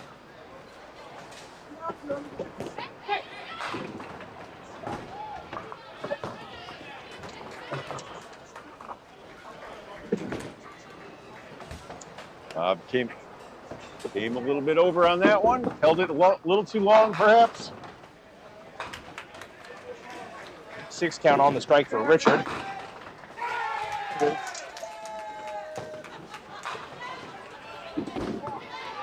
Bob takes 10 and Richard takes 7.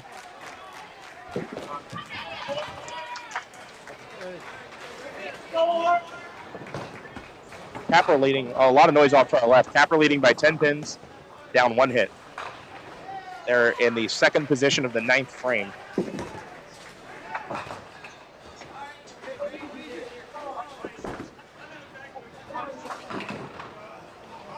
Danielle, pushing through. That was on her double fill. Both teams will be in the 700s. Oh yeah, it's a question of who's going to win it, who's going to survive.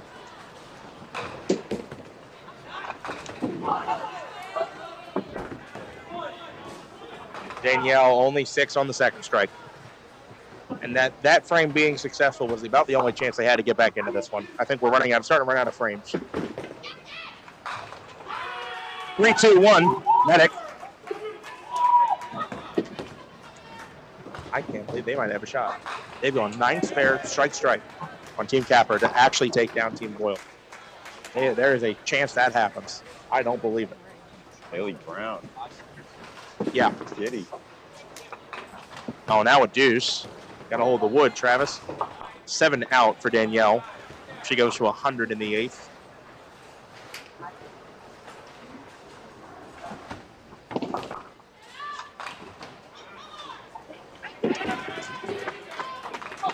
Nice delivery there.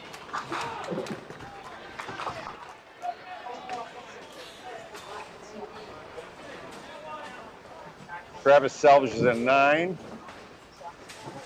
Andrea in the 8th. Breaks up the 2-1, leaves a 3-6. What? Right.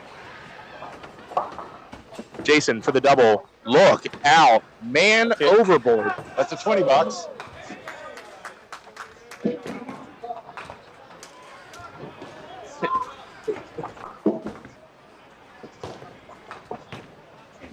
Okay. Andrea, no good on the 2-pinner. Second ball, strike for the Connor Wiener spare. No, not have it.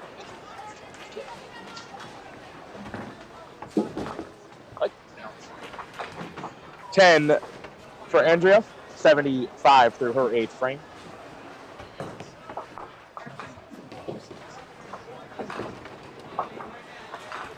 All right, he got out of it with 10. After the channel ball. Okay, we're PG Street. We call it better. Yeah, gutter. Ditch. Oh.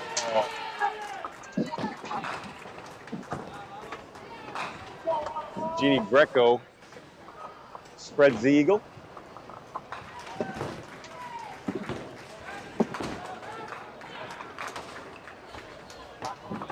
Joe Martin with the zigzag. Yeah.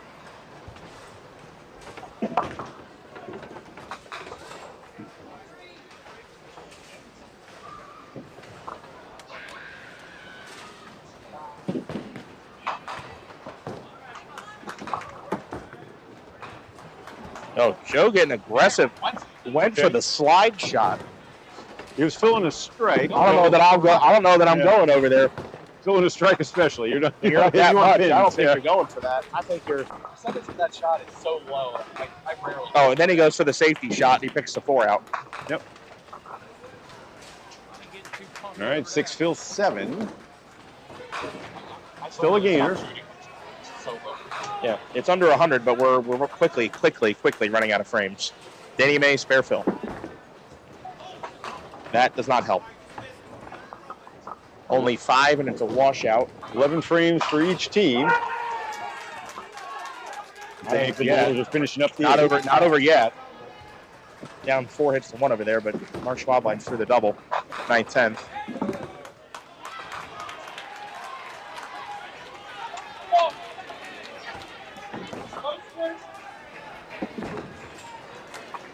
Danny, oh, just a head pin. I'd rather miss it. I'd rather the second ball go in the hole. Danny May's high single, 226, carrying a 130 average.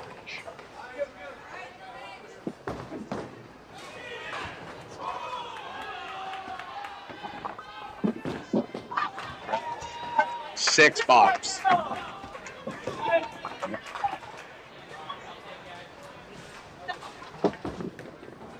And that'll be a 10. Travis with 10.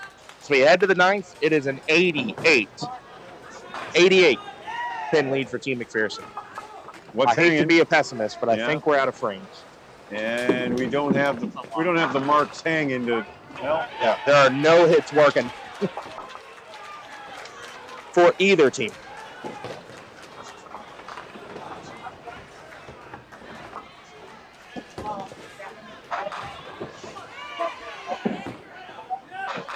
Oh, my.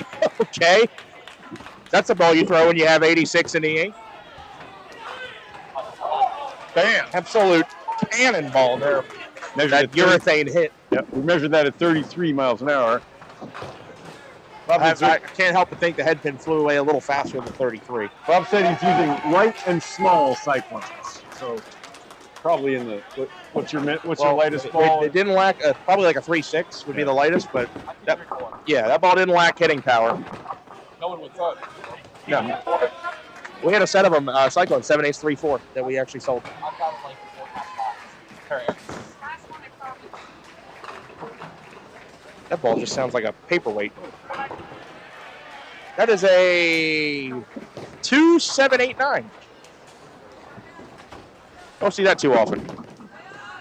Got a bite, and it does not. Danielle going to go open in the ninth.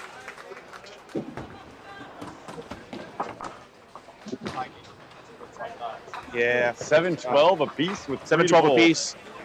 Team Capper is up to 2 hits, but the score is tied with 3 bowlers to go in the 10th. Okay. Nick Morales. The 2 hits are both strikes, too, notably. Yep, left side of your screen, lane 26 coming into your picture. This is a strike fill. And Medic on that ball.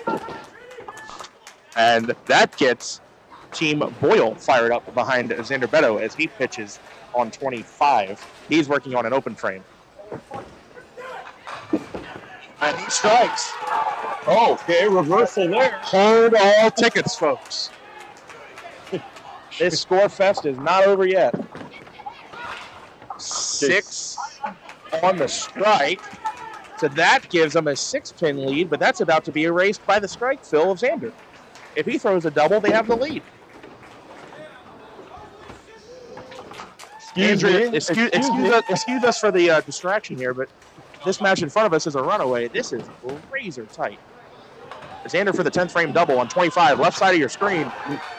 He's got it. Oh, my goodness. They're at 7:32 and a ball with Wood. Capper, with their third bowler finished, is at 7:26. Boyle leads by 6 pins. A ball left in the 3-hole, but they are down a hit. So if Xander can clear 5 or more on this last ball, they are up more than a mark while only being down 1 mark. Do you want me to move the camera? No. Okay. Razor tight finish off to our left. Xander for the closing out triple. Punches the middle out for 4. And that's an interesting number. It makes it a 10-pin match. Team Boyle leading by 10. Capper up a hit. Meanwhile, photo finish. Oh, what a shot! Nice 10. Jeff grab it off the side for the 6-pin. Good 9 there for Joe Martin. I'll try to get a better angle on my end for this. Nick is calling the match on 25 and 26 on your left. Colton has gone off the side for 4. Colton chopped 2 on a spare in the 9th frame. That was his only open of the match. He has 170 through the 9th, which means his set is 543 through 29 frames, which is a ridiculous number.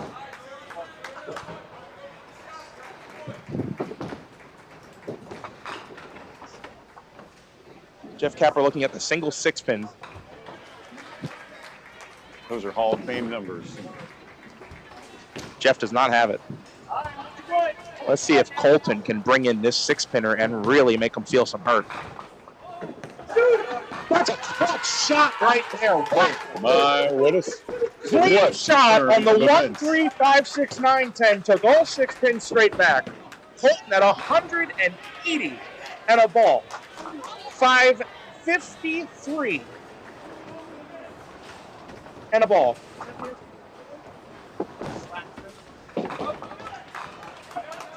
Had 7 of that. 7 more. 560. Colton in his 3 games. 560.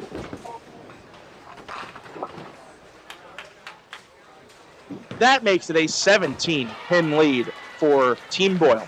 753, 736. They are down a mark. RJ Hodges has a strike working. He is the anchor bowler of the 10th.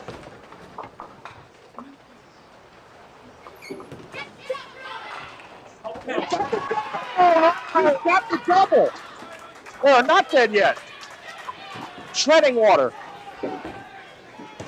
Winnie Shriver in the 10th.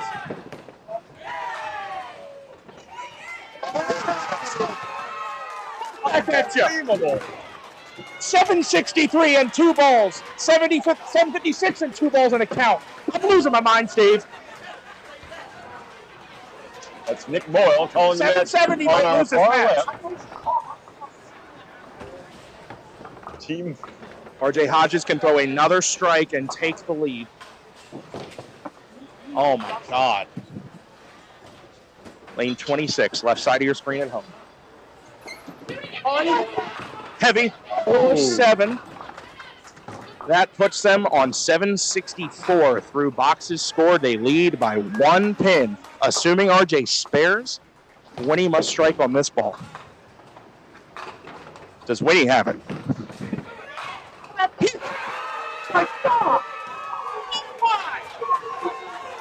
Oh, right.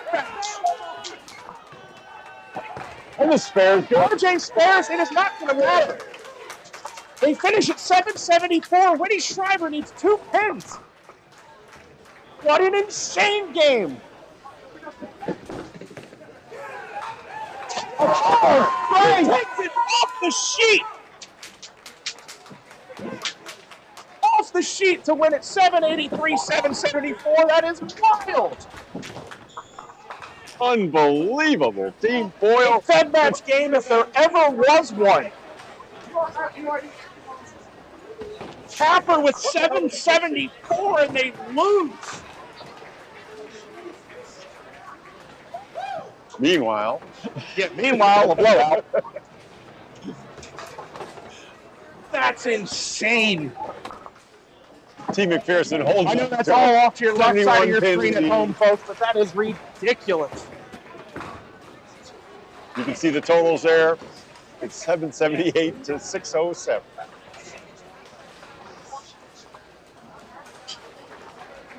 It's refill over for Danielle. I mean, we've seen a tie, and that's Refill. probably the most insane 10 frame I've ever seen. On the 10th, it's there. I gotta go talk to people. I'll be right back. Okay. Jeez, I'm Jason. Nick Boyle there. Thrilled beyond comparison with the match just off to our left.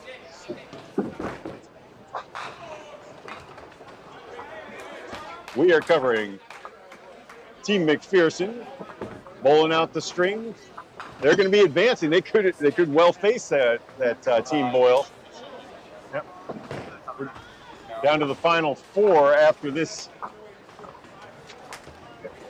Meanwhile,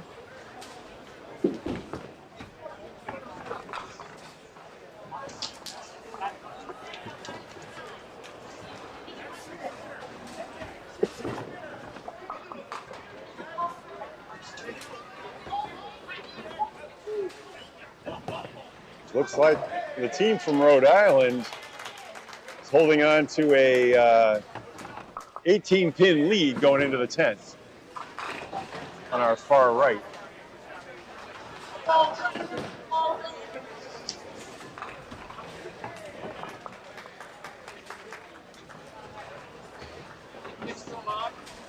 No! A double strike. Wow. 10 matched by a triple strike from Winnie from Team Boyle. The winning triple strike. I haven't known Nick for long, but that's the most excited I've ever seen anyone on. All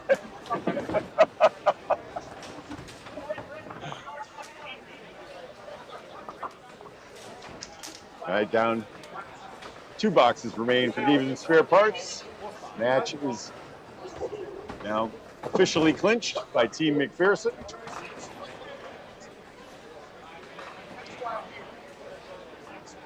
Jeannie delivers an 8 for a 99.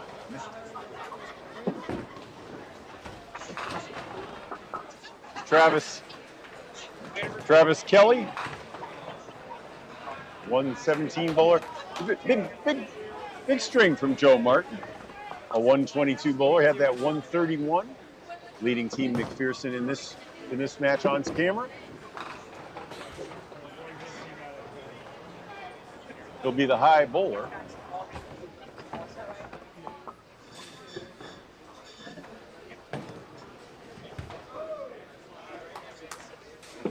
He would have been the third lowest bowler on the match to our left.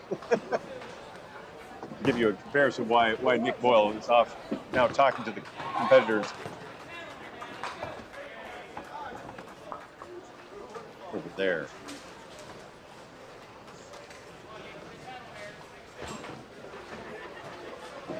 All right, Travis Kelly finishes with 123. Team McPherson puts their mark up at 717.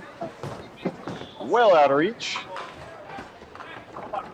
Danny May bowls out the string.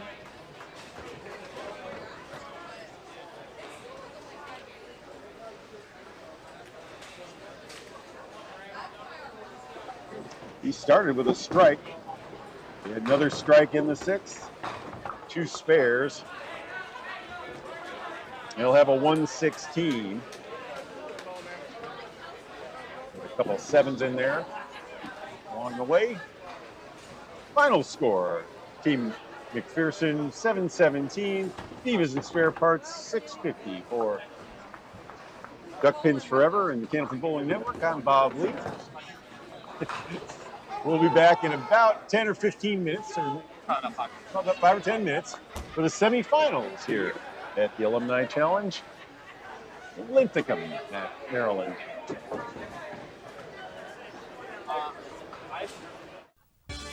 It's exciting, it's entertaining, it's challenging, it's fun. It's Duck Pin Magic.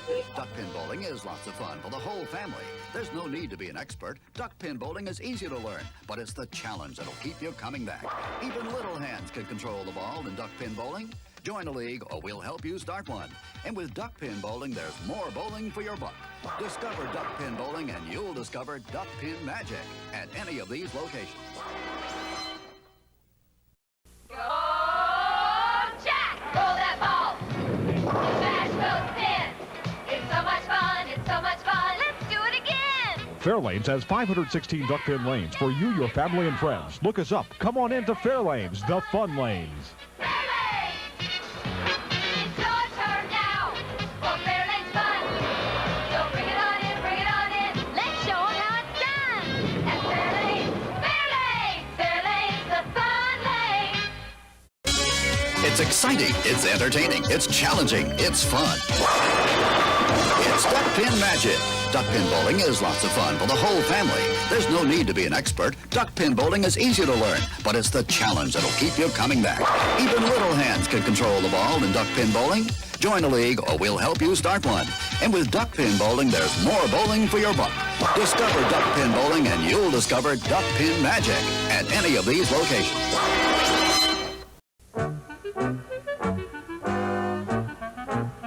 Bowl with Barney at Barnum Recreation and Duck Pin Bowling. A place for the entire family. Great for Grandpa and for Grandma. Marvelous for Mom and for Dad. Super for the kids. Leagues are welcome too.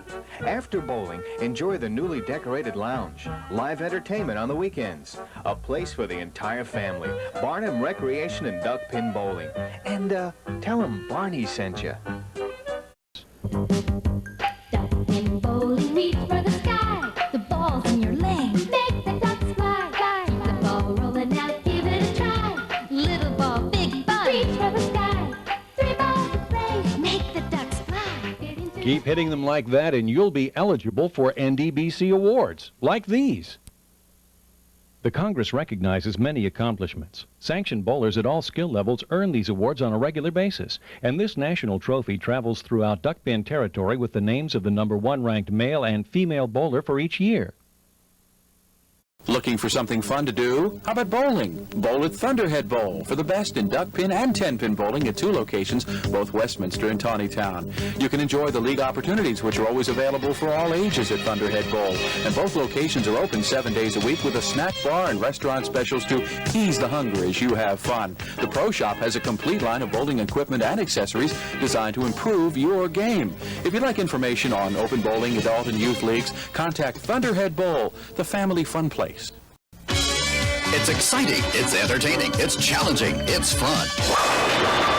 It's duck pin magic. Duck pin bowling is lots of fun for the whole family. There's no need to be an expert. Duck pin bowling is easy to learn, but it's the challenge that'll keep you coming back. Even little hands can control the ball in duck pin bowling. Join a league or we'll help you start one. And with duck pin bowling, there's more bowling for your buck. Discover duck pin bowling and you'll discover duck pin magic at any of these locations. It's exciting, it's entertaining, it's challenging, it's fun. It's duck pin magic. Duck pin bowling is lots of fun for the whole family. There's no need to be an expert. Duck pin bowling is easy to learn, but it's the challenge that'll keep you coming back. Even little hands can control the ball in duck pin bowling. Join a league or we'll help you start one. And with duck pin bowling, there's more bowling for your buck. Discover duck pin bowling and you'll discover duck pin magic at any of these locations. Duck pin excitement. Duck pin fun. Duck pin bowling at Johnson's Lanes in the Hamden Plaza. Discover enjoyable low-cost fun for the whole family. Whether you want to join in a league, play for fun, for exercise, or are planning a special birthday bowling party, Johnson's Lanes is your duck pin bowling center. Don't miss the fun. Fall and winter leagues now forming for teams or individuals. To join in, call us now. For the young and young at heart, it's Johnson's Duck Pin Lanes in the Hamden Plaza. Hello, we'd like to clear up some misconceptions about duck pin bowling at Fairlanes. This is a duck. This is a duck pin. Note the absence of webbed feet. This is a flock of ducks. This is a flock of duck pins. The object of duck pins is to hurl 3 balls, bang, bang, bang, and knock them all down. Exhilarating. The object of ducks is to, well, to be ducks. Now you may proceed to Fairlanes. We're quite sure you'll find duck pinning everything it's quacked up to be. Sorry. Got the winter blues? Tired of sitting around the house watching reruns on the tube? Get in on the action and go duck pin bowling. Grab your family and grab your friends and find out how much fun and excitement you could have duck pin bowling. Be a part of the action and head for your local duck pin bowling establishment. There are plenty of lanes available and you won't know how much fun you're missing until you give it a try. Duck pin bowling, the cure for the winter blues. It's exciting, it's entertaining, it's challenging, it's fun. It's duck pin magic. Duck pin bowling is lots of fun for the whole family. There's no need to be an expert. Duck pin bowling is easy to learn, but it's the challenge that'll keep you coming back. Even little hands can control the ball in duck pin bowling. Join a league or we'll help you start one. And with duck pin bowling, there's more bowling for your buck. Discover duck pin bowling and you'll discover duck pin magic at any of these locations. It's exciting, it's entertaining, it's challenging, it's fun. It's duck pin magic. Duck pin bowling is lots of fun for the whole family. There's no need to be an expert. Duck pin bowling is easy to learn, but it's the challenge that'll keep you coming back. Even little hands can control the ball in duck pin bowling. Join a league or we'll help you start one. And with duck pin bowling, there's more bowling for your buck. Discover duck pin bowling and you'll discover duck pin magic at any of these locations.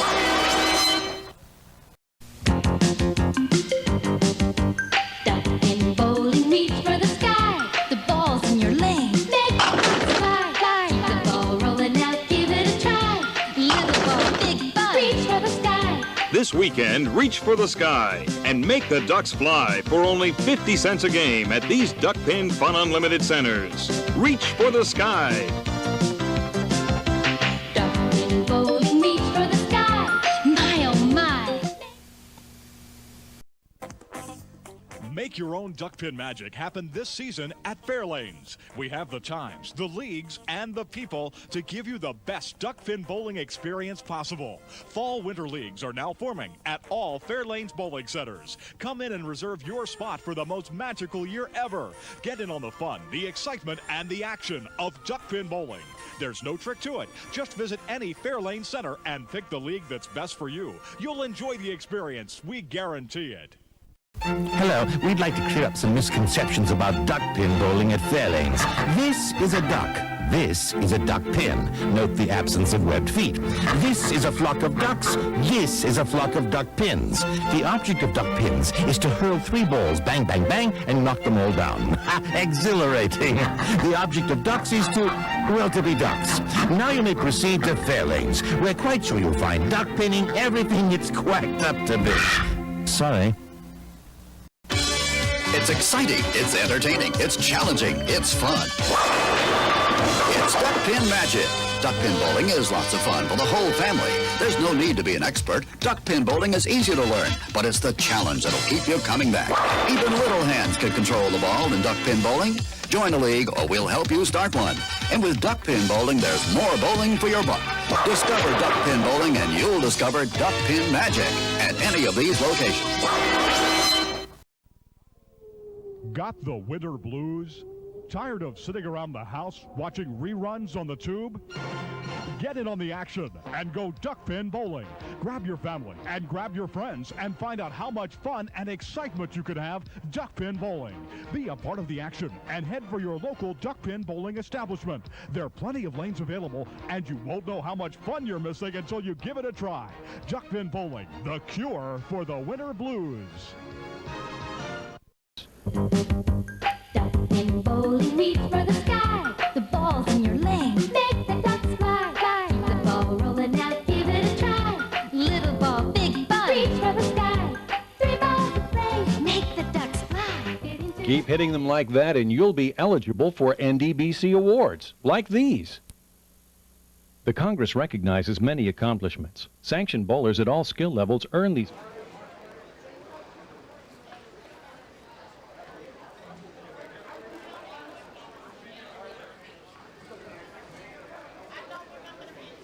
How many pins you guys get?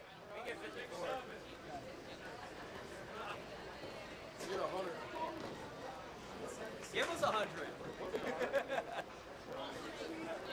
How many did you say?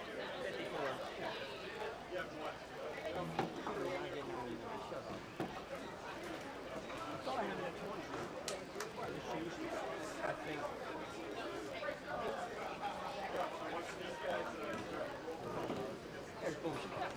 You go first? You getting 5. I thought you both second. Remember you telling me you both. All right, my heart rate has settled down, but only slightly. For those of you watching in real time or those of you that might be watching the playlist on YouTube and God knows what part of the future, holy crap, the quarterfinal. Not as much the one in front of us as much as it was the one next to us.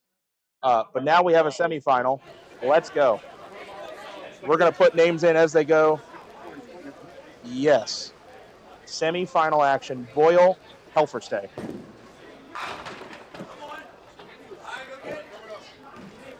That's Mark Schwabline in the leadoff position for Boyle. We have Eddie Wisniewski. Thank you. Leadoff for Helferstay. That's those as well. Eddie Wisniewski. An opening strike for Eddie Wisniewski.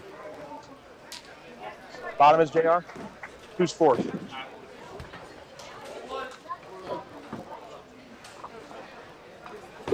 So the Helfer State team will be getting 34 pins.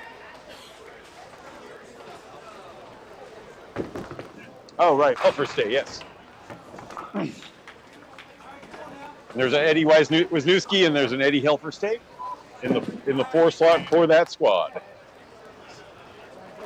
Right now you see Roy Higgs Jr. His father, Roy Higgs Sr., was a pro league bowler. He was. And still attends the matches. He's watching on Candlepin Bowling Network in the round robin. Oh, that's fun.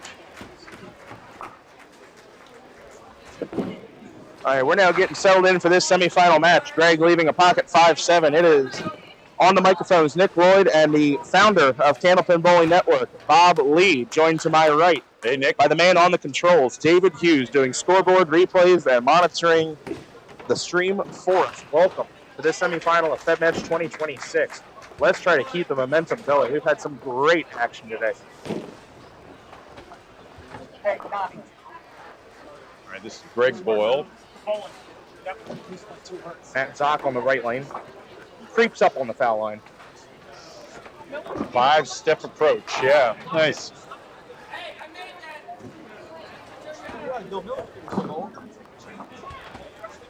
Opening 8 for Greg. Spot in this game, if we haven't gone over it already, 34 pins to Helferstay. both teams from the Baltimore area, generally speaking. Yeah, we got a little. Helfer State team has a little bit of Pinland, a little bit of Parkville lanes. Yes. Roy Higgs and Eddie Helfer State both out of Pinland. The rest out of Parkville. Now we'll start this match open. Here's Xander. All right. Way to steal 9. Tight hit leaves the 9. See a crowd beginning to gather around behind the pair. This team of Team Boyle, scratch average for the day, 157 per bowler. Oh, good gracious. 157 per bowler over 15 games. I don't have that breakdown by the bowler. I can tell you, as Xander takes 10, the 4-hole bowler, spare, excuse me. Thank you, Dave. Colton Goo in the 4-hole through 3 games has 560. Eddie Helferstay with the messenger in front of the 6. Will not go. Colton in the first. Leaves a triangle. I saw that duck fly back and forth 3 times and almost get a 5th time across. 3 would be considered average. Yeah, okay. And it's stubbed and stuck. Eddie with the spare. Colton, it just an incredible amount of power, but also very accurate. Oh my! Too accurate on that shot. Punched a hole in that triangle.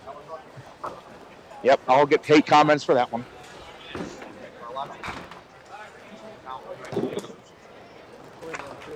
Yes. J.R. Everett, I don't know if you saw the line opens at plus 35,000 on a J.R. Everett foul. That's closer to the foul line than he normally gets.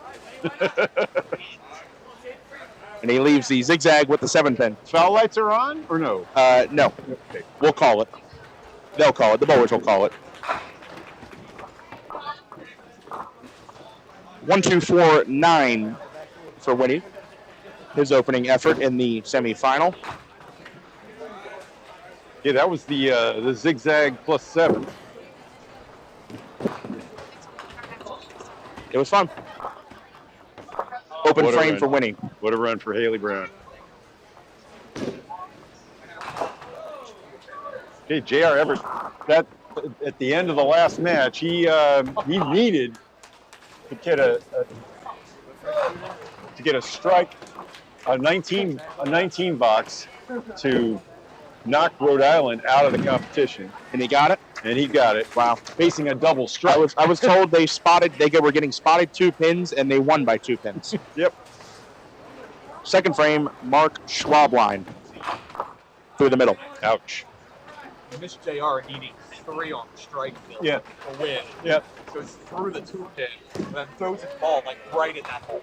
And just Nick and Nick devastated it, but yeah, they ended up winning by 7 because but he it was by about a 1/4 inch, yeah.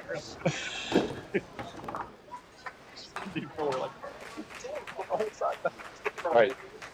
So now you see Team Boyle. Heading for the double. Does not have it. Off the side for the 1-3-7.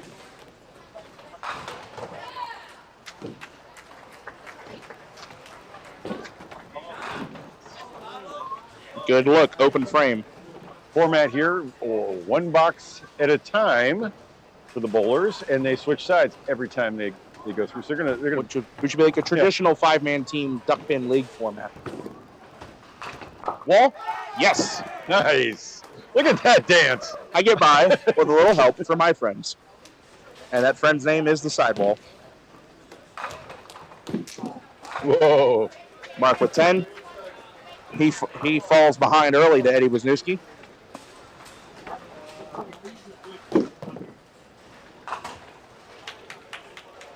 If there's anything Boyle has proven today, they've proven it to us twice now, no lead has been insurmountable for them.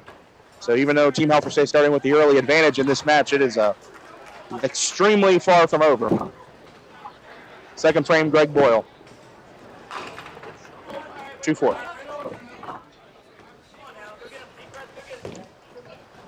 Greg Boyle out of Glen Burnie. Bowling with 3-pound, 10-ounce Comets. And as he said on his info sheet there, he is a routine appearance late in team tournaments. He's won multiple. He puts together a lot of good teams. Tournaments. Yep. Good team bowler. And that's right. Although he's not done that yet in this tournament. Don't know if you saw that post. He has not man down yet this entire tournament, and he's known to man down. So his teammates are wondering if it will happen, but we're giving him 10 chances at it in this match on television. Spare fill for Xander is a pocket 9-10. The man down is the duck pin term for a lemon drop.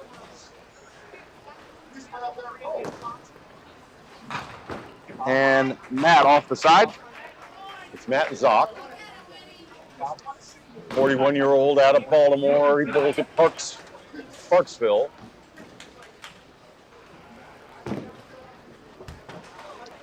Has a high single of 224, Matt does. That sounds about right. He holds that ball deep in his palm. A few of the bowlers I've noticed have a deep palm grip.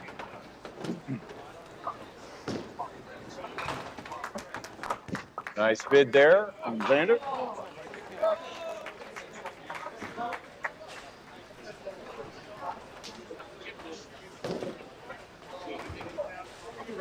Wood ball for Matt. Nope, 7. Tried to loop that one in. Haven't said this much today, but Colton Gu working on an open frame. Whoa, yeah. And he even left the pin stand. And he won't be open next time. He took that personally and decided to paint the box with a strike. Not even a flush hit, but a mixing splash. Did you say he threw a 560 in the first 3 today? 560. Yep. I think that's beyond the record. In Candlepin, yes. It's about 49 pins past the record in Candlepin.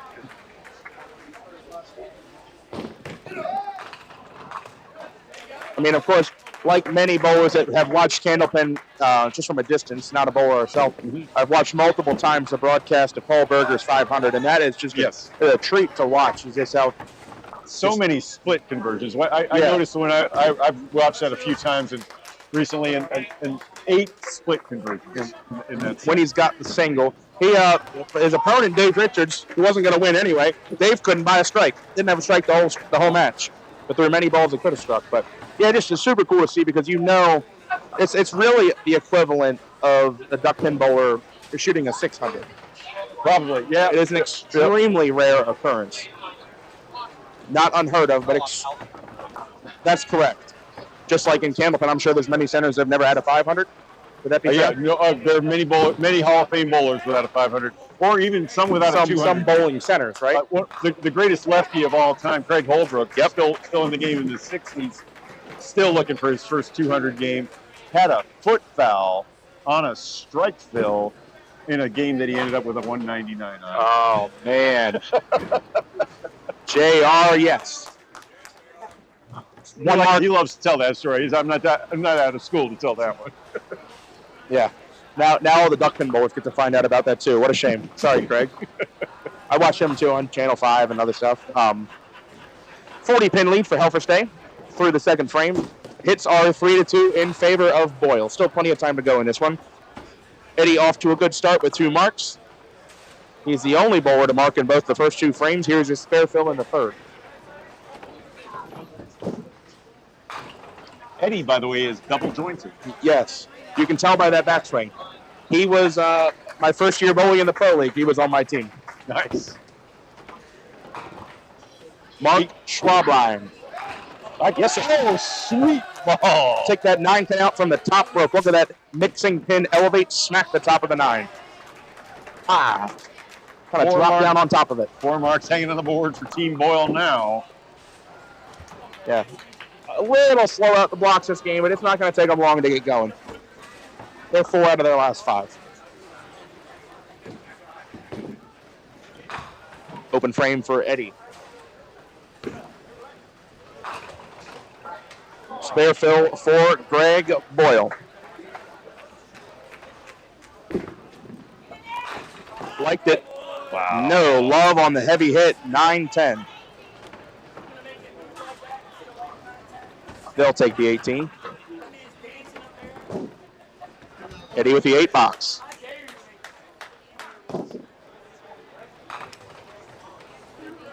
Greg will likely play the slide here.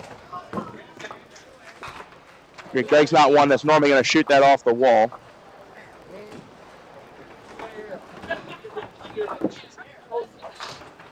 Roy Higgs off the side for 5. Greg collects 10. Greg gets some muscles up at 32. You only throw the ball 5 on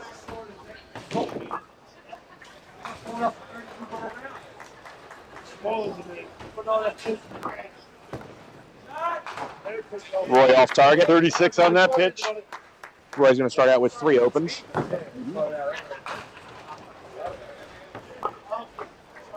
All right, Jake. Collects 10 nicely. 29 through 3. Xander yet to mark in the game on 16 in the second. Trying to change that. Leaves the ante. 5-9. All right, hold 2. If I ever bowl, I don't want to see you anywhere near the plane.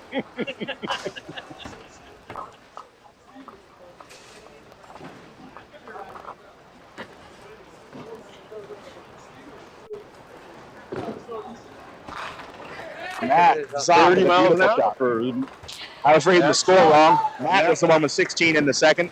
Xander has 27. He just slid by the 5-9 open frame. What you got? We had 36 on the pitch from Roy Higgs. Roy gets it down there in a hurry, and he doesn't loft it much either. It's a smooth shot. 30. Matt Zock was throwing 30. We had 34 and 32. Xander and Greg, respectively. And now the guy that was throwing at 37 earlier, Colton, going for the double. Tight. And the 2-6. 37 again on the radar gun.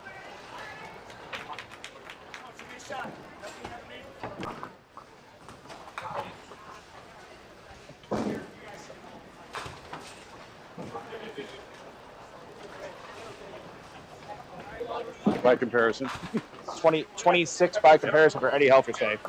I mean, it's a measurable difference in the pace that ball gets down the lane. Eddie Helfersay with the 8 box. Colton with 9 on and 10 out. Yep, that's both. Because Roy and Helfersay bowl the Pro League. Yep. JR, actually all of them used to bowl or do bowl in the Pro League. Winnie Shriver, spare fill. Didn't like it, and you can see why. 4 count. It's 33. Spare fill for J.R. Everett.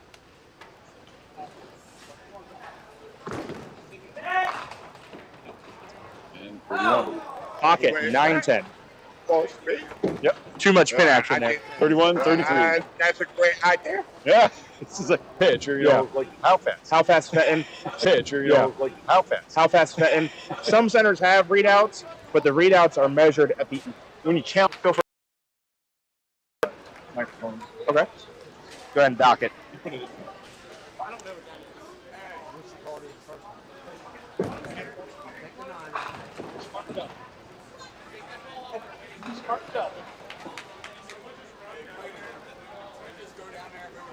That ain't right either.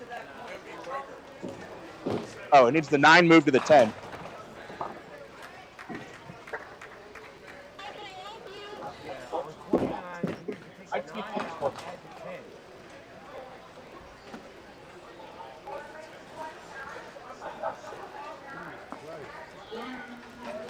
Hopefully the internet is back.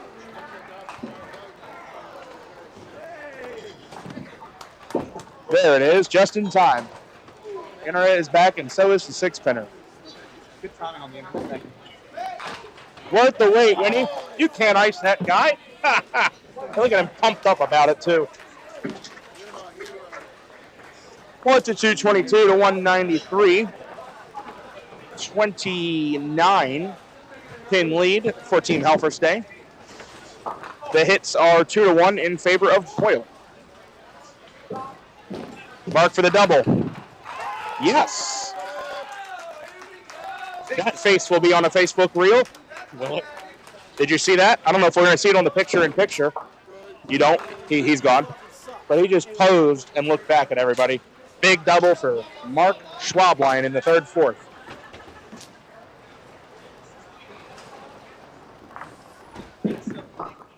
Oh, no. Eddie Very off the side. Not too bad. 138.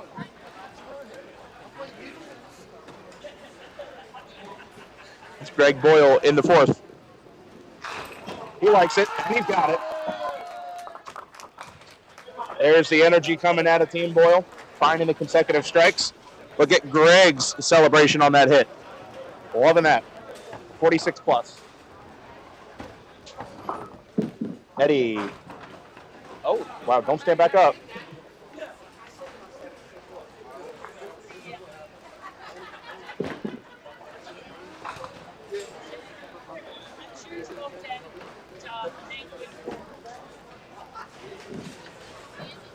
Xander, keep it going, will ya?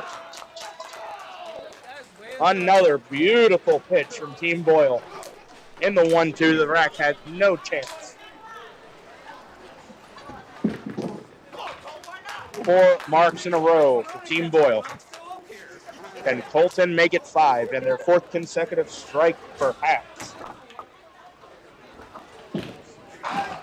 Oh, I don't know how that ball doesn't strike. It didn't hit the 10-7.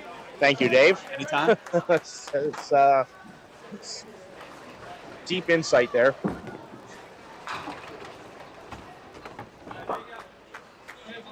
Roy Higgs going off the side for the 1-2. Colton at the 7, yes. 5 marks in a row for Team Boyle.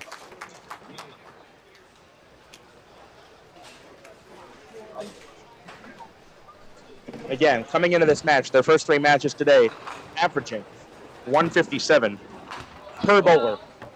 157 per bowler.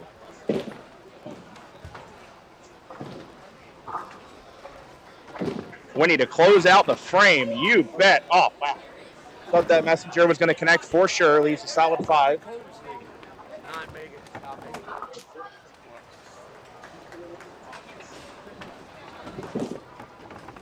And Team Boyle, in 5 frames combined in this frame, they only throw 7 balls. Strikes in the top 3, including a Mark Schwabline double, followed up by 9 spares from Colton and Winnie. They are on 6 hits headed to the 5th frame. Now we have 3 bowlers still to close out on Team Helferstedt. Matt Zock for the double. Look out. Leaves the 6.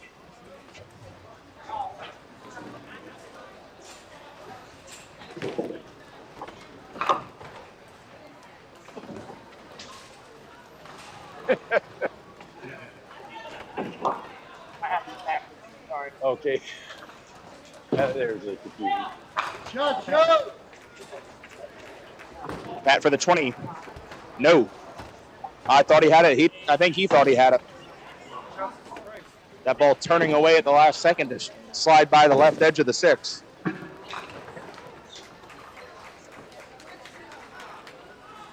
Audio out? No, we have audio. 9 box. Yeah. Massachusetts. 44. Candlepin Bowling Network. I'm 2 sitting bowlers in to on the close out on broadcast, Team just Helferstedt. watching everything that's going on down here. So here we have Team McPherson leading. They're leading, right? If I'm reading the scoreboard over Team Fount. Yeah. And they're also the 47 pin handicap. Eddie with a solid 7. Yep, that's right. And they're holding on to a 41. So you've covered a little bit of it, but not that's Team Fount. I'll be back if you guys make it with information sheets. Eddie on it. So there's 1 mark back for Team Helferstedt. They are, again, opposite 6 hits when they start this 5th frame. If JR marks, they're going to have at most 2 hits.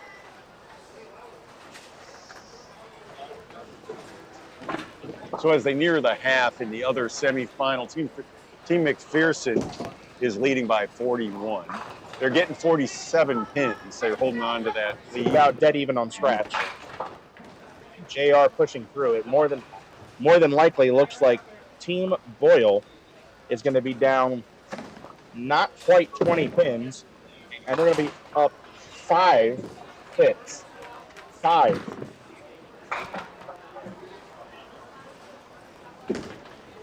Assuming JR would hold 9 here. It's a 16-pin lead for Helper Stay, down 5 hits. Make it 17.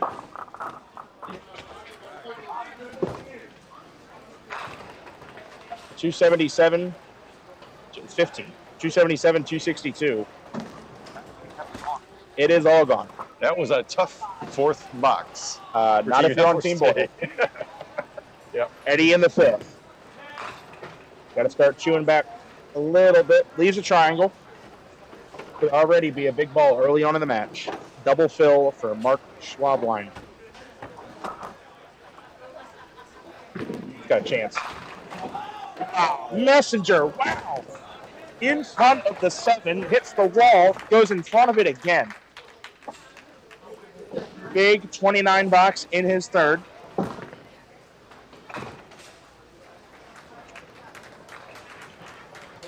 Eddie at the triangle to get a mark back. Yes. Got it. Wow. It is unsettling how his arm extends up there. Saying yes at the spare shots. That's a that's an ode to Don Gillis. That was a very Don Gillis thing. You can't help it. I can't help it anyway. You're wrong and you feel like a fool, but right. it say, well, it was a good pitch. I do have there's a spare break shirt with a Don Gillis Candlepin Bowling logo on it. Oh yeah? Yeah. They have a Candlepin collection on the website, a couple Candlepin shirts. Greg for the double. Oh, you tried. Oh, he tried really hard to get that one drop. He dropped it in the bay. That was real fun. Trying to get him psyched back up here. Didn't throw that ball well at all. Pushing through, 6 count.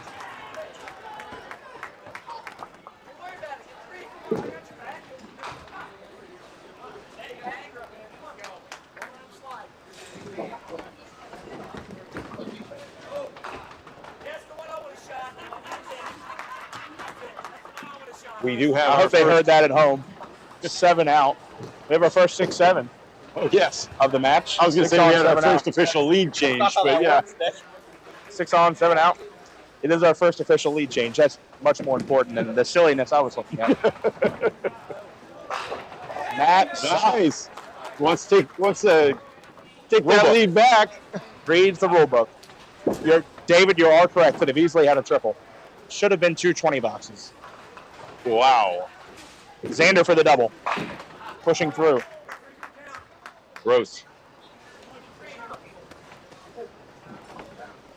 Xander, knowing his game, is likely going to be playing the right side of the 3-pin on this shot. Yeah. You get 3 or 4. Oh, no. Finds the wrong part of the head pin. 2 objects, 6 pins. And this leaves a nasty 3rd ball. So that's 2 6 fills in a row on those. With a 20 box. And Team Helferstay says it's not done yet. Xander goes 6 on, 7 out. A nice response frame. And suddenly the count reversal. We got the 2 strikes and a spare hanging for Team Helferstay. Still 3 spares for Team Boyle. Right. On the board. JR to close out the 5th. He leaves the 5.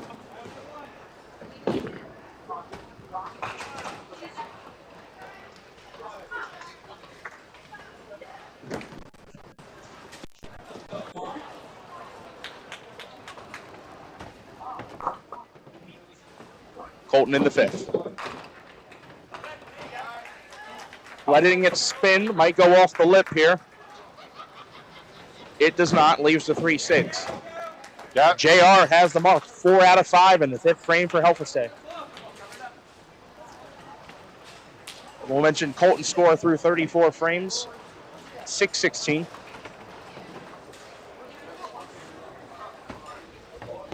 $3-6, yes. Yeah, that ball traveled about 35 feet down the lane before it touched.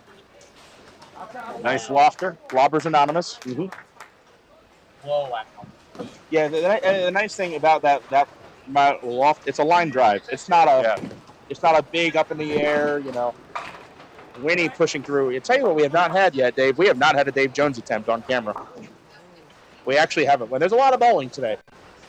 We've had a lot of fives out the middle. We have not had four. Winnie got aggressive there. It's going to be a 2-mark lead for Team Boyle, and the pendulum is going to swing back to near even as the score after 5 is Boyle 349, Helfersday 334. Boyle leads by 15, down 2 counts.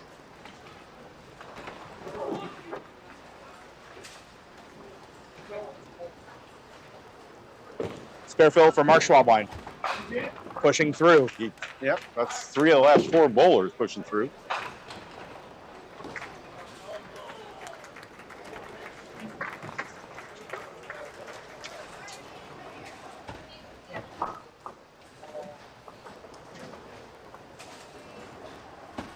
Eddie taking a little extra time here.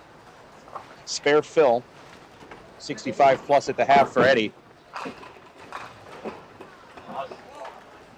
The pin disappeared for a little while and fell back down. I don't know if you saw that from that light hit. The equivalent of bowling on a James machine. It's a, wow. Okay. Very niche candlepin reference, but the James machine. Well,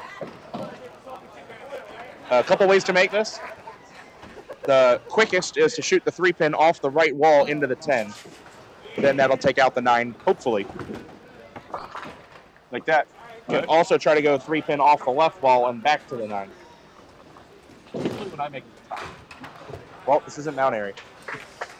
You can also chop it straight back, and sometimes that 3-pin will twist off the 9 into the 10.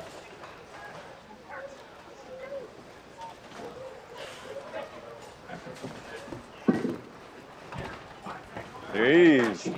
Eddie takes Got 10. that last 1/8 of an inch. Greg Boyle coming off of a 7 box. He pushes through. Oh, boy. All right. If there's anything that could possibly pump the brakes for Team Boyle, it's middle rips. Roy Higgs hasn't marked yet in this match. Looking to change that, obliterates 9. Folks ask us why there hasn't been a 300 game, because balls like that don't strike. Yep. Oh, Zach correcting me. There was a Dave Jones attempt in the last game during the 10-frame chaos. Yeah, I would have had no way of noticing that. So All right. sorry. Roy Higgs on the board. Greg with another 7 box. 10-pin lead through boxes scored for Boyle. They have 1 hit working. Helfersday has 4.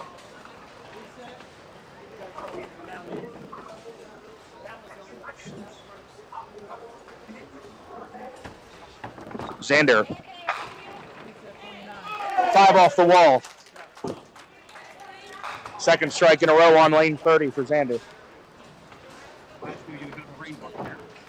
Yep. In the other semifinal, Team McPherson with a 52-pin lead, 47 of that from the handicap. While we have Team Fountain. While we have a short pause, while 29 is dark. Oh, never mind. Colton's just going to bowl anyway. He's going to throw 1 ball and sit. Well, he was supposed to. Leaves the 7.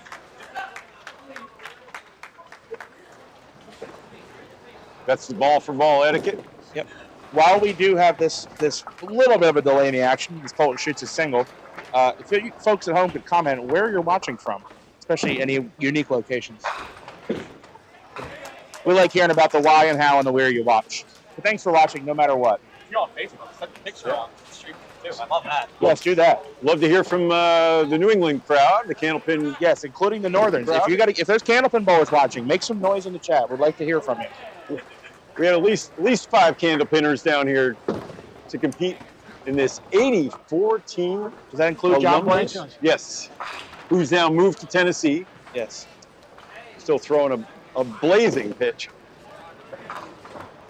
And Nestor's nuts as well.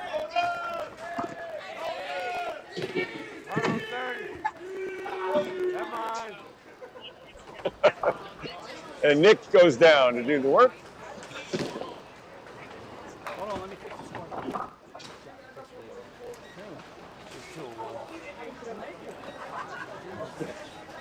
He'll come back huffing and puffing. Yeah.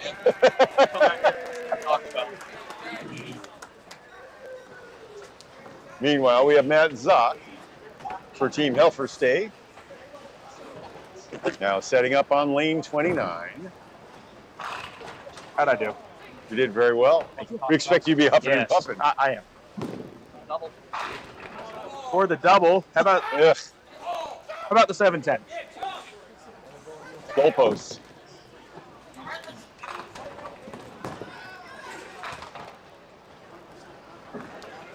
Decent bid. Winnie Schreiber. Previous 10-pin bowler from Connecticut chiming in.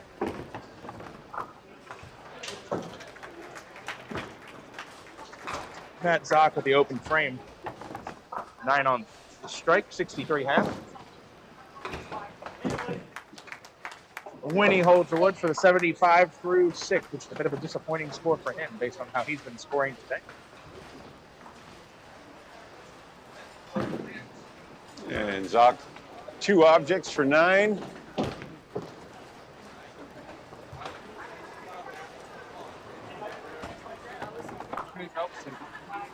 So if Sherman allows it. So now the teams are, teams are off kilter. Are they going to let the Helferstay bowlers finish? Hope for the cleanliness of the match that they allow that to happen.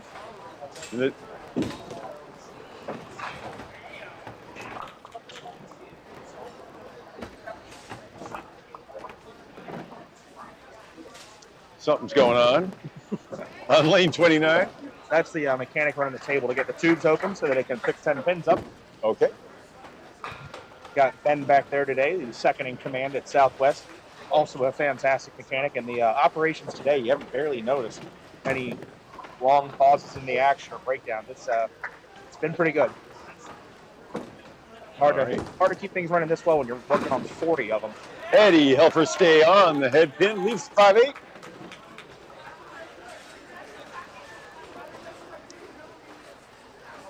Eddie stands at, he's on a strike fill. 63 plus, let's give him 9 on that fill. 72 through 5.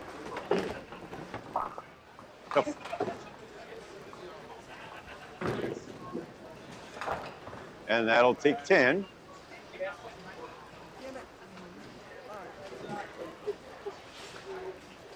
So now we're just waiting on JR to finish out this 6 frame.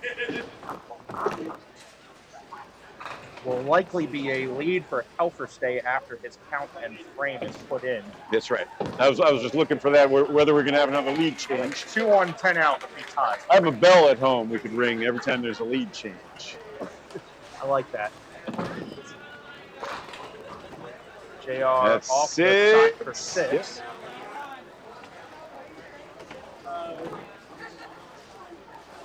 JR, 60 years old. Yeah, fireworks. Look out. Try to backdoor it. Doesn't have it. 1 mark on the board for Helferstay. They are going to have a narrow single-digit lead.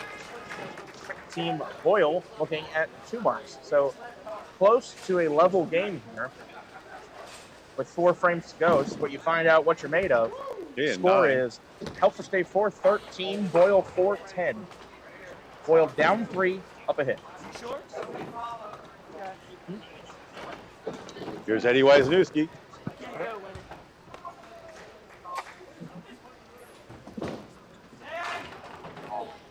6-10 for Eddie. Yes, sir, I got it. Ain't nobody gonna fucking answer, but I got it. They just answered. They just answered. Reset 29. I didn't see anybody up there. She's so short, I didn't see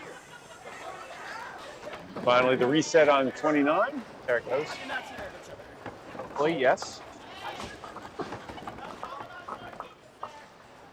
You would know all about that. I apologize.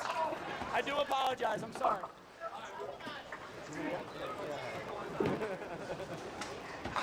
Eddie letting Mark throw his first ball now that the pins are set. Mark to kick off the 7 for Team Boyle. Tight, breaks up a 2-1, leaves a 2-4. Mark, a 138 bowler out of the leadoff spot. That sounds about right. A bocce champion, you're saying? It's always them damn white people. I doubt he takes the bocce ball back that far. No, well, they do a lot of lofting and bocce too. Yes. I like to throw with backspin in bocce. I don't get it to stop more rapidly. 2-4 for Mark to match the spare that Eddie has just put up. No. Oh. He has some interesting reactions. Body language, yeah. Yes, it's often. Well, his head is well behind his feet. Roy off the side and leaves just the head pin. That was Phil. It's Mark Tyson. Again, often we can see where the leadoff bowler can be the tone setter for a team. So can be unfortunate for Mark, who knows what role he has to slide by a 2-pinner like that to start the frame when the other leadoff bowler gets his mark. Roy sliding by the head pin. That's a tough one. Greg looking to get this game back on track. Just 66 through his 6th frame. That's not going to help. Yep, so that's a setback. Who said 7? And Higgs will take White 9. Yep. This is the semifinals. Now, a lot of it, is the prize money set? Or do we know what we're playing for here? I believe the first place team splits 4,000. I think is the number. Mm-hmm. A team that loses. Yeah, I'll go. Yeah, if you wouldn't I'll mind. go bet that. Matt Zock in the 7th. Prize money sheet. Oh, here. There you are. Yep. Man, that guy's good. So, teams, this is all per bowler. Okay. Teams that got eliminated in the first round today received $145. Okay.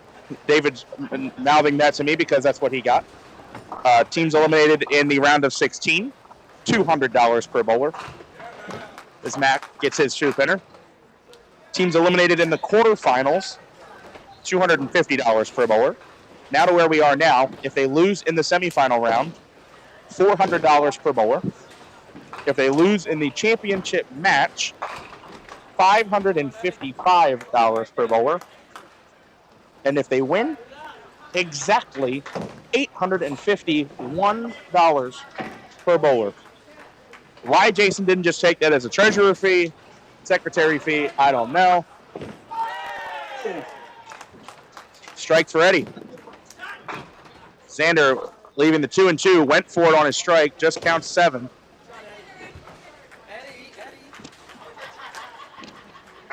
So basically, they're playing for $155 per bowler just in this round. Not bad. JR on the right side of the pocket. There's the 1-2. He's got 2 spares and now a strike. Through 7, he's at 78 and 2 balls. Beautiful pitch for Colton. Colton Gouet, Frederick resident.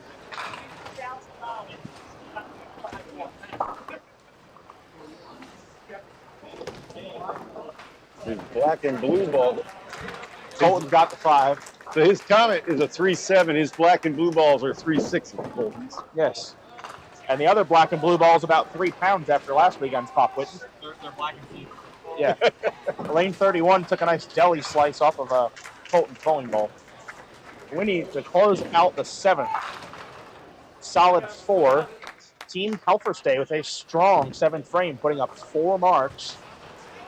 Boyle at most going to have 2, and if they get their second, they're going to be up by 1 pin. David, we're off a pin somewhere.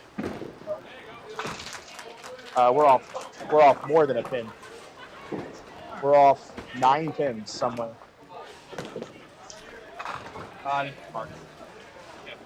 There we go. There we go. 472 to 471. Team Boyle leading by 1 pin, down 2 hits. Mark Schwab line. 9 pin. With that, we'll ring the bell and call that a lead change. That is a lead change, yes. After the counts go in, that will be a lead change. I'll just start dinging from now on. Yeah. I didn't know that. Here's Eddie. That's a funny comment. I like that. I'm watching from where Nick lives when he's not at some bowling alley. Beautiful pitch. Strike. The 8 was the last to fall on that one. Or the 9. I think it was the 9. That's why we have replay. That was the 9, yep. Speaking of 9, there's a 9 for Mark. It was the last to fall on that. It was also the last to fall. Come on, come on. Oh. Did we get to 300 last week? Oh, we blew up last week. Good. Or 2 weeks. And that's just concurrent screens. Back during the pandemic, I did a study on what was the last pin to fall on strikes most common. It was the 5 pin. I figured what, 4 and 6 also? 4 and 6 for second and third. Then you got the corners, 7 and 10, 8 and 9. Then the 3, 2, and 1. Okay.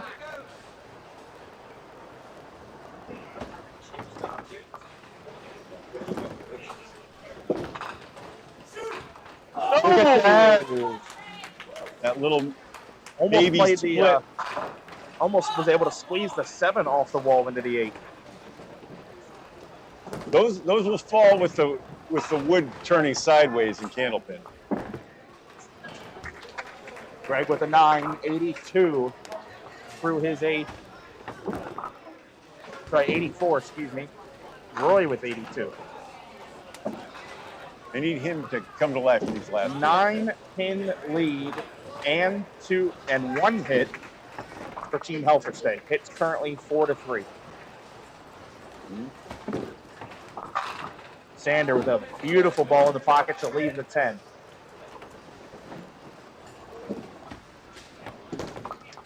Team Boyle now on your right. Scorecards are static. One day we'll figure out how to make that work. Like the Cubica systems. Sander's got the corner. You have to set up separate screens and move to each screen. It's a pain. And what's nice too is it's top bottom on our sheet, like it would be on a telescope. And then it displays left right. Matt pulling that one left of target, and that was a spare count. Just 2. Spare fill for Colton in this 8th frame. Close match. Tight hit. Breaks up a 2 and 1, leaves the 2-4. That was a split for a pedestrian. Yes. Or a commoner. Yeah. Any 103 average out there, that's a 2 and 1. Matt with a nice attempt, leaves the 5-9 in the back. Colton to pull back another mark for Team Boyle. Yes. Wow. 3 marks hanging in the 8th for Team Boyle. Ho-hum. Colton That puts hits even now. Actually, Boyle up 1 hit. Colton has 5 spares and a strike. Yep. He's just as we call plugging away. He's not throwing the triple or the 4-bagger, this game, the double. He's got 1 strike, but he's just plugging away on the breaks. Winnie. Big 20 box on the bottom for Boyle. That gets Winnie back in the match, and that gets the team fired up. 4 out of 5 in the 8th frame for Team Boyle. They have closed very well in every match. Let's see if they can keep it going in the semifinal. We thought they were out completely dead in the water in that match to our left. Yeah. Big frame there for Boyle when they needed it. Eddie and JR on the bottom of Helfer State both get the chance to double. Eddie stealing 9. Yeah. Really nice curl on that ball. Give up a little bit of accuracy when you throw it that much of a flip.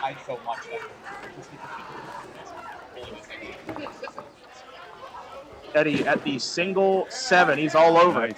20 box for Eddie. Good defensive bowling.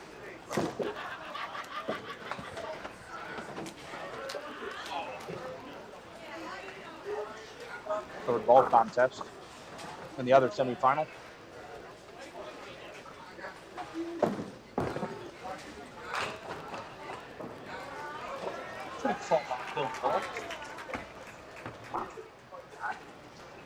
J.R. Everett going for the double. 8th frame. Team Fountain. Tight. 3 pennies. Got it. There it is. Okay. That puts the hits even 4-4 with Team Helfer State leading by 13. Anybody's game. A lot of marks working. 2 frames to go in this semifinal. So we got 3 spares and a strike for Team Boyle. 3 strikes and a spare for Helfer State. Wow. Yeah. Eddie Wisniewski for the 8th-9th double. Loves it. It's a solid 6. That ball most definitely had a chance to carry for the double. The tone setter, Mark Schwabline, top of the 9th. Messenger. Yes. Strike on spare.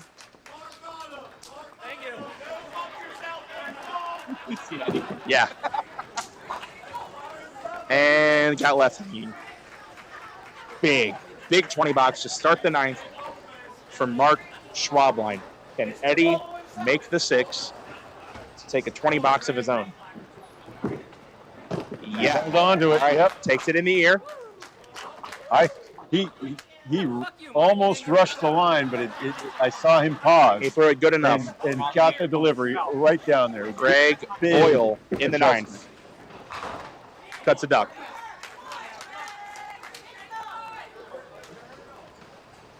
Every ball, you feel every ball becomes more and more important as this match progresses. Wagner. Roy off the side, 1-2-9. Spare shot for Greg. You want to put it in a pocket. Got it. Oh, yeah, almost stole it. 5 pin stood there, right? And that's when you shoot that side, that's commonly going to be the pin that stands. Roy hits the wall, goes up and over the 9. Roy quickly firing on the wood ball, and he's got the 10, 92 in the 9th. I would say that the second hole is a difference maker in this match, but it really isn't. They're both bowling bad. Greg drops a pin, and the second hole gets even closer, down to 1 pin. 14 pin lead for Team Helfer State. 3 boxes scored. Hits still even. The big double strike out of the JR. Yes, Everett. Looming large. Yep. No fill here for Matt Zaki. He's working off of a 10 box. Solid 4. Great pitch. Spare fill, Xander Beto, 9th frame. Tight, 6 pin, Messenger. Great pin carry in this 9th frame for Team Boyle. 2 20 boxes, strikes on spare. Big shot. Can Matt respond with a spare of his own? No. Can hear them getting behind their setup man, Colton. I know a couple guys have that. See if he can. That slow start, fast finish ball. Trying to drop the hammer in the 9th. Tight, 2 pin. It'll stand. 19, Phil for Colton. Wood ball for Matt is left of target again. 103 through the 9th. That puts the hits in favor of Boyle. So far in the 9th.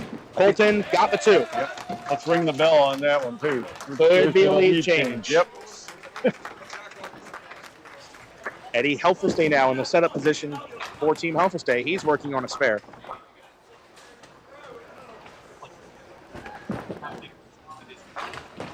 tight. Takes the 4. Not 2 bad. stands. 9 count for Eddie. That cancels out the 9 count Colton just had. Winnie Schreiber for the double. Lights, and he's going to pay the penalty for it. Testing shot, the 3-5, 9-10. You'll get a big reaction if he ends up pulling off this spare. Trickiest one is that sleeper. That, in the back, that 9 right? pin makes it a very technical shot. Eddie holds on. He takes it. And after he hit it, 4 walls, the just in duck case went back anything and was forth, still there. yep. Winnie at the 3-5, 9-10. Oh, okay. Rip the try. Heavy enough to push the 9 out. Yep. Not thin enough to take the 10 out. I like your analysis on that one. Winnie takes 10. Team Boyle will have 3 hits going into the 10th. What happens in the 10th could be dictated by this ball by J.R. Everett. Double fill going for the triple. Lights. Mixing. I think 7-8. He would have rather that. I think you'd rather that 2-pin stand. I think in Candlepin you'd take the pin in the. Well, because you wouldn't have had to hit Deadwood either. Oh boy. We have to clear that. Yep. But that 8 count is big. That is a lead change for the time being. Back to Helferstay once these boxes are scored. 9 on. That's big. So with 10 here, it's an 11-pin lead for Helferstay. They just be down 1 hit. Get ready for another exciting 10, folks. In both matches. This one, we're going to... Oh, yeah, it's close to the other match, too. The other match is 10 pins apart with the team trailing up 1 hit to 0. Yep. Team Fountain on the right. At a 7-10. That's a very close match over there. Very close in front of us as well. 637, Yeah. 626. Yeah, Team McPherson is holding on in that one with 3 boxes. Spare fill for Eddie Wisniewski. Working on 132 plus in the 9th.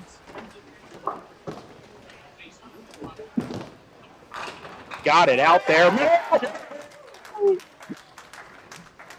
After 2 walls on that duck flying.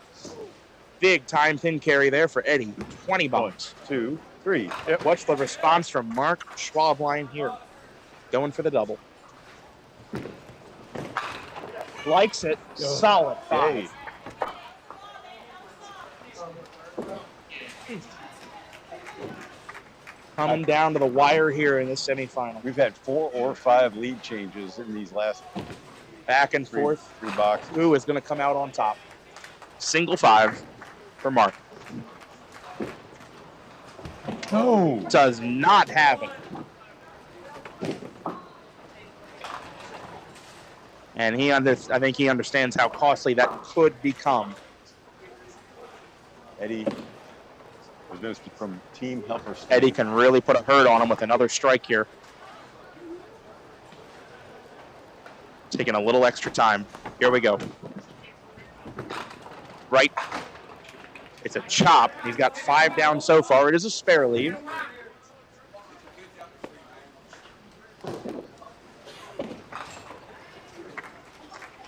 Bucket with a handle. That's right. It's 10. Mark takes 10. On the Ball Grand Special.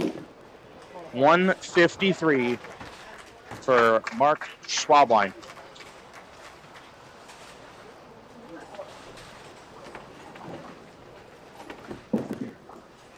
Big pins there. Yep.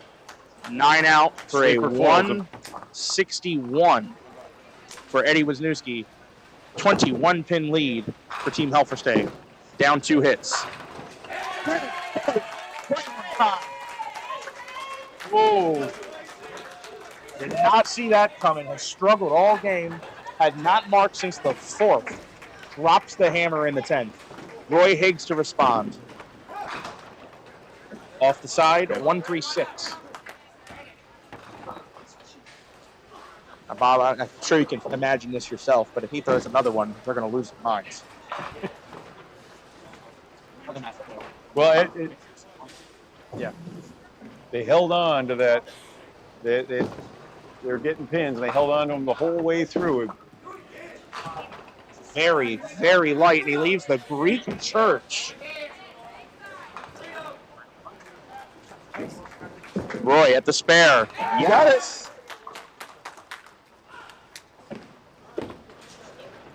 Now this wood ball, important from Greg, going to be shooting the triangle.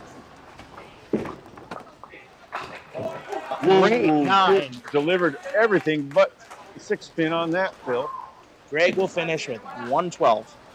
That is a great wood ball from Greg Boyle. Phil from Roy, look out, it's 2. That tightens things up. 14 pin lead for Helferstay. They have no hit, or they have 1 hit left. Boyle has 2. Xander on a strike for the double. Uh-oh. You're joking. Yep. Not again. 7-10. The 7-10. That was and he's gross. on strike, so he, Yeah, but that's a horrible break. That's Zach. 5 off the wall. Wow. Helferstay staying in the lead.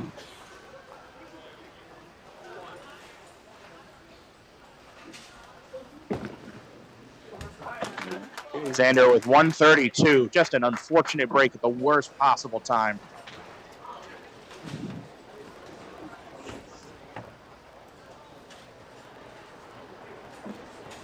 That's insane. I just heard Jason say that. 7:01 through 39. Okay, Matt Zock, Baltimore. Another strike here, and it's all but over.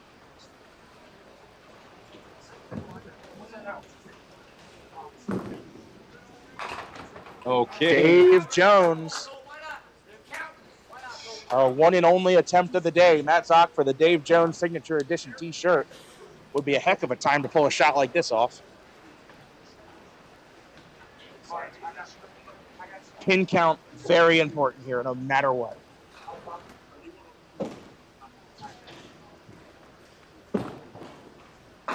Okay. 6.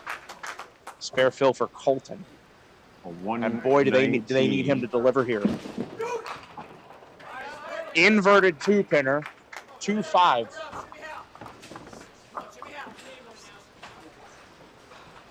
All right, our total is hanging close enough. All right, with that fill registered. Yes.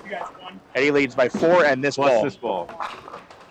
That's an 11-pin lead. Okay, that's big. And Eddie leaves a break. The 1-3-6. They need Colton to bring in this 2-5. He's got a little nervous there about a pick, as you always are when you're shooting an invert. Colton takes it. 1:59 and a ball to go. Keep pace. Eddie at the 1-3-6. No. Sidewall pleasure there. 7-11 to 700. 11-pin lead for Team Boyle. Colton on the fill shot. 9 more. Team Helferstay with the lead. Team Helferstay with the lead. Now, anything 9 or more from Eddie puts Winnie Shriver on a double. Anything 9 or more. Anything less than 8, it could be a 1-mark game. How many? How about 9? Takes 9. Maybe 10. Nope, it'll be 9. That puts it at 11 pins apart. If assuming JR holds a 10 box, Winnie Shriver would need to strike twice. He wants to clear the deck on this ball right here. Got it. Hold all tickets. This match ain't over yet. Wow. Can they pull it off one more time? Does JR afford them the opportunity to do so? 10th frame. JR's chance to respond. The lefty. Right of target, light. Okay, okay.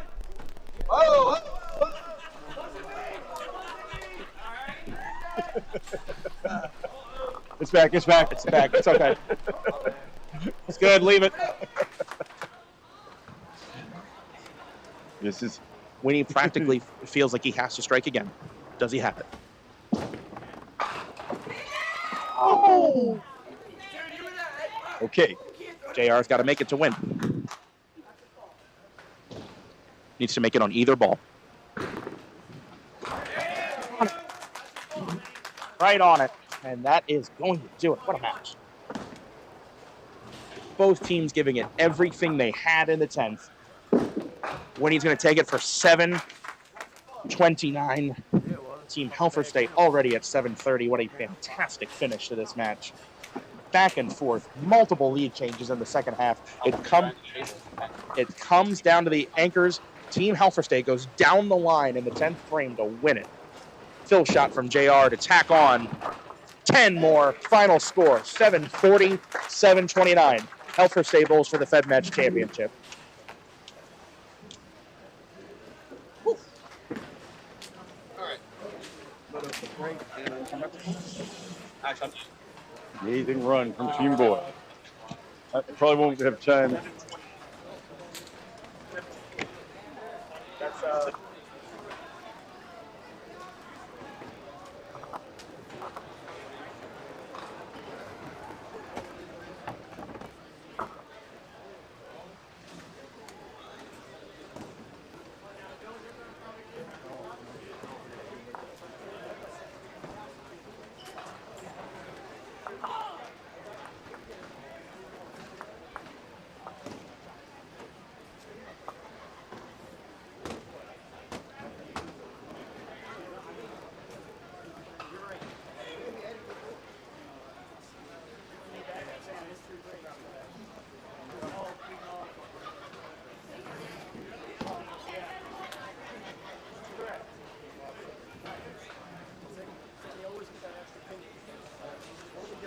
I don't know.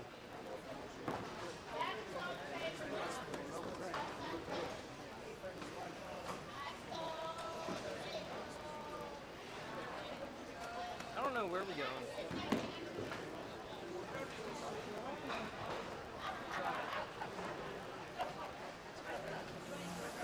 Hey, where's it at next? 27-28. Nice match.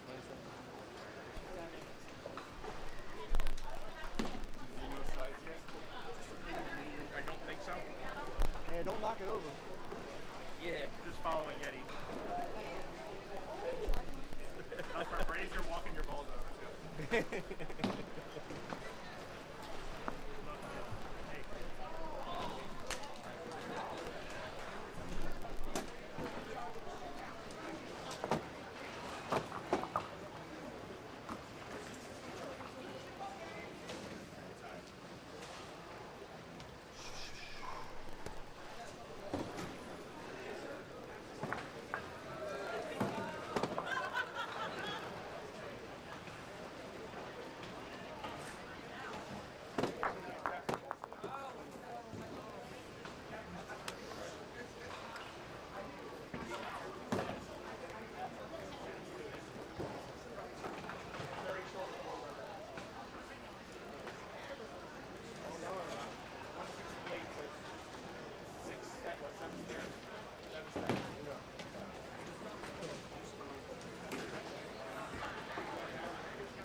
You guys are on the right.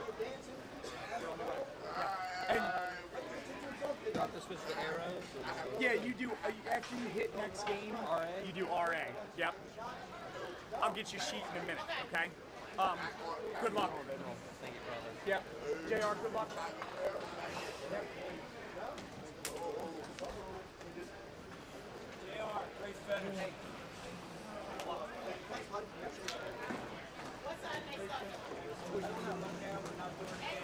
Game, we'll be best buddies again. Okay? Is that worth it? No bad luck. No bad luck. That's what I wish you. I don't wish you bad. I say no bad luck.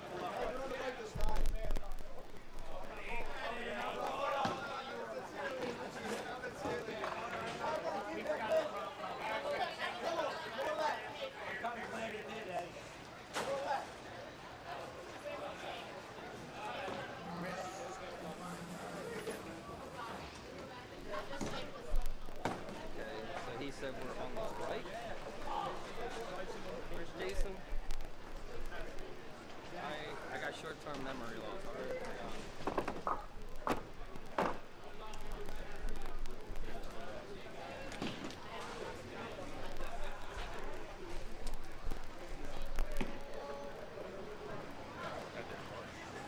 Hey, I know what you guys need to buy. JR, he said we're on the right. Yeah. You need to buy a drone. Hook up to a drone and chase the ball as it's going down the lane. All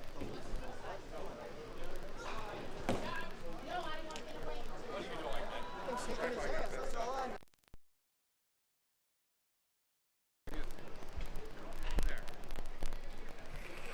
Put it down.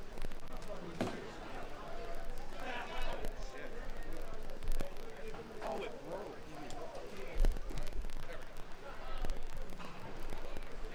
Uh-oh. Whitney got a lot of explaining to do.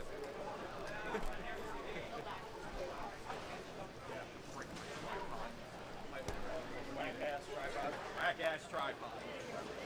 Stream, I want you to hear it from me. That's the most whack-ass tripod.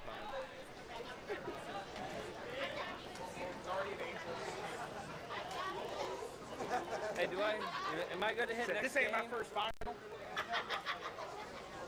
I good to hit next game? Yeah. And you have to reverse the arrows. Oh, yeah. RA. I got to win for the game. Maybe. Sometimes you do, sometimes you don't.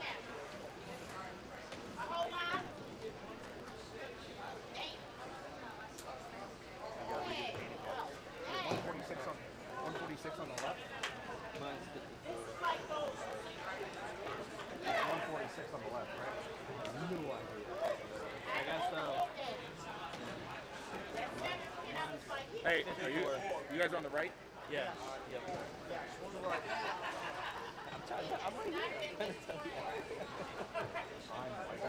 You're good. I'm not trustworthy. Hello, Internet.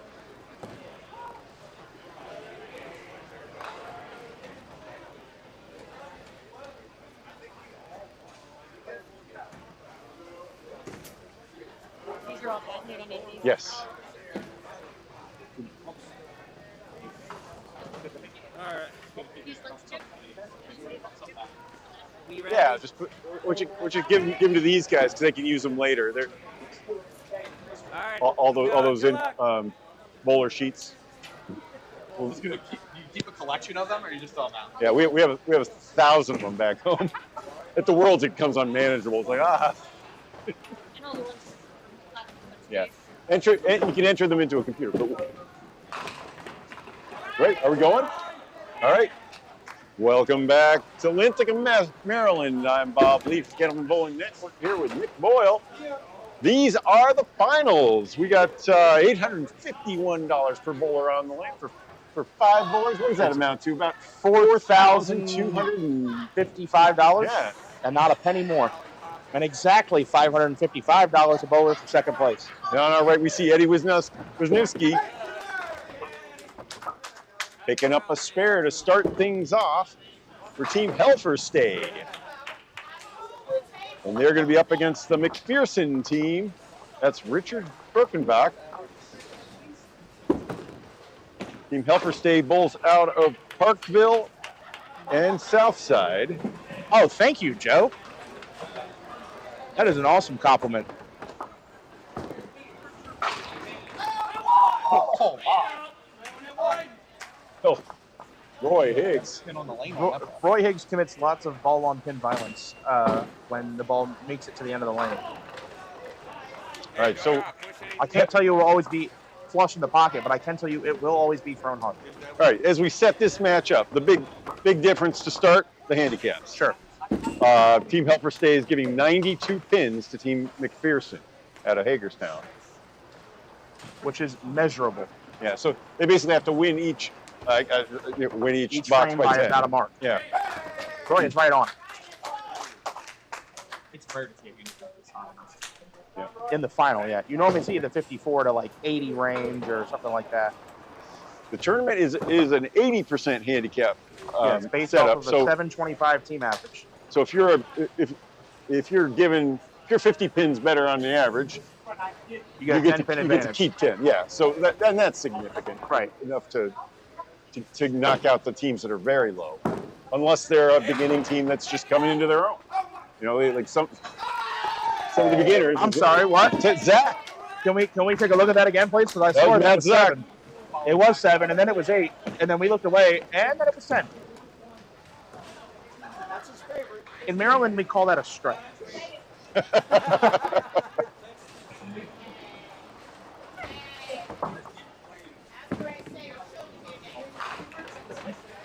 Almost 5 off the wall for Jason in that opening frame. Eddie Helferstay looking to keep this first frame line going. They're trying to pull back the pins in a hurry. Here's Eddie. Comes in right of the Off head side pin. for 4. Actually took out the diamond on his first ball. Jason with the mark. First mark of the final for McPherson.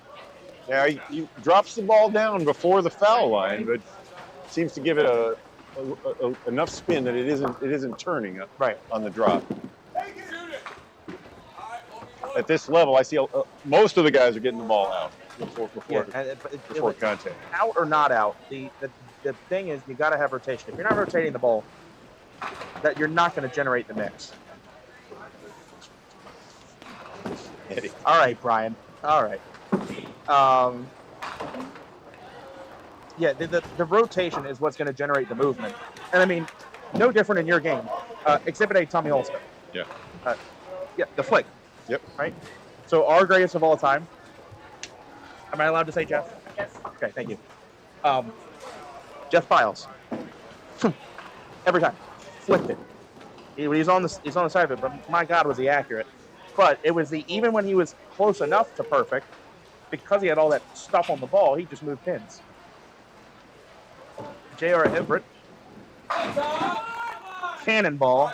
Leaves the 10. Had that big strike to win in the quarterfinals, the big spare to win in the semifinals. He's anchoring things for Team Helferstay. And when he didn't get the double, JR just needed to hit it on either pin. Or he needed to hit the pin on either ball, excuse me. Yep. I don't know how I see that sheet you're holding. I don't know how I missed that. Joe Martin, the 4 bowler that just finished for McPherson, throwing Brunswick's, a ball that we don't see too often. House balls. Sometimes. Travis Kelly. He's throwing Tigers. Yes. Looks like we had a 6 for Joe, not 7.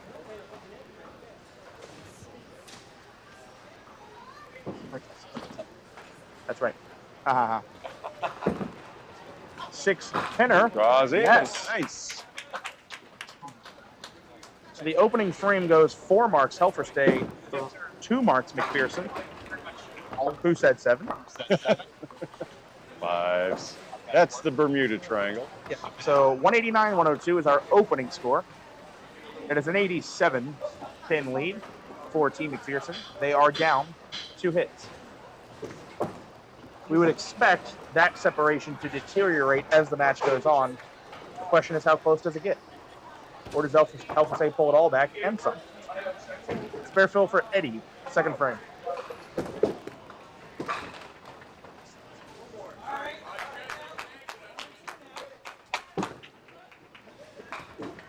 Good ball.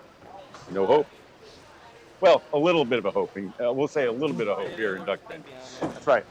I saw it converted earlier in this tournament. I've seen it converted twice in the history of Candlepin. What, 7-10 no wood? No, the 5-7-10. Oh, 5-7-10. Yeah, no wood. I wouldn't think it would be that hard. One was for a championship. I guess the harder part is in Candlepin leaving the 5-7-10 with no dead. Yep. You guys put on a great show today. That'll be 3 object 9.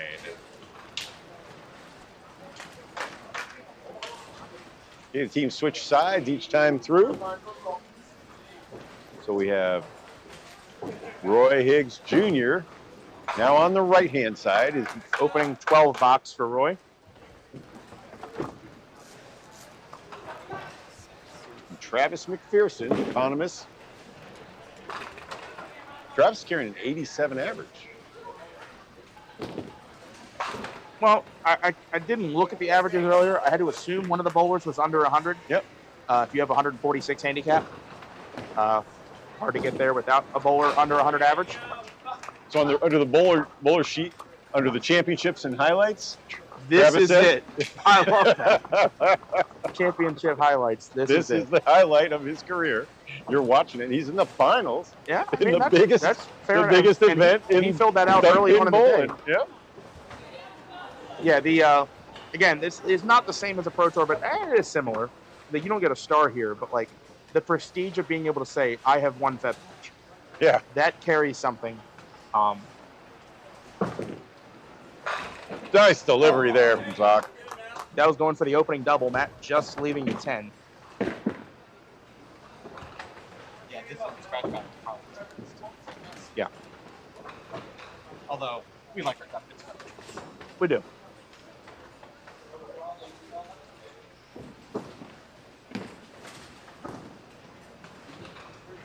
Matt Zock at the 10.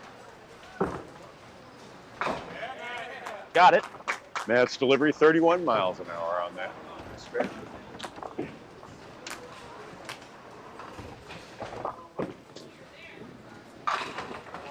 Oh, 23 Strike. miles an hour. On a very heavy hit. The strike with Jason But Adams. keeping those pins low. Jason had a big double in the semifinal. Helped carry Team McPherson to their victory over Team Fountain. 7-8 for Eddie.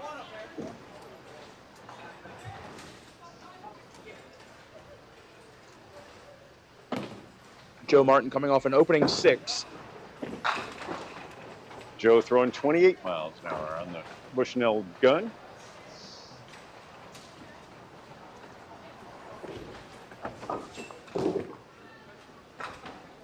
Eddie tried to play the wall touch there. Doesn't get it to go.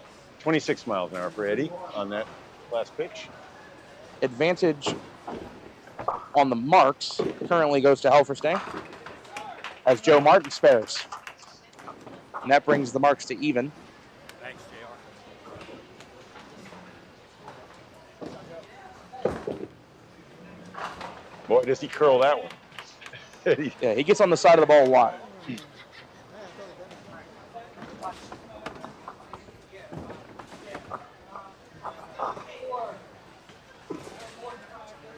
All right, anchor bowlers now.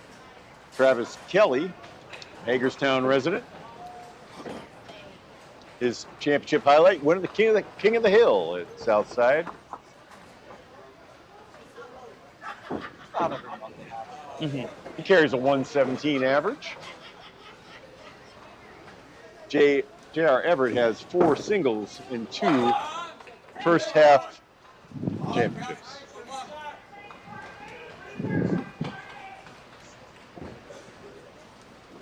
He's been bowling since 1969. He took the game up at age 4. Wow. Oh. Doesn't look like he's 60 with that ball speed. Yeah, and for that short of an approach, too.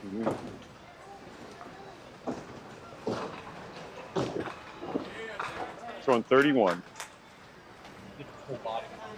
Yep. Yeah.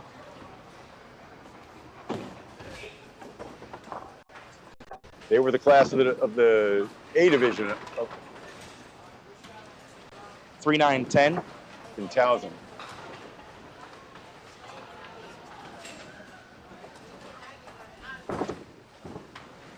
Oh, nice. Richard already firing to start the third.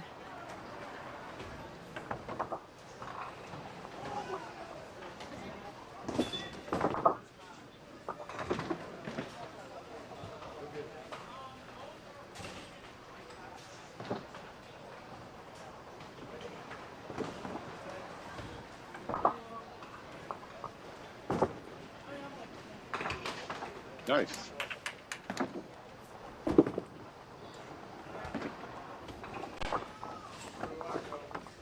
Through 2, it is a 71 pin lead for Team McPherson. Remember, they started, though, with a 92. Yep, so it's gone away a little bit. Helfer stay up 21 pin scratch.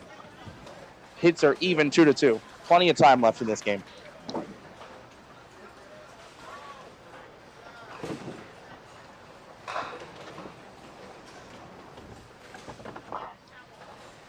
Spare fill for Eddie, starting with 2 marks. Off the side for 7, leaves the 1-3-10.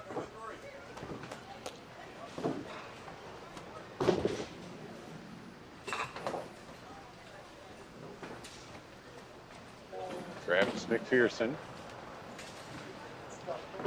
at 16 through 2. Bowlers are under their names now, as they will be for all of the odd boxes.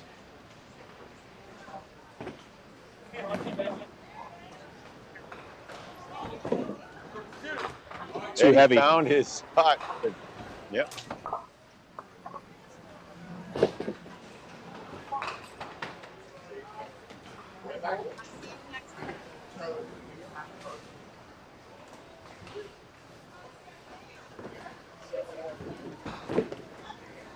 Good wood ball from Eddie, takes 10.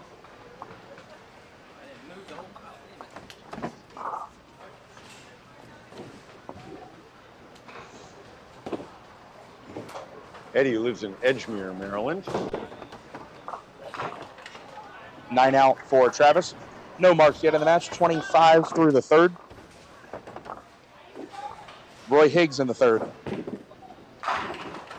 A crusher for the 9 pin.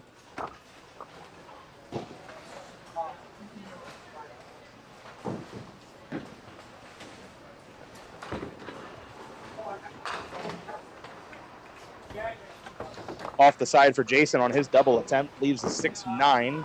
Roy does not have the single. He's been throwing 35, 36 miles an hour, but doesn't seem to... I can't say it's always going to be on the pocket. It is going to be hard. He's going to throw it hard. That is off the mark. 26 miles an hour. Roy holds 10. For Jason.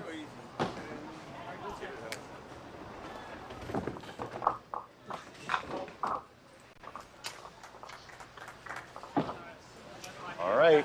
So neither team really taking control of this one yet. No, I mean, if it started 94 and it's now 71, they're right on the handicap. Right, they're on pace. But no runs or marks by either team. As Matt 2 counts a spare. Team Helfer stays second 2 count of the match.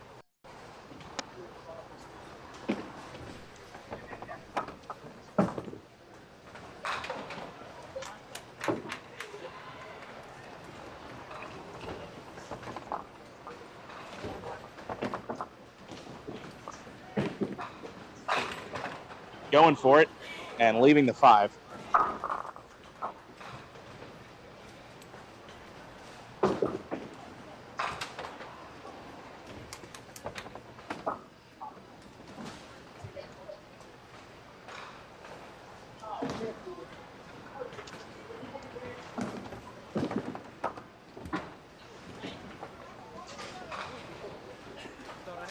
Matt takes 9. Joe also 9. No real momentum here for either team. Trading 3rd balls at the moment.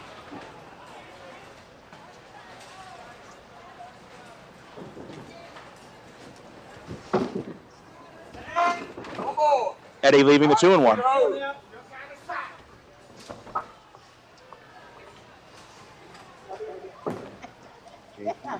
Trying to help you. Roy's at 129. Travis to anchor in the 3rd, 6-7. What a shame. I know. Thank you.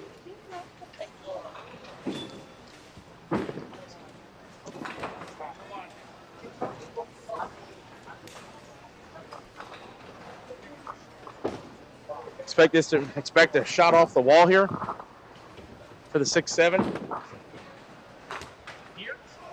Yeah.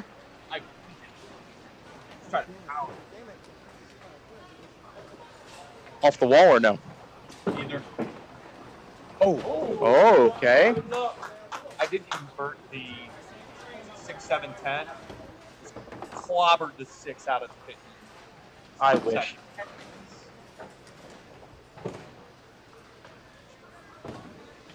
They're dry at the moment, but we've seen some good scoring on this pair and pairs around it all day. Yeah, no, this match is just slow going at the moment. The Helfer State team has very high averages. Right. They're not showing it right now. Hey. Okay. Now they're showing it. This is what we've seen out of. The whole pair just went 1 out of 10. J.R. Everett, a 134 bowler out of Parkville Lanes. Score through 310 to 237. 73 pin lead for Team McPherson. They are down just 1 hit. I think J.R. hails from Washington. Yes. DC.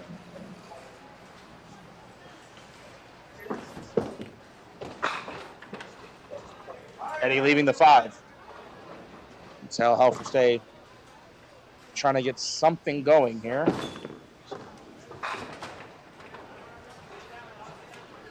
Red line for Richard.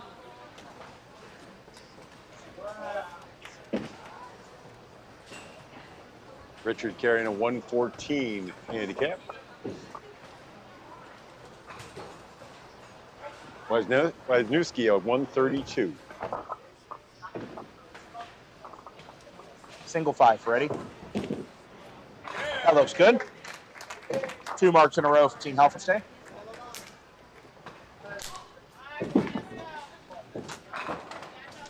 Richard off the mark.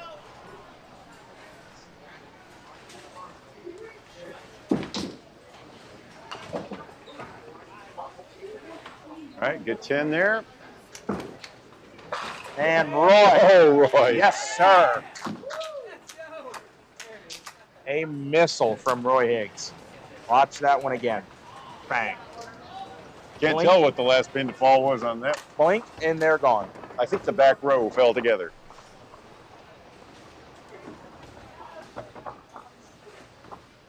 All right, Matt Zuck now.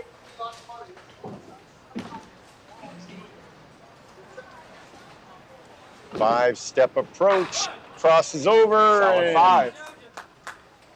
Team Helfer State trying to put up a good frame here. Now, Greg Guyar from the Candlepin Bowling Network has a theory that crossovers leave kings.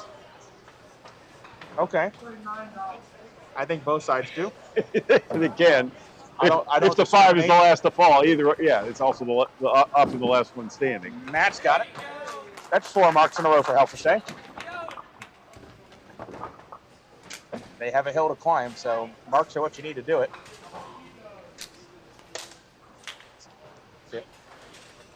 Pearson. That is in the ditch, open frame.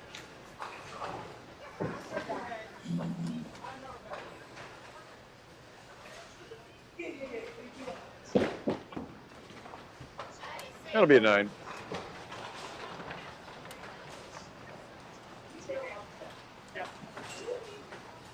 All right, number 3 bowler for McPherson. On your right will be Jason Adams. Eddie Helfer State. Fast 8. Leaves the 610. The name of this place, the bottom right corner contains a clue. It is AMF Southwest Lanes in Linthicum, Maryland. 9 drop. Jason Adams, 29-year-old out of Delta, Pennsylvania. And he's got the mark. 5 in a row for Team Helfer State. 4 in this frame.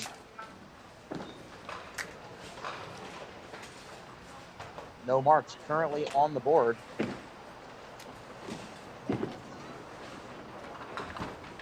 That'll change. There it is. Jason gets a spare.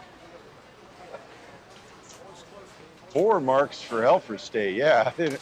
Well, actually, all 5. All 5 bowlers on marks, including this J.R. Everett. Dave strike. Jones asking who is the other person besides Nicholas Lloyd. That is Bob Lee, the founder of Candlepin Bowling Network. Hey, Dave. Dave Jones of the Dave Jones Shot. Thank you. Thank you for inviting me to it's been fun. comment today. Joe Martin catching a break, leaves the 8. 6-pinner for JR to see if they can go down the line in this 4th frame. Not quite. 6 count on the strike for JR. Thank you also to my host for the week, Jennifer McLaughlin of Baltimore, helped make these bowler information sheets. Yeah, we might have to copy that. Thanks, Dave. Tabulate them, and then you can call them up when you do a match. So I'll get the papers filled out, hand them to David in a neatly disorganized stack, and go here. Don't we know everybody? We're supposed to. You think you do, but you often don't know their hometown or which championship they won. Anytime, I already told Bob off the air, I said anytime we don't know,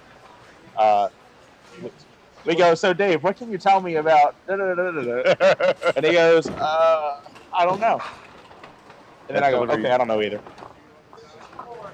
That delivery just a little bit left. Travis trying to shoot the 1-3 to close out this 4th frame with the spare. Ken Thomas. That was a 9. Saying we sound great. Ken recently retired from picking lift bars up off the floor. Yeah, a picture he posted on the Sherman page the other day of an elevator that decided to undress itself. Oh, nice washout shot there from Richard. 4 marks to 2 in the 4th frame in favor of Team Helferstay. It is 3 after 4, 359 to 291. So am I reading this correctly? 70. Richard Birkenbeck is 70 years old. Good for him. Nice. Doesn't look it. Looks great for 70. He's carrying a 114 average. Eddie Wisniewski is just as bald, and he is half of 70. He's 36, yeah. Exactly. That's another 12 box. Ouch. 3rd of the match for Helferstay. The Baltimore chop. That's right.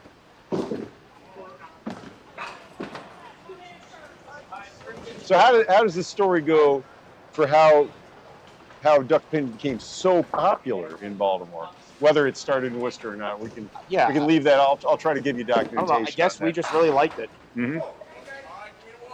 And John McGraw was in the area. Was coaching the old Orioles. Is that right? Coach played for the original Orioles. Because it was the Orioles for a while, and they went away. Now the Orioles franchise before it was the Orioles was the St. Louis Browns. That's right. And they disbanded in 1944, as I recall. Pacey Larka checking in. Where have you been all day, Pacey? I expected to see you in the chat sooner. Pacey coming down for a Feb match next weekend. Youth Feb match. Oh, yeah. Is that a double? Drop the hammer for the double. Messenger to the 4-7. That messenger came over violently and dispatched of the 4 and the 7. Double for Roy Higgs. And Jason giving back one of the 12 boxes.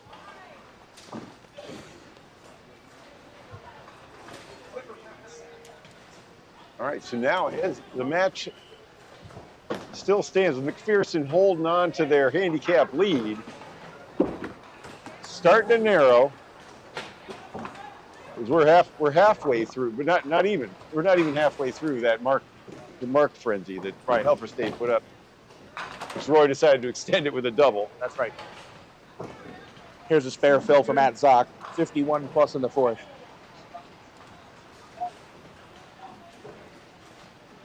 Lead is down to 58 in raw points. Big 9, Messenger. Yeah, point. Pause for effect, says Matt Zock. 9 on the initial hit. Slow roller, hugging the back edge of the deck. Here it comes, and there goes 7. Yeah, you always wanted to hit with a ribbon in the middle. That's right. In candlepin. You need that big belly. Mallard duck belly. Well, you guys, when pin rolls, you kind of have a decent amount of surface area that can knock it over. And they're heavy. And they're heavy. Ours, you can roll and hit it, but you got to hit the right part of the pin has to hit it. They're none too stable either. The candle pin's 15 inches tall. Candle pins fall pretty easily as long as you hit them. You told them 11-degree angle is all you need before they tip. Right.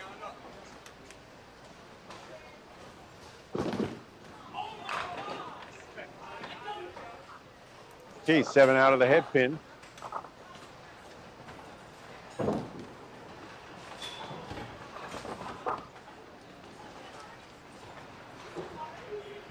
Elferstay chooses one and picks it. Triangle in the corner for Joe Martin. He's got it. So Joe Martin, also 67 years old. Yeah, very smooth. Means we have three of the 10 bowlers are over the age of 60 here. One of those bowlers watched bowling, you didn't realize it shot like 5. Correct. Again, and you look at the game right here, 58 plus. He'll just kind of, with the opening 6 box, he'll just kind of plug away.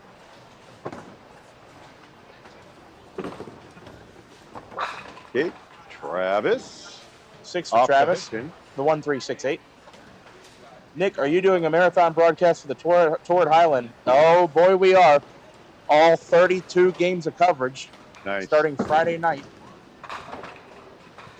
With David and I each picking a shift to bowl 8 games.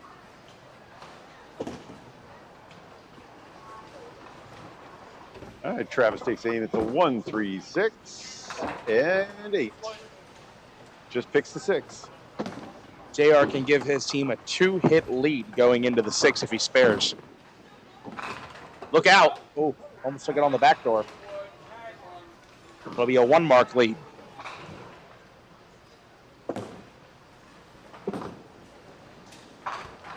Oh, go. Wow, unfortunate. Picking through directly for the 8 box. 4-12 in the 5th frame for Team McPherson. Okay, so they're holding on. They still have the 2 spares. Team McPherson at the half. Wood ball for JR is no good. So it's 412 to 369. That makes it a 43 pin lead for Team McPherson. They are down 3 hits to 2, and all the hits for Helferstay are strikes, including a double. No fill here for Eddie Wisniewski. He had a 9 in the 5th. Lofts one in there on the 2-pin. Gets what we call the Millis 8, which is named after a fast house. Yep, Ryan's. I've seen that Ryan's and Millis is like Candlepin Mount Airy or Candlepin White Oak. Especially when Steve Reno Sr. was back adding the shoe spray treatment. Oh, not the silicone. Good boy. Yeah. Y'all are silly with that silicone. They've cut it back in the last 6 months. Why don't they or just so. use oil? Oh, what a shot! Oh my! Yep, that was the squeeze play. The 2, 3, 4, 7. Yeah. 4-pin into the 7 and off the wall and forward. Nice replay there too.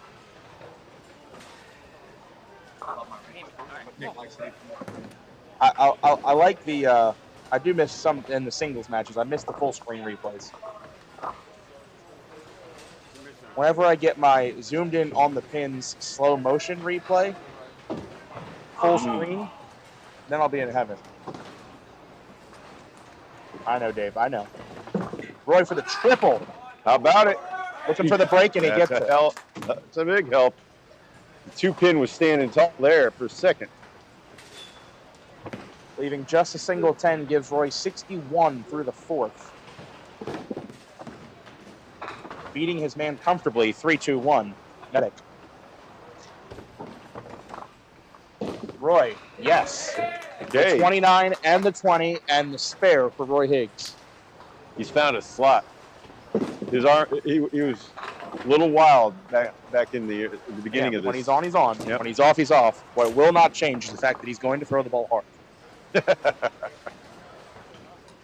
I've enjoyed. I was watching him in the first round. Yeah. And he stood out among the he's bowlers one that you don't challenged. typically see in a scratch final or something, but he can throw up some big scores and he can throw some booming strikes. Juice for Matt on his first ball at the strike count. Wood ball for Travis. That's better. There's only 3 pins down after 2 balls. Takes an 8 box, 51 in the 6th frame for Travis.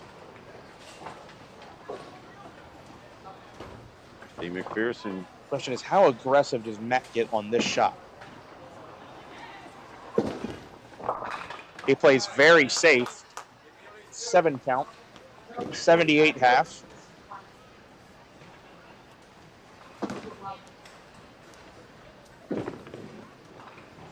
That decision is easier in Candlepin, where even the pro averages 40% on marks. Right.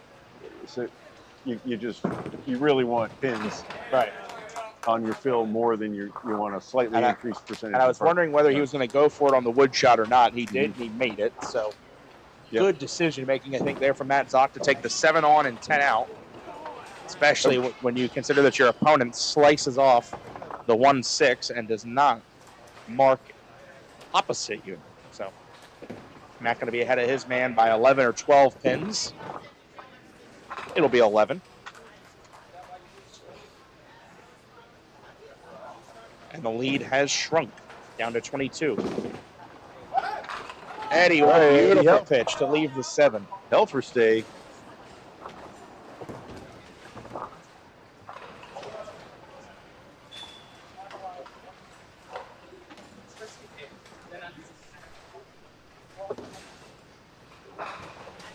Joe Martin.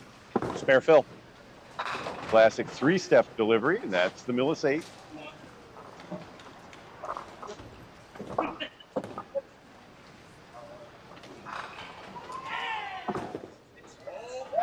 Eddie's got it. There.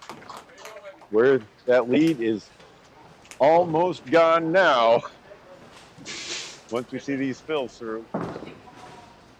And Joe does not have it in that. Yeah, thinned spare breaks back-to-back on 28. That puts Team Helferstay, for the time being, up a hit. If JR marks here, he can secure at least a 1-hit lead going into the 7th. Down there. Solid hit. 5 will stand. Messenger just behind it.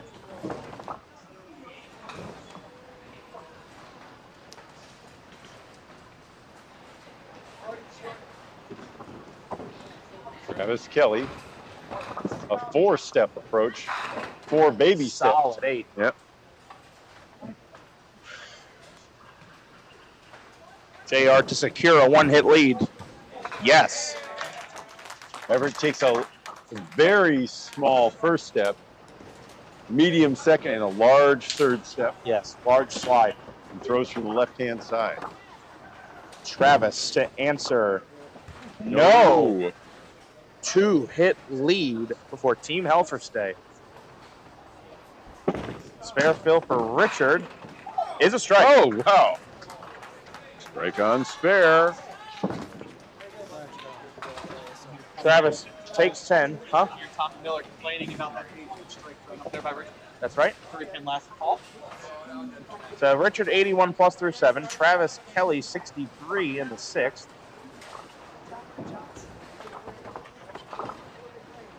It's through the 6th frame, 473 to 444. 29-pin lead for Team McPherson. Down 2 counts, but they've just put up a strike in the 7th.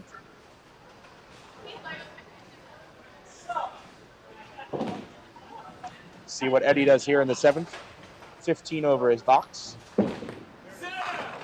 They asked for him to sit down. The 5-pin will stand. Did you see? Looked like he was holding on to his balance after that. Is that a zigzag? Oh, yeah. I like that dance from Eddie. Zigzag for Travis.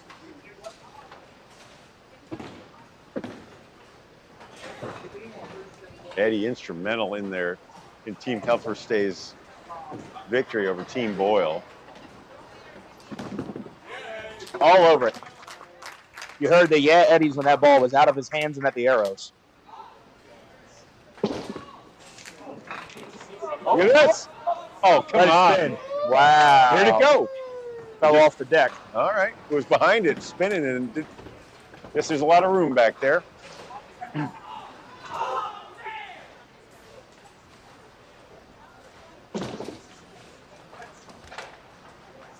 Okay, a 9 for Travis McPherson. Oh, no.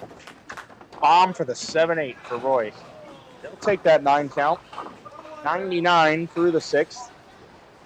Let's see if he gets aggressive here and slides it. Nope, goes between them. Nice thump back there on the curtain. It's never a sound a bowler wants to hear.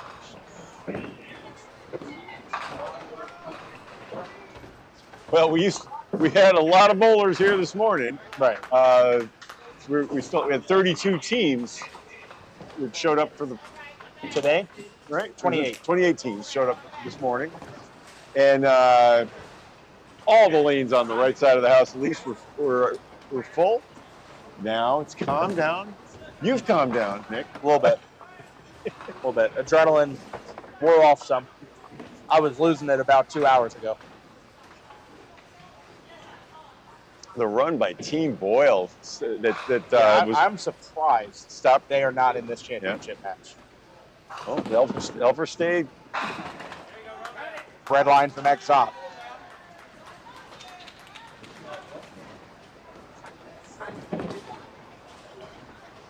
I don't think they lost any if it had been a scratch competition. Oh no. Yeah. Huh? Oh yeah, all right.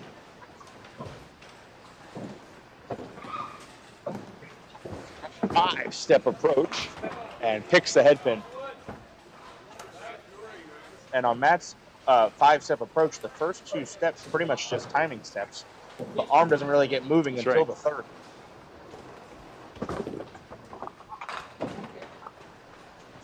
Joe Martin off the side for 6 on his first ball.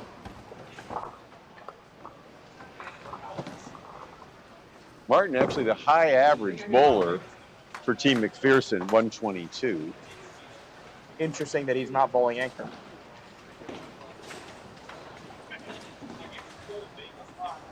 Down to a 32-pin lead for Team McPherson, down 2 counts. So this match, after Spox is scored in the 7th, is going to tighten up pretty considerably as long as these counts are good from Eddie and JR. Here's Eddie's spare fill. And he likes it. Over Messenger takes the 6. Big 20 there from Eddie Elferstay, opposite an 8 box. Look at that arm swinging through after he carried. JR will plan to put one behind him. Behind Eddie, that is the strike of his own. Through the box, he's bowled in this 7th frame. It's a 2-1 hit lead for Elferstay. Thrown well, leaving the 2. Spare fill for JR.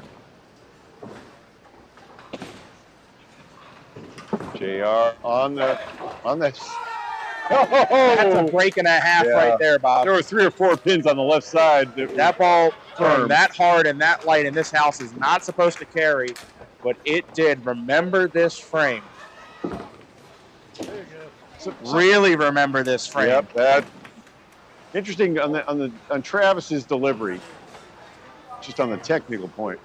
Watch how he keeps his weight back behind his heels. Yep.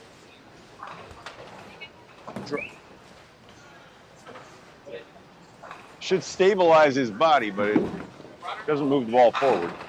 Nice ball, right. That's a double. Pocket. That is a double. The one fill that Team McPherson had, they got a double out of it. Well, I was getting ready to say we still haven't seen a lead change owing to the 92-pin handicap. We might have had it not been for that double. Yep. So now it stands in raw score 547 to 518. Spare fill for Eddie Wisniewski. Oh, looking to answer. Throws a beautiful ball for 9. Leaves a 7.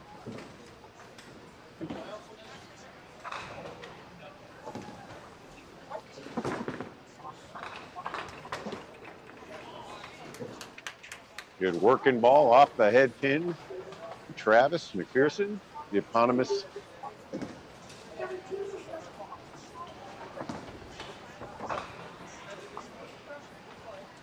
Eddie at the single 7. He didn't like it when he let it go. You can see why.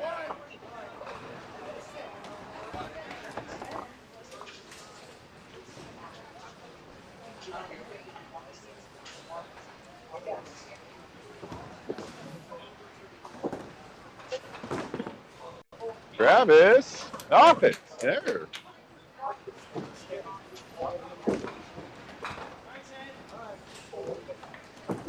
Kids. Yep. Broke up the no-hitter. The half Worcester plus. Sorry, the cut duck plus a side pin.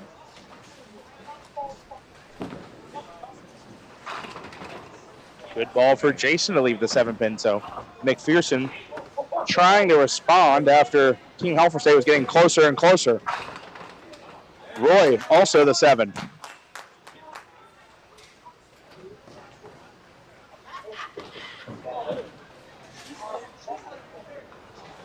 Four marks for Roy Higgs Jr., including a double strike. He's at 38 over his And box. Jason right on it. 3 marks in a row for McPherson. Roy just took it. He hasn't missed since he threw those wild pitches early on. That's right.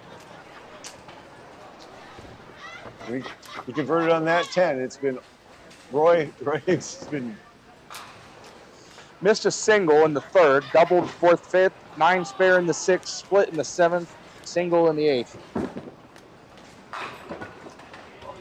Solid 8 pin for Joe Martin. Good frame being put together by Team McPherson. That's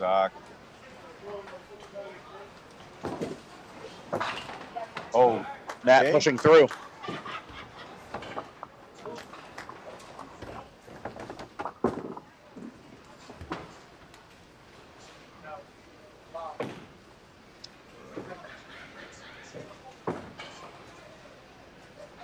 No luck on the spare.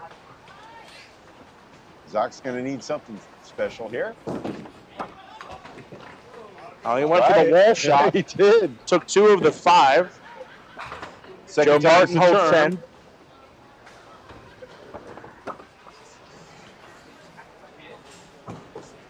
So Joe Martin, I mentioned last time through, he has the highest average on Team McPherson. He would have the lowest average on Team Halfordstate. Matt holds the wood, 9 box.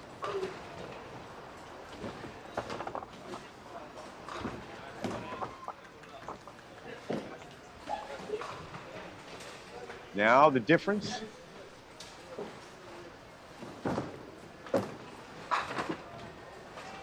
Travis Kelly off the corner. 21. These 2 bowls on the bottom. First balls for Eddie and JR. Very important. Yeah. Double opposite them in the leadoff position. Eddie looking to cover the double up.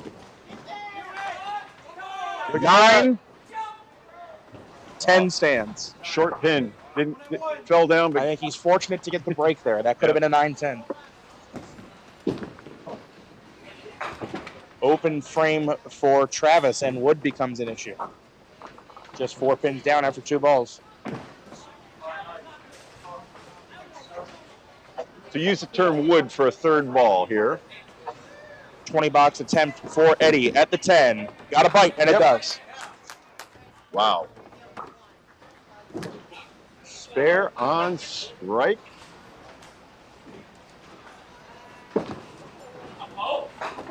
Six box.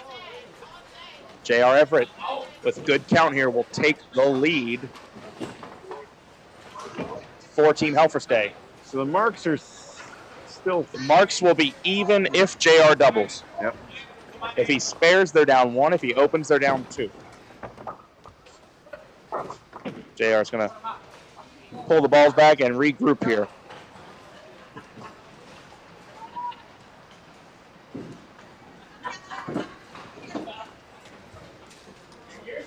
JR very much the reason for the double.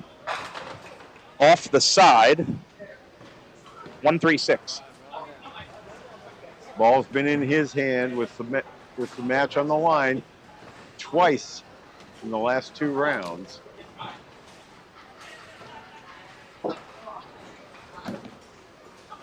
Still 10 boxes to go after this. JR, no. They knew right away it was going to be a problem. They're down 2 counts. They're going to be up somewhere between 7 and 10 pins. They're going to be up 7 pins, down 2 hits. 590 to 7, Dave. 590 to 583. 7-pin lead for Team Helferstad. The lead has changed. It's our first lead. But will they hold on to it? Eddie Wisniewski. Eddie Wisniewski, yep. To start the foundation 9th frame.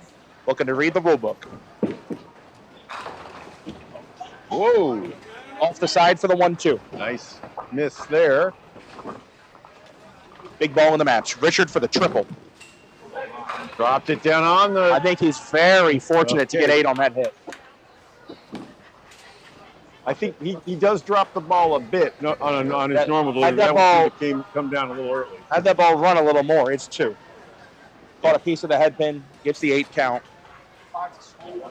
It is. The 1-2 more conventional for Eddie. Wants to have it. And he's got it. Spare in the 9th for Eddie Wisniewski. Team Helferstad up. Big high fives with his teammates. Again, leadoff bowlers can be the tone setter.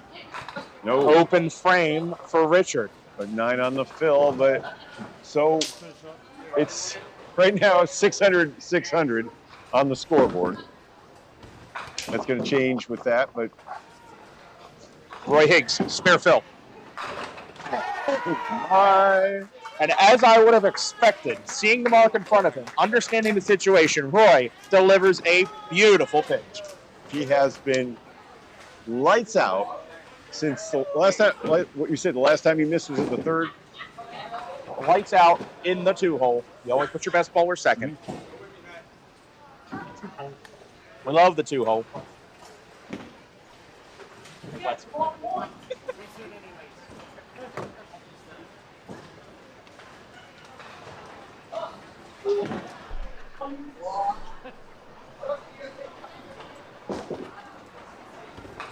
That ball off target. Only a 4 count for Travis on his spare.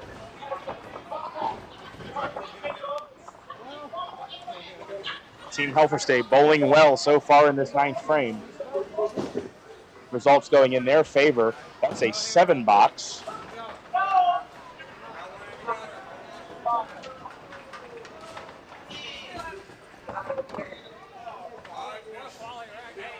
Okay. What's going on? Okay. Nick's standing up in case he called into action.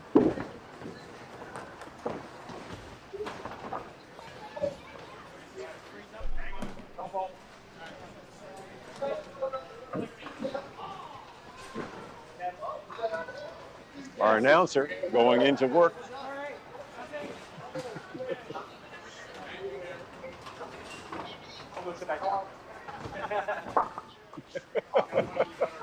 Oh my God. There's still a pin down out there.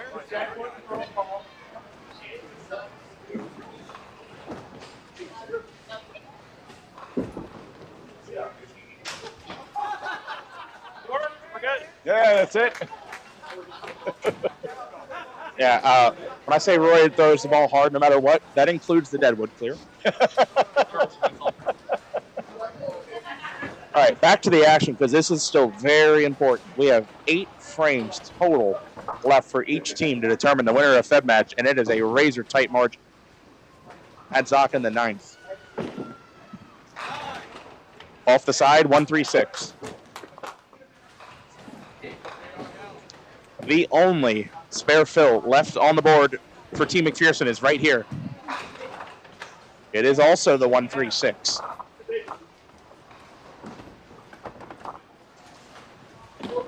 Jason Adams. Matt Zock, see the exhale and the shoulders there.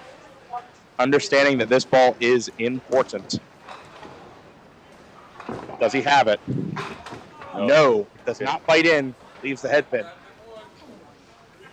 Can Team McPherson get a mark back?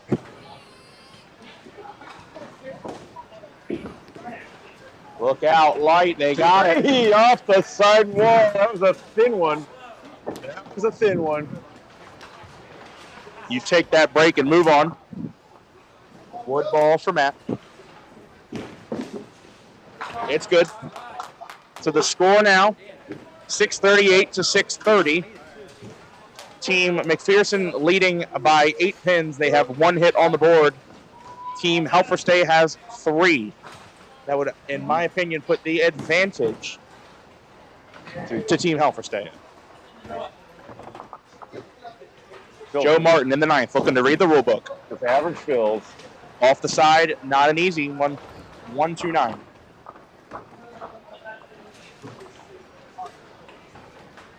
Eddie Helferstay starts with his right foot. A 4-step approach. Tight, full, yeah. 2-1 for Eddie. Takes the 7 count. Gets them to 637. They're within 1 pin. Joe Martin does not get it to go. I expect Eddie to get aggressive here. Meaning he's going to go for the thin one? Oh, he did. Count the walls on this squeeze play. 1, 2, 3. And on the 3rd swipe. That is a big mark. Yeah, you need to throw the ball 40 to get it to go back and forth in Candlepin 3 times. I hadn't been that hyped in about an hour and a half. All right. A big spare for Eddie Helferstay. Can JR back it up? Oh, he sure tried to. Missile for the 10 pin. Advantage, Helferstay. Good time for Travis to wake up now. Travis Kelly, under his name there on Team McPherson. Has not marked since the 1st. And he is in the corner. JR can really put his team in a good spot with a spare here. They'd be up at least 2 hits. And he has missed it. Okay. He didn't look as balanced as I've seen him on that one. Can Travis pull back a mark? It's going to be 3 hits for Helferstay. And it's just going to be 1 for McPherson, and wood is an issue. JR will collect the 10. Wishing he threw that ball a shot sooner. 115 in the 9th for JR. Team Helferstay at 657. Wood ball for Travis. He takes 9 out. 8 out, excuse me. That makes it a 1-pin lead for Team Helferstay in this 483rd, I think it is, match of the tournament.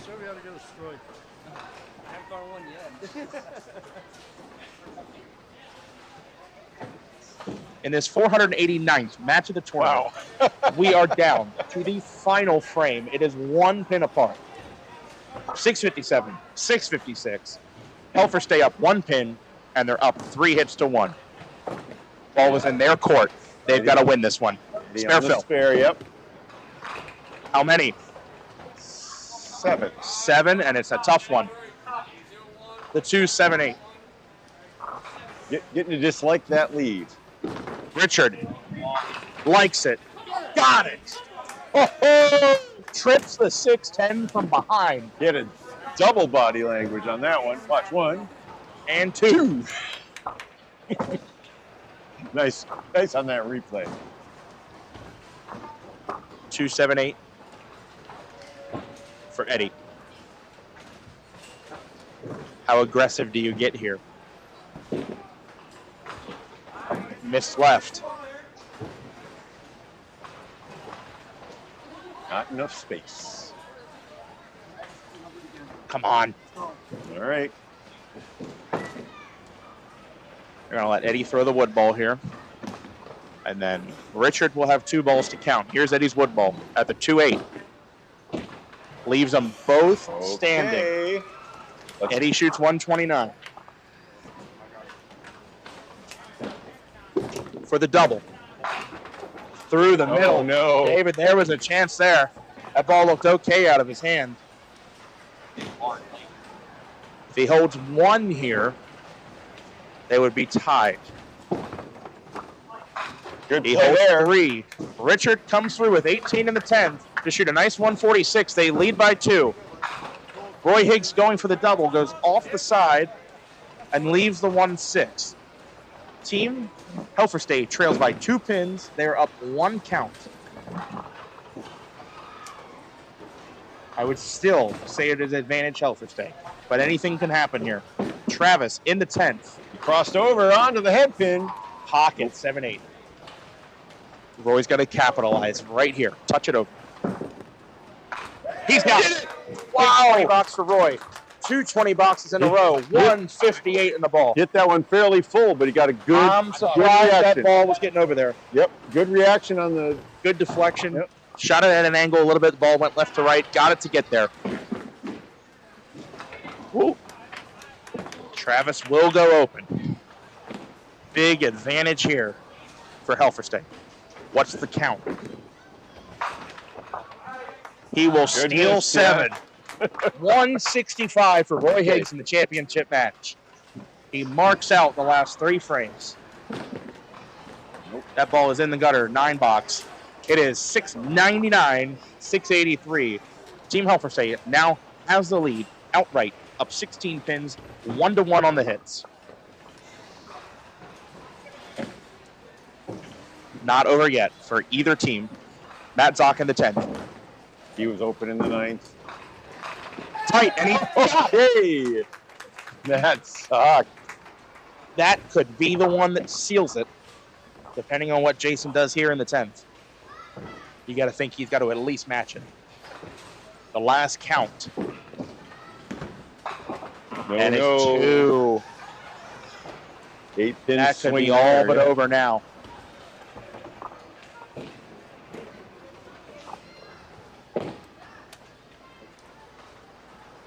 Jason's second 12 box of the match.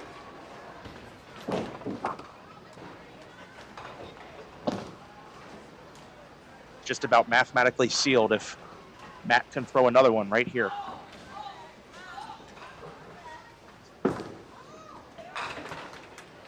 Off the side to leave the 1-3. That's plenty. Jason needs to pull off a heck of a recovery shot here. And that's not going to do it.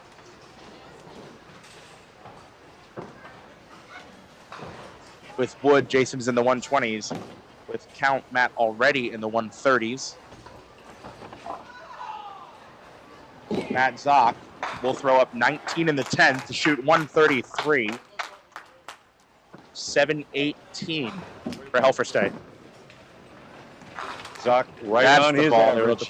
He came in with a 133 average. A 123 for Jason. It is a 24-pin lead and a hit for Team Helferstate. The writing is on the wall. Great game for a 102 average, Jason Adams. Sure is. Yeah. 2-2 counts, unfortunately. That's a lot of pressure. Cost a lot of counts. That's right. You got to be a spare fill for Eddie. Likes it. Oh, just solid 4. Oh, his team was ready to explode if that one fell. 19 is plenty. Joe Martin. He cuts 2, and that now puts the max score at 744 for Team McPherson. Helferstate already at 736. Make that 737. And with no spare conversion there, ladies and gentlemen, it is over. Team Helferstate are your 2026 Adult Feb Match champions. Well, that was... They come through with enough marks at the end to take the lead and hold on to it. They're shaking hands. Mathematically over. Yep. Handshakes have begun. The fill shot from Eddie is 9 more for a nice 150 Eddie Helferstay marking out in the second half with a 95 back half. You know, that's good. They're gonna break 700. They will. Helferstay. Both teams they over were the 7. They were the Giant Slayers too. They took down Team I Boyle. did not believe that team could fall when they did. Yep. That was one of them. Mm-hmm. Just you know, I saw them in the in the round robin, and they just seemed like, you know, the whole team's average ranged between 129 and 134. Travis sliding by. Doesn't have to throw a penalty shot. JR at the 2-pinner. He'll get a victory lap. Travis finishing out with a team score of 7-11 for Team McPherson. JR screaming, "Who we get?" Ha ha! Savage.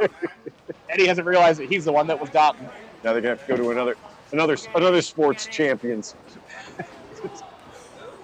Love that JR is still toweling the ball off and taking his time. We appreciate that. Realize that they've already won, so we can get up there, toss the ball around, take 2.5 steps. He never fouls. Reach back and toss it out there. The final ball of that match.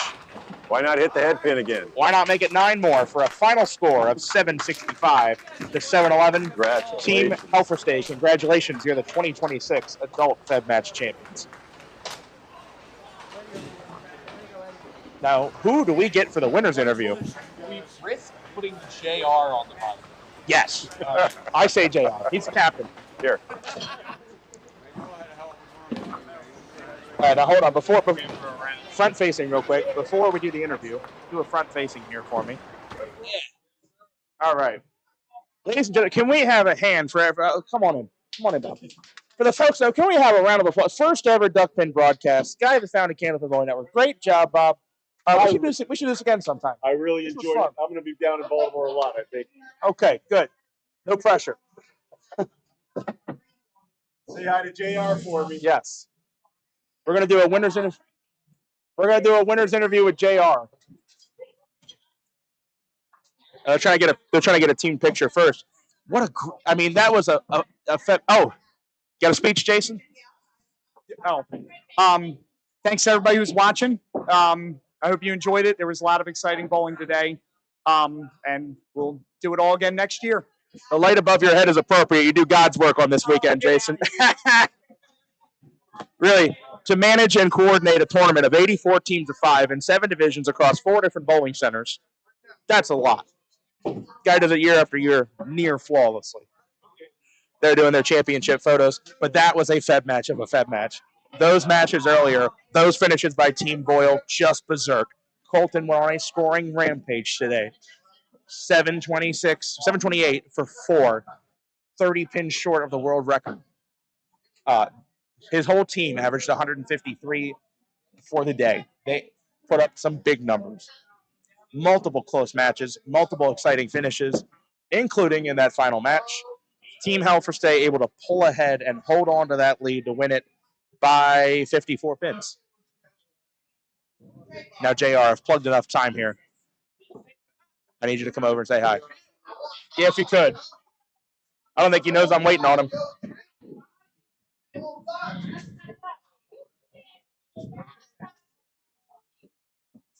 Pull a chair over for him. Huh? Should we bring his wife over here too? Probably.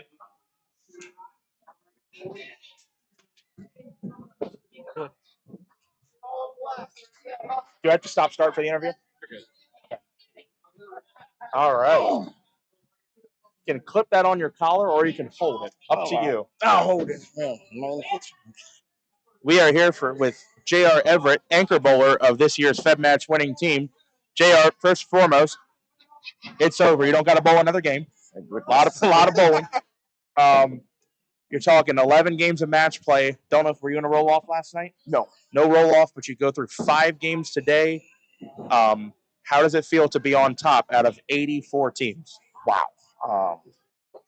First and foremost, thank God for the talent and for our team. Great bunch of guys. We weathered the storm. You know, I was not at my best early on, and a few of us really weren't at our best, but we picked each other up, and that's what matters to us. Even though, we were down a few, we kept fighting, kept pushing, and things started to fall our way, and we got to this point. I'll make it to Sunday. And you're certainly there, and you were the ones left at the end. Each game itself can be a bit of a marathon, but there are sprints within the game. Momentum changes one way or another. You guys bowled up against a powerhouse. Yes. Team Boyle, who was on a scoring rampage. And I'll be honest with you, based on the way they bowled the first two games, averaging almost 160 a bowler, I didn't think they could be beat. What was it like bowling a team with that much firepower, putting up that many marks? Well, I tell you, facing Colton and Xander and Winnie right there alone says a whole lot. A lot of talent. But stay within our game. That's what I kept preaching. Stay within our game. We don't have to match them. Could we? Maybe so. But to play our game, stay within what we do. And the pressure is going to be on them. That's how I looked at it, and that's how the team looked at it. Put the pressure on them. We just kept chipping away, stay close to our man. And when it came down to it, we made the marks that we needed to make. And my hat goes off to them, especially Winnie. Winnie's an awesome bowler, Colton's and. I will say that advice you just gave to your team. Every youth bowler bowling here next weekend in Feb match should bottle some of that up and drink it next weekend. Yes. Do not become overwhelmed by the moment. Bowl your game. If you're the bantam girl who averages 101, don't try to throw the ball as hard as the 19-year-old major boy, because you can't. If you try to do that, that's not your game. Not your game. But you guys played your game. It worked out for you. Final question goes to you. It's the shout-out thank yous. Anybody you want to thank? Any shout-outs you want to make? The floor is yours. And you know what? Yes. Want to go back to my youth days. All my coaches back in the youth days.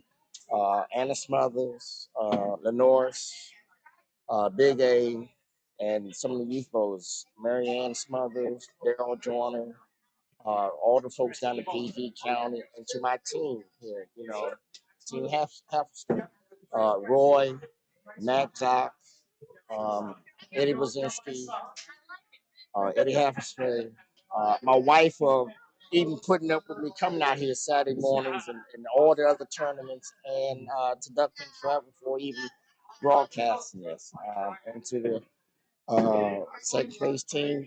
Hey, y'all did well too. Y'all pushed us as much, and to you too, Nick. Thank you, JR. Congratulations. I'm sure the money will come and go, but the prestige of winning Feb match lasts forever, and hopefully you and your wife can have a nice Valentine's weekend or whatever, whatever's left of it. We are. Thank you very much. All right, thanks, JR. Thanks for everything you do, man. I Appreciate you, Nick. Woo! appreciate it. All right. Now, something that hasn't happened much today, a quick mic'd up appearance of David Hughes. Wait, I have a mic? You do. It's dangerous. All right, folks. That's it for today. We will be back next week for the youth side of Feb Match, something brand new to us. But yeah, that's it. I don't know what's after that though. I have to think on the top of my head. March Pop Whitten at the gorgeous Suitland. Yep. So we'll see you all there. Thanks everyone for tuning in, and we'll see you next week. See you next week. Bye, everybody.